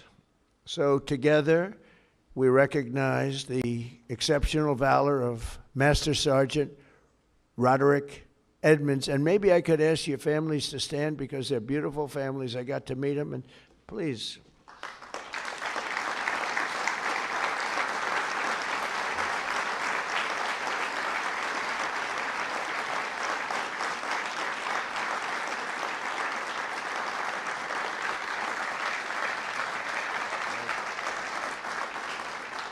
So Staff Sergeant Michael Ollis and Command Sergeant Major Terry Richardson, as they receive our nation's highest military award, the Congressional Medal of Honor. And we're pleased to be joined by Secretary of War Pete Hegseth. He's busy, very busy guy. I'm going to tell you right now, that thing is like handing out Tic Tacs. General okay? Raisin Cane it's like also. handing and out they said, Tic Tacs. we don't avoid this one. This is one you wouldn't it's all avoid his little for anything, minions. right? So we All the appreciate little that you're here. Nazi Secretary of Republican Veterans kids. Affairs, who's doing an incredible job, Veterans Affairs. Doug Collins. Doug, thank you. You stand up, Doug. You're doing such a good job. 92% approval rating. Chairman of the Joint Chiefs of Staff, General Dan Kane, who's known as Raisin Kane. I liked him when I heard that name, Raisin Kane. I said, if it's true, you're my guy. And it's true. It just turned out it's very true. He's a great guy and a great general. Secretary of the Army, Dan Driscoll, and Army Chief of Staff, Randy George. Thank you. Thank you both, Dan. As well as Senators Tom Cotton, Bill Hagerty. You guys were great on television this weekend, I'll tell you what. Can't have a better representative than both of you. Thank you very much. And Representatives Tim Burchett, Jack Bergman, and Nicole Maliotakis. And we have a few others sitting here, but I'm not going to go through it because we have far more important people to honor today. Oh, we have Tom Homan. I got to at least mention Tom Homan. I would be a stand-up, Tom. What a job. Zero people coming in. We had millions and millions of people pouring into our country now that, I mean, I'm not even sure I can believe this number is zero, but it is given out by Democrats. They're Democrats from the last, and they're rated for the last 9 months. We had 0 people come illegally through our border. Right, Tom? So I want to thank you very much. And I also want to salute 6 former Medal of Honor recipients, William Swenson, Jim McLuhan, Walter Marm, Thomas Payne, Sammy Davis. That's an interesting guy. Where is Sammy Davis? We have a big story here, Sammy. You've heard that all your life, I'll bet, huh? And Edward Byers. Stand up, please.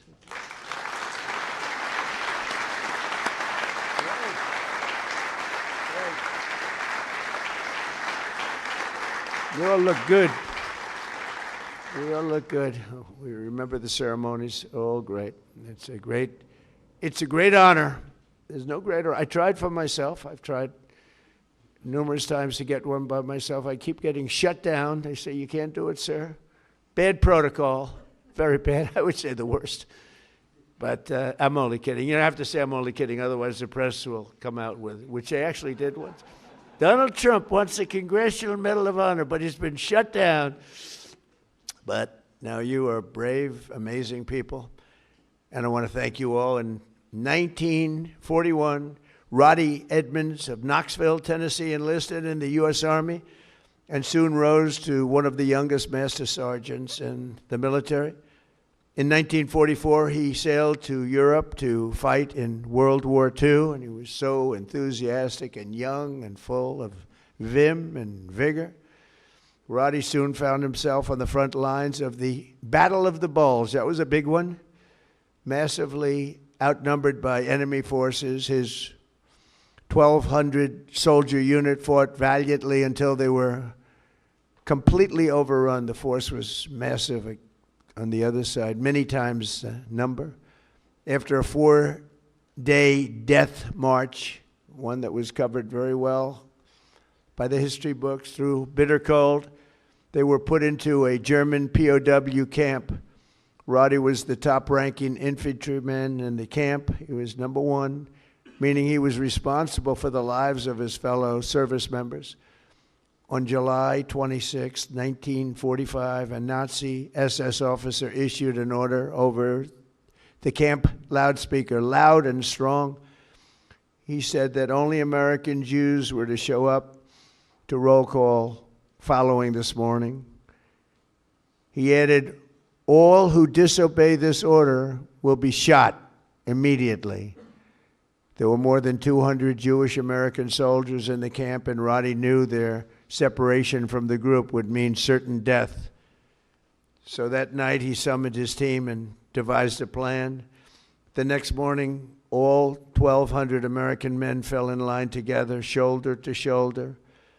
Enraged, the Nazi commandant rushed forward, drew his Luger pistol, and pressed the barrel between Sergeant Edmonds' eyes. He barked at Roddy. "They cannot all be Jews," he screamed loud and again, and staring straight back into the raging face of evil, Sergeant Edmonds replied fearlessly, "We are all Jews here." The Nazi officer lowered his weapon and the soldiers erupted in cheers. With total disregard for his own life, Roddy had saved over 200 of his fellow service members. Their camp was liberated 2 months later. We're honored to be joined today by Roddy's son, Chris. Please stand up as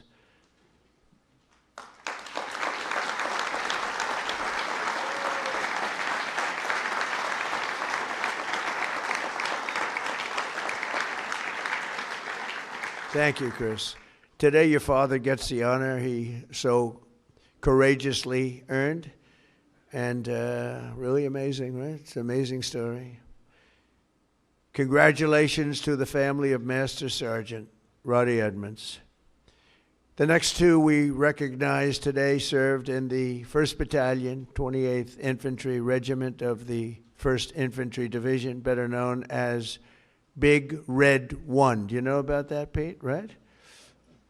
Command Sergeant Major Terry Richardson, we are honored to have you with us.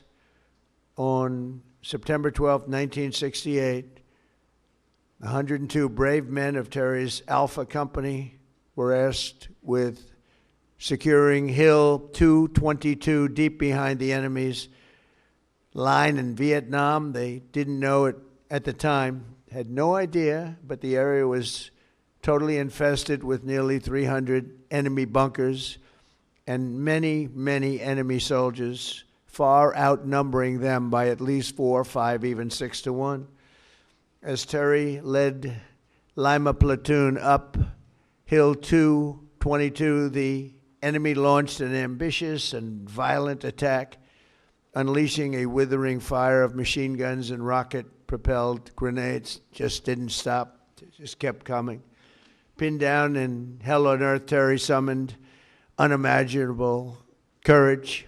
3 times he exposed himself to enemy fire to rescue severely wounded comrades, and 3 times he dragged them back to the group.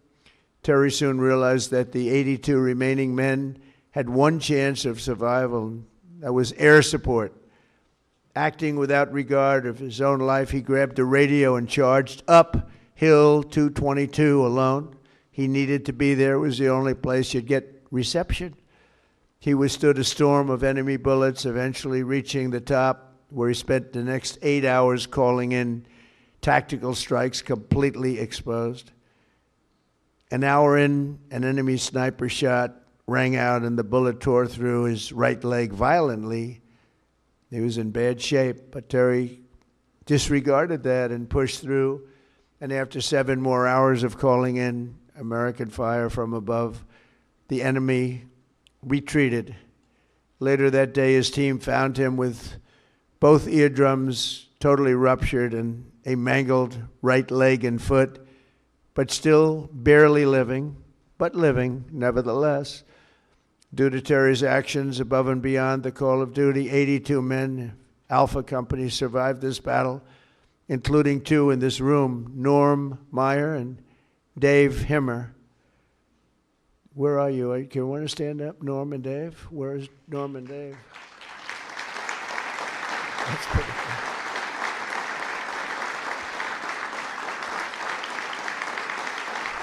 Pretty good.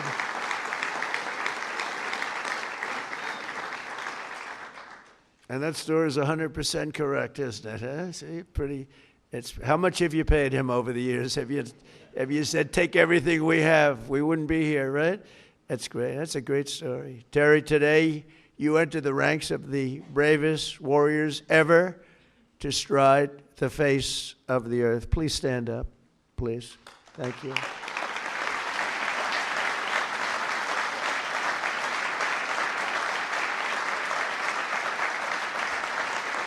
I was looking for the. Testing. Look at him. He looks great. He looks great. I tried to You feel follow like you. fighting? Yeah, We could, my I account's think been we could take him suspended. today. What do you think, Pete? Can we make a little? I had some. I predicted the future for Les Wexner. You know, using comedy and sarcasm, but apparently Blue Sky says no. That's mean. They'll let alleged pedophiles post on Blue Sky, but not the people who try to call them out. So I have to wait till tomorrow. I was on a 7-day suspension from Blue Sky because I was too mean to Les Wexner. Make it make sense. And not that he's even up to go to jail, okay? So the fact that someone might shank him in his cell and he might die from that, I don't know. It could happen. I'm just saying something could. I don't know. I'm not in jail. Nor is he, by the way. It was just it was a conjecture, kind of wonder if, you know, kind of mad at you, Les. You know, I was kind of mad. I just watched part of his thing. The other thing I was looking for while we were listening to this, what a great picture of him. What I was looking for was the percentage of denied claims from the VA, because they really got through the backlog in 2025. Yeah, I was just asking questions. That's all. Or maybe, you know, not proposing even, because I don't know anybody who could shank him. So it's not like I can make that happen or anything. And he's not even going to jail. Anyways, all to say, yeah, I should probably be a little bit nicer and whatever. But I didn't think I had to be nice to pedophiles. But nonetheless, what was I saying? Something. Oh, yeah. I was looking for the actual, like, I was looking for the denial of claims, and I know there's been changes to the disability and what Doug Collins is proposing. It hasn't been formalized, but what Doug Collins is proposing is that you as a veteran could lose your disability status if the medicine that you take for said disability works too well. Literally. Doug Collins wants to take people off of disability, veterans, if their medicine, you know, take into account the impact of medicines. So that's one thing Doug Collins wants to do. My thing that I've been looking for and I haven't been able to find is you could probably find the number of denials of claims, I would imagine, that the VA gives. That seems like a data point that would be interesting. And year over year, how does the decline rate of claims change, if at all? I'm not even assuming it does. But funny thing is I can't find any data points about denied claims from the VA. I cannot find any data source for that. I can find information about, let's see. I can find information about how they processed 1 million claims in a month, which was, you know, part of what drove down the backlog of VA claims. But they don't talk about anything about the decision outcomes. And I'm not assuming that they are bad, but I wonder why they wouldn't talk about that.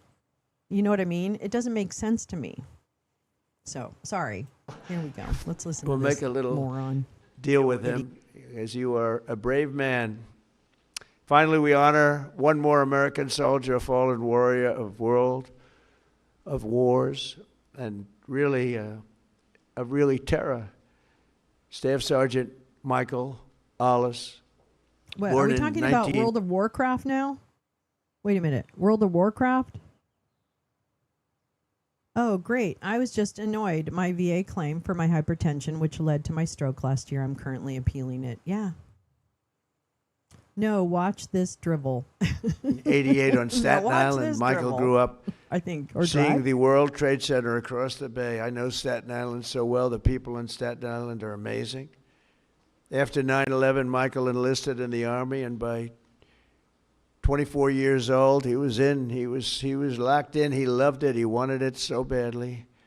He was a squad leader serving in Afghanistan with the 2nd Battalion, 22nd Infantry Regiment, 1st Brigade Combat Team of the legendary 10th Mountain Division.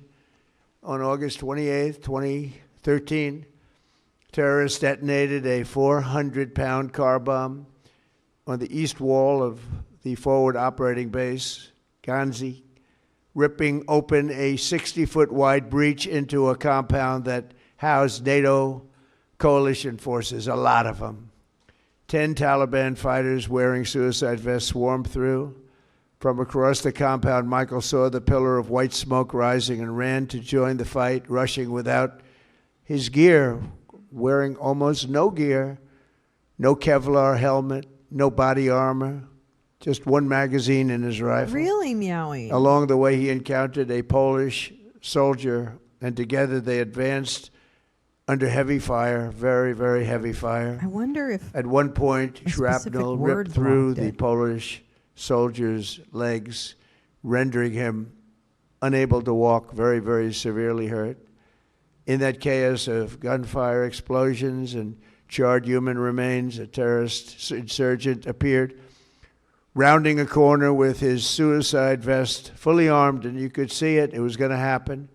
He charged the wounded Polish soldier without hesitation. Michael raised his gun and forced himself between the insurgent and the man he just met, shielding him with his own body. He knew it was going to happen. He shielded him with his own body. You know, bravery's amazing. You never really know who's brave, who's not, until they're really tested. We think some people are brave, Pete, and they're not.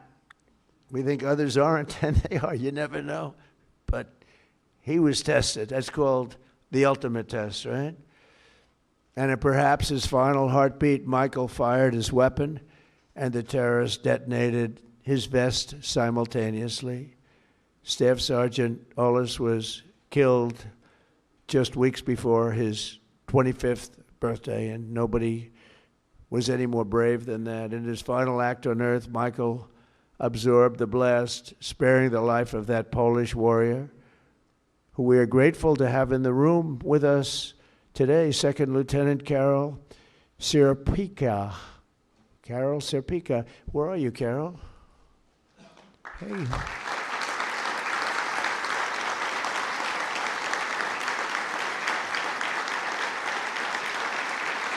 Would you like to come up? Please. Please. I'd love to have you come up. Thank you, Carol. Why are you having him come up?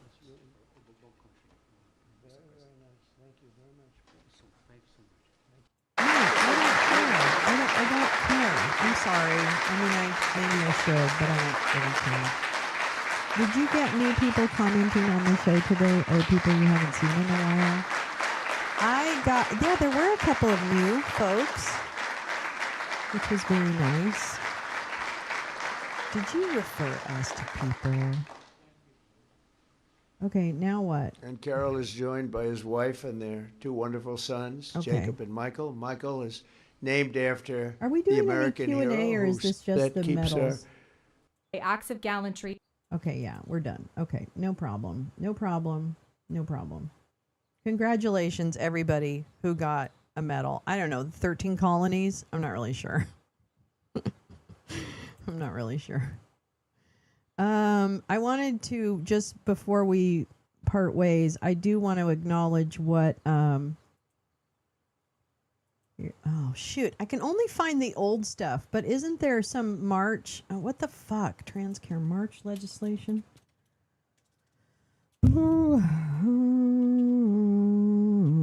Because they did a bunch of stuff in 2023 and 2024. Okay, here we go. Thank you. I got it. Wait, that's the wrong one. I don't want this website because it's going to make me, fuck you, Bloomberg. Fuck you.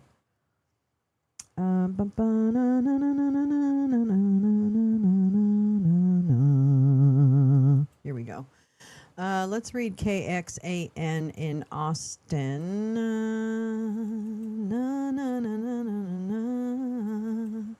Okay. The dollar's higher on higher oil prices. Yikes. I shared more info about the Texas stuff in Discord. Hit up our Discord. Meowing has dropped more about this Texas ban. But let's start with this one story from KXAN. Mental health providers fall under state ban on youth transition-related care, Paxton says in legal opinion. Fuck you, Ken Paxton. You're a big-ass fucking criminal. Yes. Remember we watched his disbarment last year or 2 years ago, and it didn't happen because he paid off everybody? Yeah, I remember that too.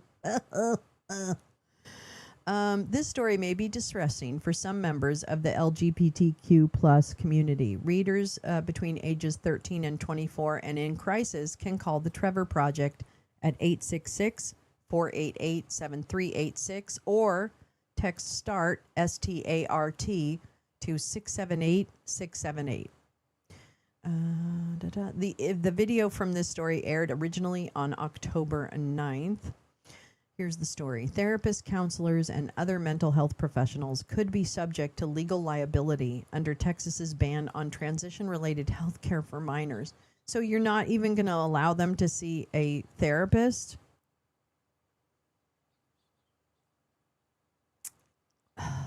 According to a legal opinion released Monday.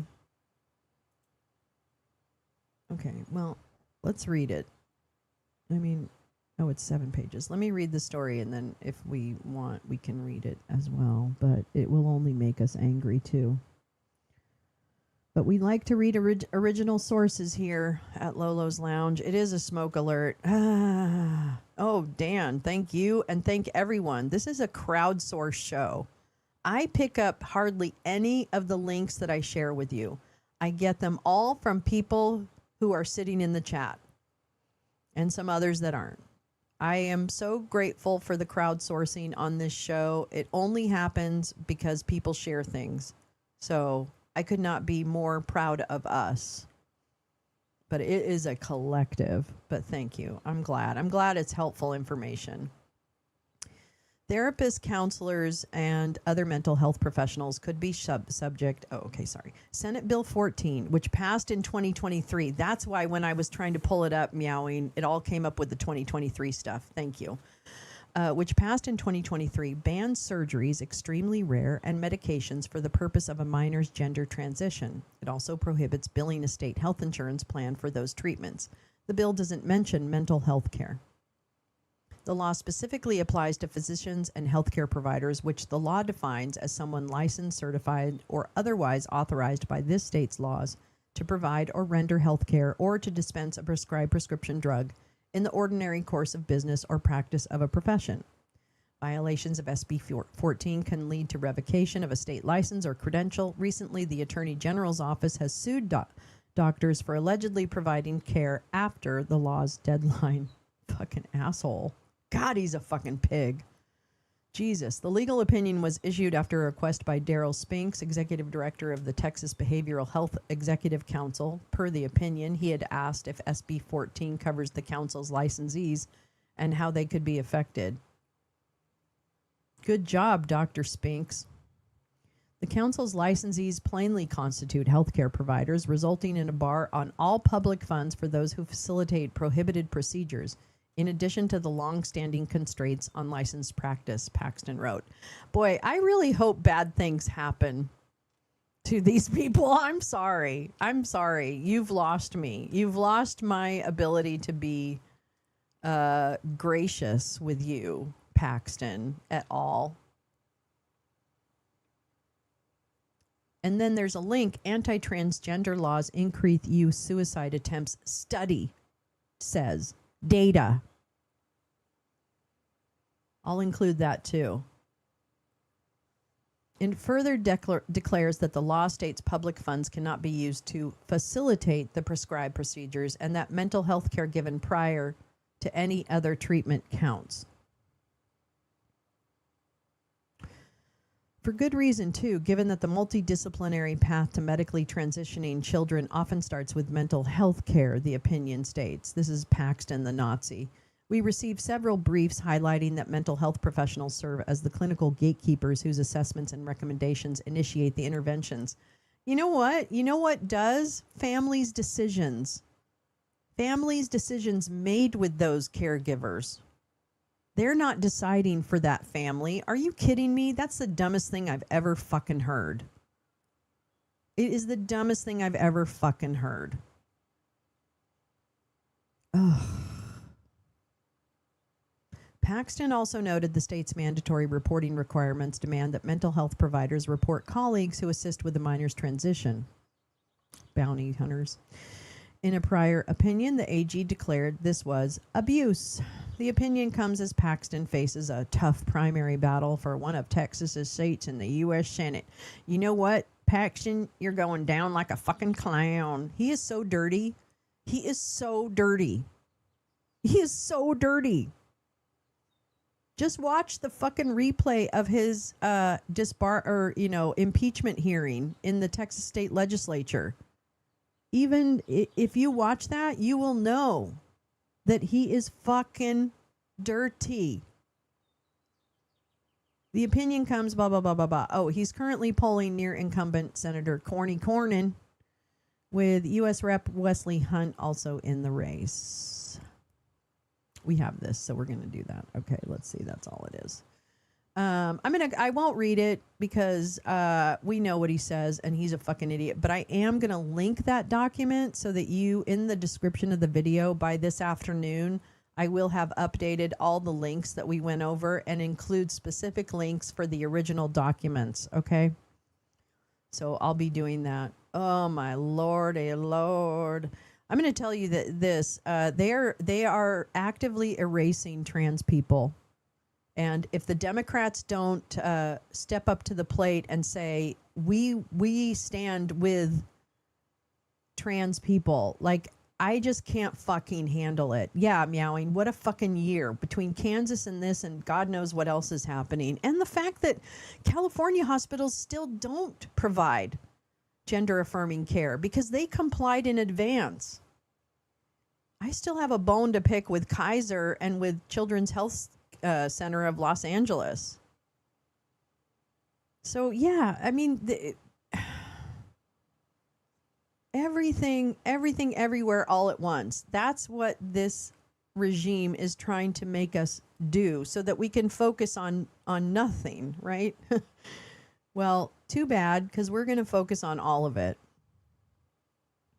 But I'm going to tell you, this the assault, the attack on trans people has gone off the charts and should be a 5 fucking alarm fire for the Democrats. If they care, if the Democratic leadership cares about people, then they will make this a higher priority than they have made it. Because there certainly is no Democrat Party without the trans community. Because guess what? If you're cutting somebody out of it, you're not what I think a Democrat is. We were supposed to be the big tent, where everybody, even with our differences of opinion on how to get there, had a common vision of what we were supposed to be. And even, if you just ask yourself, well, I'm a Democrat, but I also think that this Texas thing about not providing gender affirming care or, making it limited or something like that is a good idea, then you're not a Democrat. Because it is not anybody's business what a family decides to do. What a child is doing is who he or she is. You're denying someone who they are. That is like the antithesis of freedom. It's the antithesis of what everyone boasted about for years about being an American, was that you had freedom as an individual to be who you were, full on. But somehow a segment of the population was brainwashed into thinking that somehow everybody wants to convert their kids, which is the dumbest thing I've ever heard. Again, I'm just going to say, as somebody who ran a high school, I can't get your kid to fucking learn math, okay? And I'm graded on whether or not I get them to learn math. So I'm going to tell you, the last thing I'm going to convince them to do is go through a gender transition. Now, will I support kids who are going and in gender transition or are trans? 110 fucking %. And that's why I want services on site for those kids. I want services on site for all kids. But I definitely want, if you're a kid who is trans in my school, which I have had trans kids attend the high school, I want your experience to be fan-fucking-tastic. I want you to be accepted. I want you to not feel awkward or looked at or any of those things. I want you to have the normal, fucked up high school experience, right? that everybody has. And I don't want you to be afraid to come to school. You know, and I'm just going to say it again. When I watched that movie, Will and Harper, and Harper, as a trans woman, said, when I was a child, I knew who I was, but my parents and the entire world saw me as someone else. And I could, in that moment, I just imagined what it must feel like to be a child, a trans child, and know in your mind that you are who you are, but to have everyone around you, even those adults that should love you unconditionally, to have them not acknowledge who you are, whether out of malevolence or out of ignorance or any of the things, right? That, because a lot of situations can result in that. But can you imagine anything so frustrating as not being seen for essentially who you are and not understanding, maybe as a child, why do people not see what you see? You know? Like, that to me is just like, that was a gut punch. That was a gut punch. So that's not freedom. Putting limitations on people's expression of who they are and just their essence of being, that is not freedom. Taking away people's driver's license and making them conform to what you want them to conform to, that is the antithesis of freedom. So Kansas, stand up. I support you. I hope you can stand up against this fucking incursion on human fucking rights. I mean, talk about, you know, and I know there's some legal challenges happening, which we will be following the Kansas situation. We will follow this fucking bullshit Texas thing where mental health professionals can't even treat people like a normal therapist would. So if you're not trans, you can get mental health care support. But if you are trans, you can't get it? What the fuck does that even mean? That doesn't make any sense. So this is all manufactured, based, bigoted bullshit hate. That's all this is that they need you to be angry at the trans community because something. But they have nothing. And guess what? There have always been trans people since people began.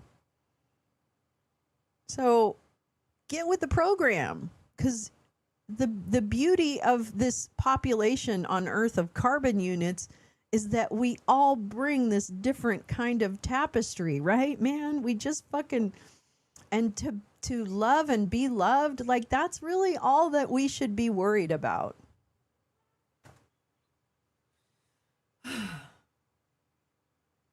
Yeah, Bill Maher. Fuck Bill Maher. Bill Maher has always been an asshole, and I don't understand how he ever got anybody's positive attention, because he has always been, first of all, to me, a misogynist, but then, you know, just it goes on and on and on and on, and he proves what a fucking asshole he is. Anyway, well, my God, 4.5 hours of me ranting and reading. Ranting and reading with Lolo. Oh my gosh. Hey, everyone, thank you so much for coming today. Oh, Bill Maher's a piece of shit. There you go, Max. Their Bible acknowledges the existence of non-gender conforming people. Yeah, so I mean, it's just like, stop. Everybody just stop. You've bought a made up hate. fuck you. Just get over yourselves and stop putting your nose in other people's business, for fuck's sake. God, brush your teeth. I don't know. Anyway, thank you so much for coming today. This was a big morning. This is a hard time right now. And what we can do is support the voices that are making the most difference. Keep informed. Don't look away, right? We can't look away, even though it gets really hard. And yesterday I had to tap out, and normal life continues to happen, and we struggle with our normal lives. And just know that that's okay. It's okay to have to do both. It's okay to have to take care of yourself, and it's okay to worry about the world. But don't ever feel like you're not doing something because you're thinking about what's going on and what you have to make for dinner, or the fact that you have a big bill due or whatever. That stuff is real. And we can fight both big things and our own challenges at once. But I really appreciate having you all. That Discord, if you haven't joined our Discord, please do, because all day long, I just check in there and I see what articles are being dropped and just the community that is there. I feel like we definitely have the healthiest Discord community I've been a part of. But the bar's pretty low for that. But I just love that we are sharing information and trying to experience this together and cut each other slack and, and present different arguments and all of those things. That to me is a more perfect union, frankly. So there you go. All right. I'll see y'all. Oh yeah, tomorrow. I'm like, what day is it? Oh my God, what day is it? All right, it's Monday. It's Monday. I know. Don't be intimidated by catching up on Discord. It's all right. Sometimes you just go to the forward and you just go to the latest message and start there. All right. I'll see y'all later. Have a great Monday. Don't let the turkeys get you down. We're going to get through this. I don't know how and I don't know when, but we're going to get through it. All right. And it'll be together.